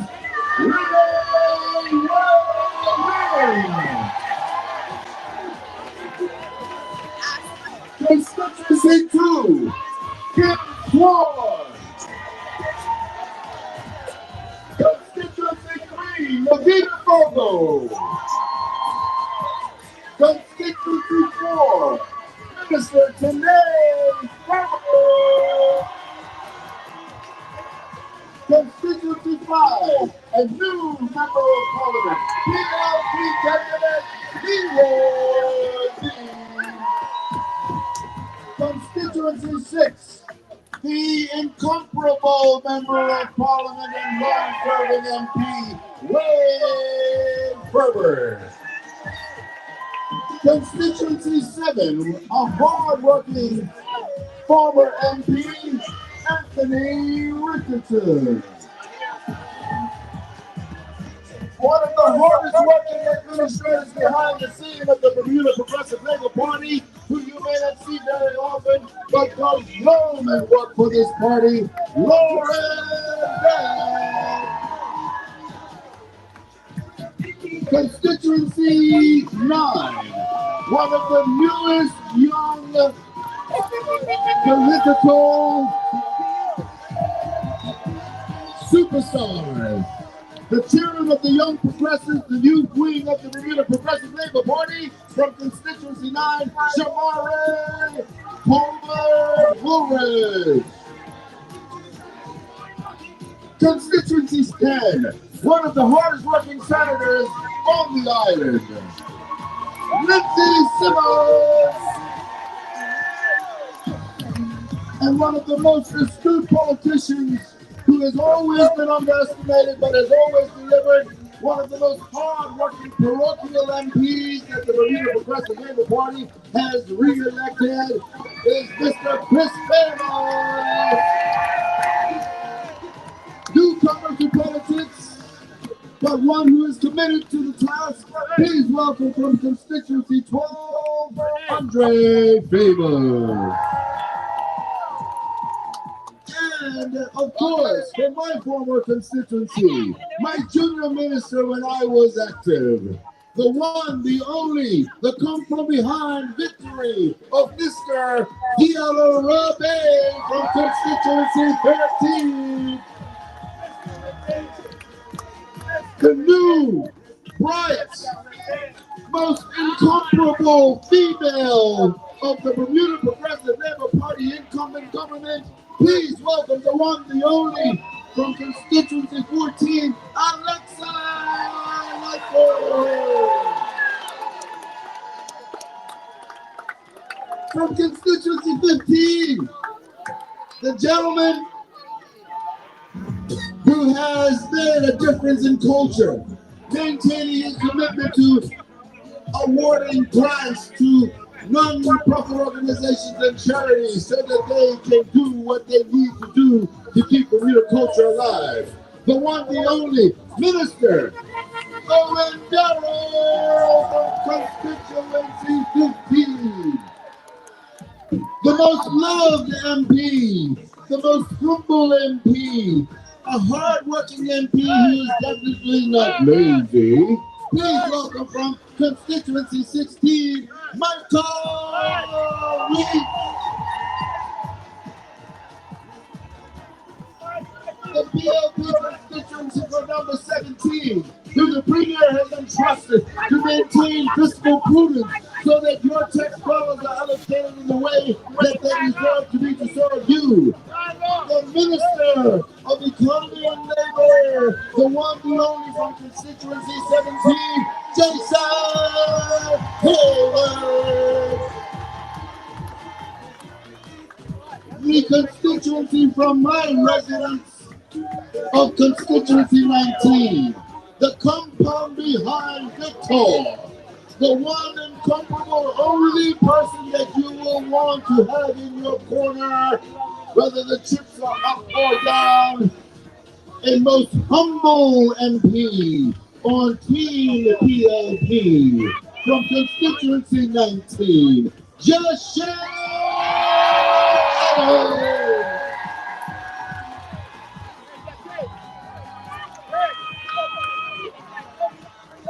From Constituency 20, the most sincere single mother of 5 who keeps it all alive. The one who works hard. She's not single. She is married, of course. My mistake, and I do apologize. Happily married at that. The one, the only, Aisha Musser. I do apologize to you, Aisha. And from Constituency 22, someone you may not know works as hard as she does for the Bermuda Progressive Labor Party from behind the scenes. This lady is a yeoman when it comes to commitment. Please welcome. Okay, 21, I missed 21. And this gentleman is an incredible financier, one who is committed to the Bermuda Progressive Labor Party, one who will do for this country what needs to be done as a part of a team that you have supported tonight. The one, the only from Constituency 21, Curtis Dickinson.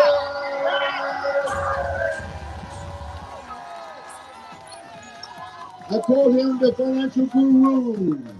And from Constituency 22, the lady I was previously mentioned is one of the hardest working yeoman ladies in the Bermuda Progressive Labor Party behind the scenes. Please welcome from 22, ladies and gentlemen, J. Dawn Simmons. And one of the brightest international contributors to this country as an attorney and a qualified attorney general now, having proven herself in a very short period of time, the one, the only MP, was really looking forward to defeating. But she will be an MP in the future. There's no doubt about that. Please welcome Attorney General Kim Lucas. I wanted to be an MP so much. I wanted to be an MP so much. And here's one of the most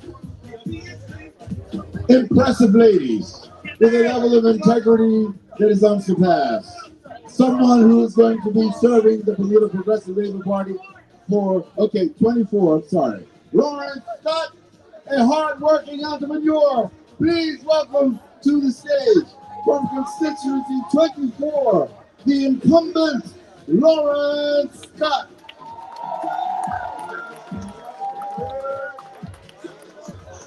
From Constituency 25, as I mentioned, one of the most impressive young persons entering into the political arena. Please welcome Joanne Ball Burgess. From Constituency 26, incumbent MP, much loved in his constituency. Please welcome Mr. Neville Tyrrell. And the MP just newly elected, replacing Colonel David Birch, from Constituency 27, Paul Wilbur. And the come from behind maestro, who may have had some doubting that he would pull it off, but he did in fine style. Please welcome from Constituency 28, the incomparable chairman of the Road Safety Council, Mr. Dennis Lister III. The Energizer Bunny just keeps going and going and going in Constituency 29. You all know him, you all love him. Please welcome MP Zane De Silva. And from Constituency 30, one of the brightest IT professionals on the rock. Please welcome Nisha Butler. The PLP team also consists of former MP who is well loved. Please welcome from Constituency 31, Crystal Caesar. and the come from behind maestro, like a long shot thoroughbred horse. It is none other than Mr. Simmons is not here, but still give a warm round of applause and appreciation for Scott Simmons from Constituency 32. Who is here is a hard-working MP that works all year round in his constituency, none other than the incomparable Jamal Simmons from Constituency 33. And please welcome long-standing super health minister from Constituency 34, who will oversee healthcare reform if she is reappointed as the health minister, Miss Kim Wilson from Constituency 34, and the Speaker of the House from Constituency 35, the longest serving MP in the House of Assembly, Mr. Dennis Lister. And last but not least, the Reverend Emily Gale Deal from Constituency 36. Please now welcome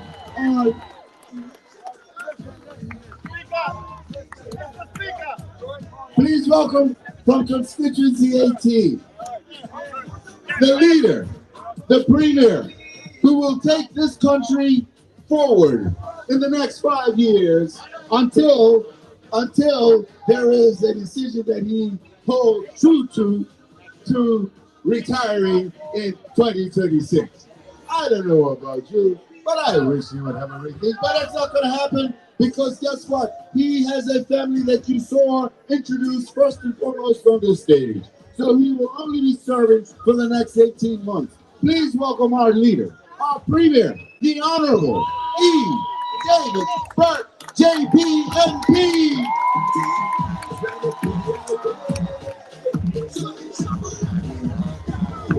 Election time is coming, and everyone can see it. They gotta stand. Good evening, PLP family. So you know that on election night, we celebrate, but we must give a speech to the country. And so I would say, hey, check my mate right there. So tonight, whether you are here with us on Court Street, watching at home, or listening on the radio, we stand together as one country.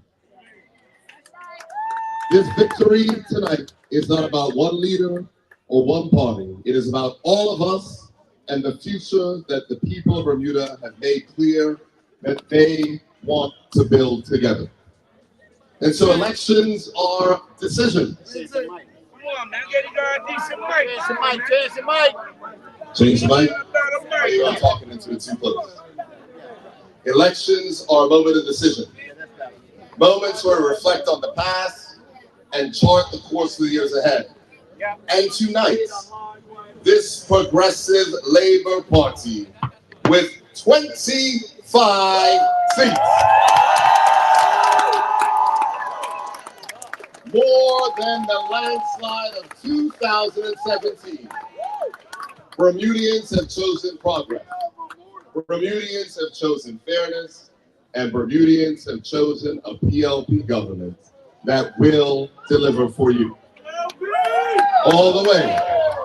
You have chosen a government that will continue to put Bermudians first, a government that will listen and lead and work every day. But let me be clear.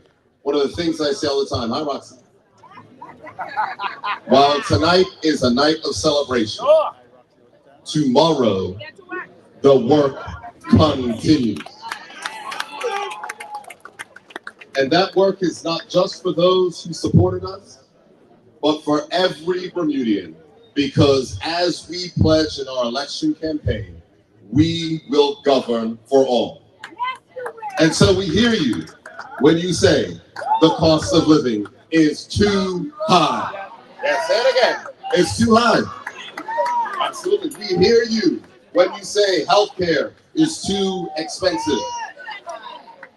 We hear you when you say that we need to make sure that we get education reform right, protect our teachers, and give them the resources that they require. And we hear you when we say that our seniors, our cherished seniors of this country, need more assistance, and the sandwich generation needs more support. Trust me, family, we hear you. And we will go to work every day as the government that you elected us to do. And so, to our incredible candidates, all of you here on stage, whether or not you were first elected in 1989 or first elected in 2025, whether you have won or lost, thank you on behalf of our members for your dedication, hard work, getting on the doorstep to represent the Progressive Labor Party.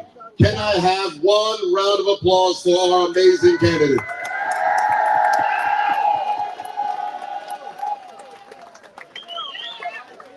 To all of you over there who are inside, our executive members, our committee members, our regular members, our supporters, our volunteers, all of those who gave their time and energy to this campaign, we could not have done it without you.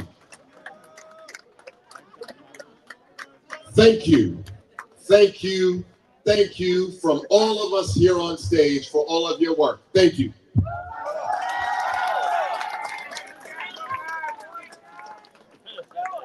And to my wife, Kristen, to my daughter, Mia, and to my son, Ed, who have had to endure so much during this election.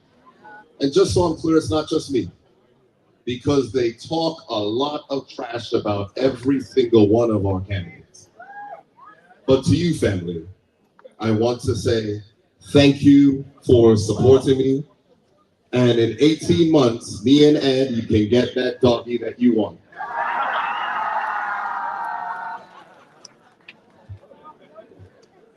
So as I close, and I know that my mother is at home, my father is here, my sister is here as well, I want to say thank you as well. And to the PLP family, remember, welcome Scott Simmons. Yes, come from behind, Scott. You had us with a little scare there. You had us with a little scare there, Scott. Welcome, and Anthony Richardson is here too. Thank you, Anthony.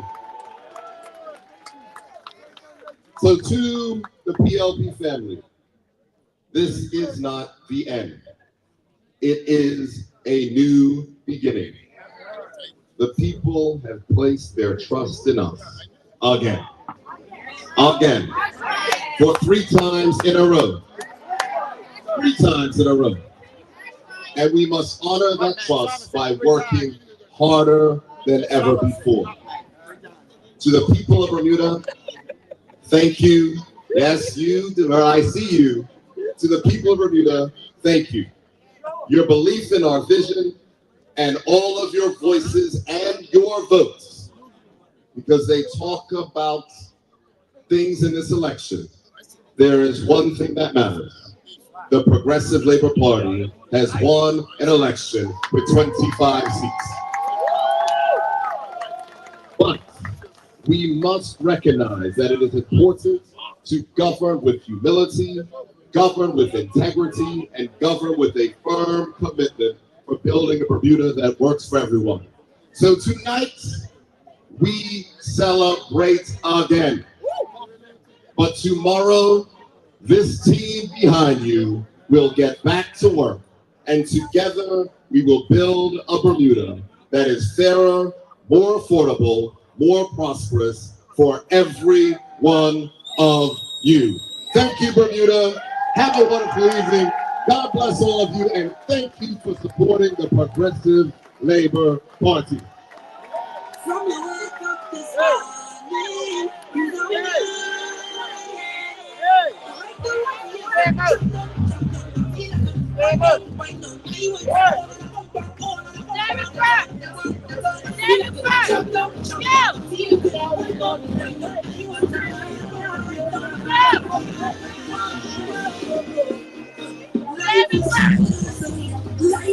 PLP all the way. PLP all the way.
Welcome back. Hi, everyone. Hello. We want to Well- welcome Justin Matthias for joining us tonight as well. Hey Don, hi everybody. How's everyone doing? Good, Slightly Justin. tired. Great to see you again. Good to see you again as well. It's been a long day. Justin, before we close out tonight, do you want to give us your thoughts on the evening? No, I think it's I'm really saddened by the voter turnout. I think to have a lower voter turnout than in 2020, given that it was COVID, and then on top of that, given that OBA didn't run in 5 constituencies, which led to an even lower turnout. I think speaks to I don't know if it's voter apathy. I don't know if was just the short nature of the campaign and it being a snap election. I think there's a lot of things for people to analyze. And I think on top of that, I think what we've seen with the OBA is we've seen a whole entire Senate team be promoted. I think that's the big conversation. I think if anyone looks at the OBA, I think there's a lot of faults. But one thing that they can't fault is the Senate team that they had before this election. They had Kudo, they had Robin Tucker, and they had Dwayne. They all did great. And I think that's what the OBA needs to turn to. If you look at that threesome in Senate, they went far above, right? They never delved into any mudslinging. They always were positive. They always were on policy. And I think if the OBA looks at this election and they look at the people that stood up in principle, the people that stood up against this government, because I think that's what we all tried to do. And we all tried to elevate in our own way. I think if they get it right, they might be able to get people back into their camp. And I think they might be able to put up a real opposition against this government. Yeah, I mean, Justin, it sounds like maybe you were a fly on the wall during our previous conversations because we had said something similar. We said the OBA needs to focus on consistency, particularly with like their feet on the ground. But the Senate is a really good example because we're also talking about that as a kind of practice ground for being an MP in the House. So definitely fully agreed. I don't want to put you on the spot because I know it's been a long day, but I kind of want to get your reaction to the independent show out. And I'm really sorry about your race, but just your reactions to the fact that no independents picked up a seat. Yeah. I think for me, I knew that I wasn't going to win, right? I think in my constituency, you had Douglas Dakuda that was there for 3 years. And I mean, he worked incredibly hard in that constituency. So you can't really compete with that and you can't change minds for me, it was only 3 weeks. and I'm working a full-time job. And then on top of that, I like to present myself well. So I want to have You a do. platform. I want to You have an do. op-ed. I want to have all of these levels of conversation to elevate. And, I just don't go out there to say that I go out there. I go out there with a plan. And if anyone ever looks back at my campaign, they can see that. And they can see that, I put the work in. For other independents, it was the same thing. Like 6 weeks, you're not going to be able to change minds. The complexities of what the realities of an independent government or a coalition would look like, the people weren't ready for that. And you couldn't explain that within 6 weeks. And I think it's sad that there are people that can't understand that. But on top of that, I think the most important thing is that in all of this, we have to say, well, why didn't people still come out? When I look at it, people under 35, I didn't see. Me either. There was such a number of people that haven't even registered to vote. And we need to really connect and to see in the terms of, and I said this earlier, the OBA and the PLP strategy was to depress the vote. And they achieved that.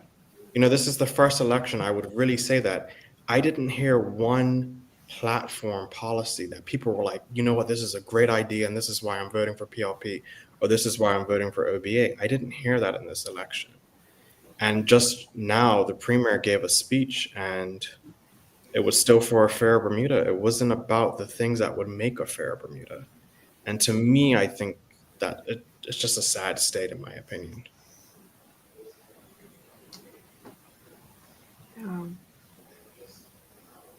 Yeah, I mean, just responding. Sorry, Don. I just ahead. wanted to say, Justin, I think you ran an excellent campaign. I mean, I know like you only had 6 weeks, but I thought that your platform was comprehensive and the plans that you had were clearly firmly rooted in constituents' concerns. So I want to say congratulations to you, genuinely, for just running a really great campaign. And I wanted to put the footprint out there for other people to go forward, right? I think that's the most important thing too, is I think there were so many people that were getting involved as independents that maybe probably shouldn't have, in the sense that they didn't have enough time to really understand what they needed to do. They didn't understand the team they needed to build to support them. And I think going through it and doing it right and not doing it quick, I wanted to show to other people that this is how you do it. And if you do all of these things, then yeah, start now. Start tomorrow. I mean, we're in the 19th right now. You can start tomorrow in the next election. You build up your team. You come up with a strategy. You come up with a platform. You get on the doorstep, and it's achievable to be an independent if you wish. And that's what I really wanted to do in my campaign. It wasn't to win. It was to say this is how it should be done. These elections should be on policy. They shouldn't be on sentiment. They shouldn't be on emotions. And the voters really, truly just need to be educated. And I think if someone does the work, no matter if it's the PLP, no matter if it's the OBA, no matter if it's the FDM, no matter if it's a group of independents, but somebody really and truly needs to go into the community, understand why people are not coming out to vote, and working on that, registering people, getting them to understand the system, getting them to understand the Constitution. I think if we all just go and educate people, I think elections in the future would be a lot better. And I think people would be a lot less turned off by the political system. Yeah, I think one of the problems in talking to the candidates over the last 2 weeks, you had Sir John running his independents, but there were other people running as independents. And there was some confusion as to, well, which kind of independents are you? And it might have been better if they'd branded themselves, because most of the candidates that ran under Sir John Swan's banner of independence was of a very high quality. But then you had quite a few people running as independents who, let's just say, did not match that equality. So then if you're looking, is this person also running with them? They're at a different level, and you can see that in some of the vote totals that some of these other independents received. and it might have just been better for them to brand themselves as a fourth political party. Yeah, and I totally agree with you, Don. I think it's hard in the sense, like, even for me, you know, when we're even discussing about having a potential debate, and it's just like, you know, can one person represent all of the independents? And they can't, because we're independent. And there's not even enough time to say, well, let's sit down at a table and say, well, what are the things that we all want to achieve? And then how can we come up with consensus, and how can we come up with a platform? You're not going to be able to do that in 6 weeks. And then you said to yourself, well, then you're not independent, you're a party. And then can a party, I mean, a party forms not the same way, but FDM formed in 2020 in a very short amount of time, and they made a lot of inroads. So I get your point, and it's even like FDM right now. People bought into a lot of the FDM candidates because they were a party, and it was easier for them to digest and understand how they were going to work together, right? They had a platform. And that's why I'm saying I think it's more of an opportunity for OBA. I think if OBA allows that space to, you know, just stay there, then I think something would come out of that, because at the end of the day, even though they have an elevated Senate, they still have some of the same people there. And then what are they doing in terms of strategy to say, well, you know, we're moving forward? It's the same voices. You know, the only new voice that's come into the equation is Linda Smith. And is that going to be enough to get OBA to the next election to say this is the new and reinvigorated OBA? And I think they have the opportunity in 3 new Senate appointments. And I think they also have the opportunity to come together with some of the independents that ran and say, you know, well, what do we need to do? And what should we do as a party? Because as you can see, at just a small level, is PLP, even in a low voter turnout, is still a grassroots organization with 36 sophisticated branches, regional chairs, a whole entire party. And there's nothing else to compete on the other side. You know, the OBA did not have the Get Out the Vote campaign to win and sweep where they could have. And, you know, those are the things that need to be worked on. And the only way that you can work on that is still working on the internal, you know, just structure of the OBA. And I think You were chair. Sorry. You were chair for a long time. I mean, what structures were put in place then? And what structures are missing now? Well, I was only chair for 3 months, but, you know, all that work was getting done then. And then when Craig Cannoneer took over, a lot of that work went by the wayside. And a lot of the, you know, everything fell in terms of the competency of losing all of the UBP old guard that were in the OBA. And caucus has shifted. And I think in terms of where they are now, I think OBA do have a good opportunity to pivot and come up in the future with a new strategy, especially with their Senate appointments that are coming up. Yeah. It's going to be interesting where the OBA goes. Sorry, Jeremy? I said it's going to be interesting where the OBA goes. I kind of hope, for the sake of having a good opposition, that they don't think 11's good enough, and they want a lot more, and pursue change that will get them a lot more, and set up the branches, get the grassroots back, and campaign from the bottom up. Yeah. As we're approaching 1 o'clock, and I'm sure most of us want to get to speak tonight, just to wrap up, the PLP won the election, taking 25 of the 36 seats. That's a loss of 4 seats. The OBA picked up are now at 11, so pick up a 4. The independents, FDM and EMP received none.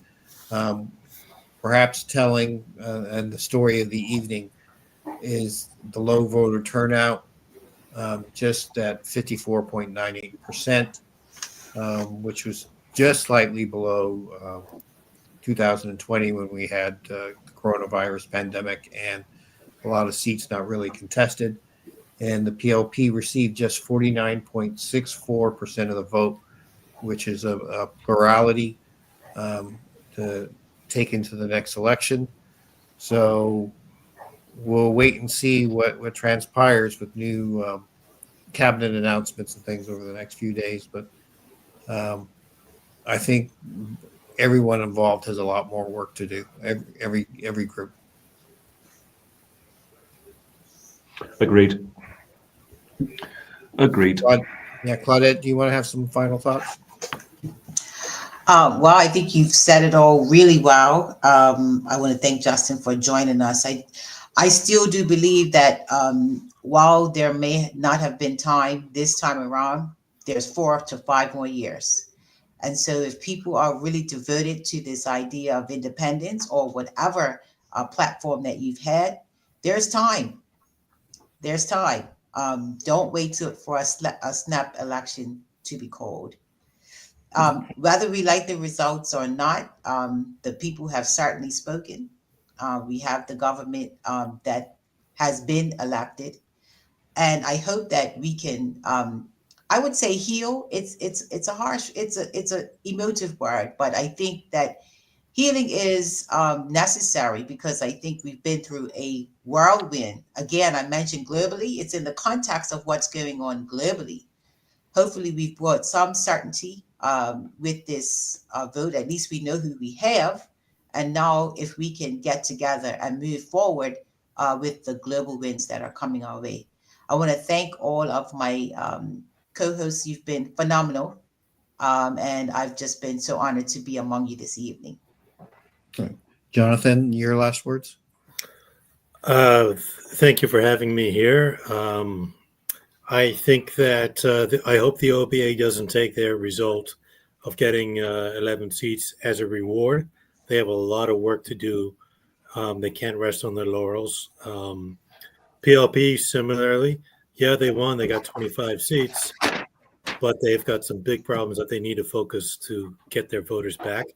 Overall, I think we have an opportunity to kind of rethink democracy, and I hope that the PLP takes this opportunity to enact real progressive change.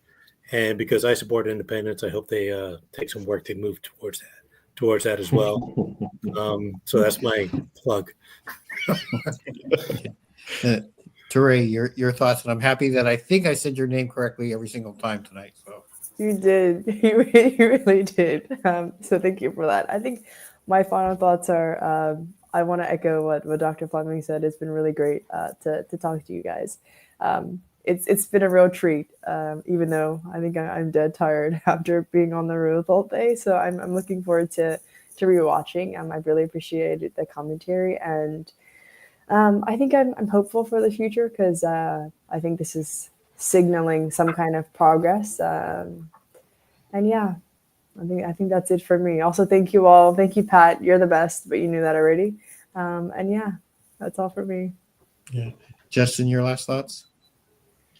Yeah, no, I think I've said everything I needed to say in my little 5 minutes. But no, I echo what Jonathan said as well, and what Dr. Fleming said as well. I think there are roots for a lot of people. And I think for the PLP, it's going to be a little bit of inward retrospection in terms of, where do they move forward and where does the party go after David Byrd in 18 months? And I think that work is going to start tomorrow. And I think you're probably going to see shifts in cabinet that might work towards where they're going to move. And then the same thing for OBA. I think they have a great opportunity, but they can't look at the results and say that that's a resounding result and a positive result for them. They need to put in the work. And if they put in the work, then I think at the next election, it's either going to be more independents that have given the time, that have spent the 5 years, and they're going to really challenge, or the OBA comes and they've done the work, they've gotten people into their corner, and they fight against the new reinvigorated PLP. All right. Jeremy, you started us off tonight, so finish us off and take us off to the sleepland. Yeah, thanks. The problem with speaking last is everybody said everything you want to say. Thanks for that, Don. I could have done with going first. Not the only thing in my mind now is my long drive back to St. David's and the 6-pack of Heineken that's cold in the fridge that I'm going to drink to put me to sleep tonight because I'm going to be so wired. I think you guys have said it all very eloquently. I do think I noticed a line in the Premier's speech where he said people have placed their trust in us again. That's not quite true, because we've seen that from the vote from the turnout. So I think the PLP and the Premier has to do a lot of work to prove that they are for the entire island, and they have to do a lot of work to rebuild trust, because I think a lot of that has gone for whatever reason. I think the OBA, well, I think they'll be reasonably happy with getting 11 seats. I think now they've really got to concentrate on being a much more effective opposition. They have the opportunity because they have more seats. And as Justin made the comment, they can bring in 3 new people in the Senate and prove they can be an effective force. This is a start for them. If they want to be a proper opposition, now they really need to do the hard work and build from the bottom up. I was really excited to see so many independents. And I thought it signified a change in the mood amongst the electorate. I'm disappointed they didn't fare better. And I think the mood, unfortunately, is reflected more accurately in a very, very low turnout. All right. On behalf of Bernews, we all thank you and wish you a beautiful evening. Good night.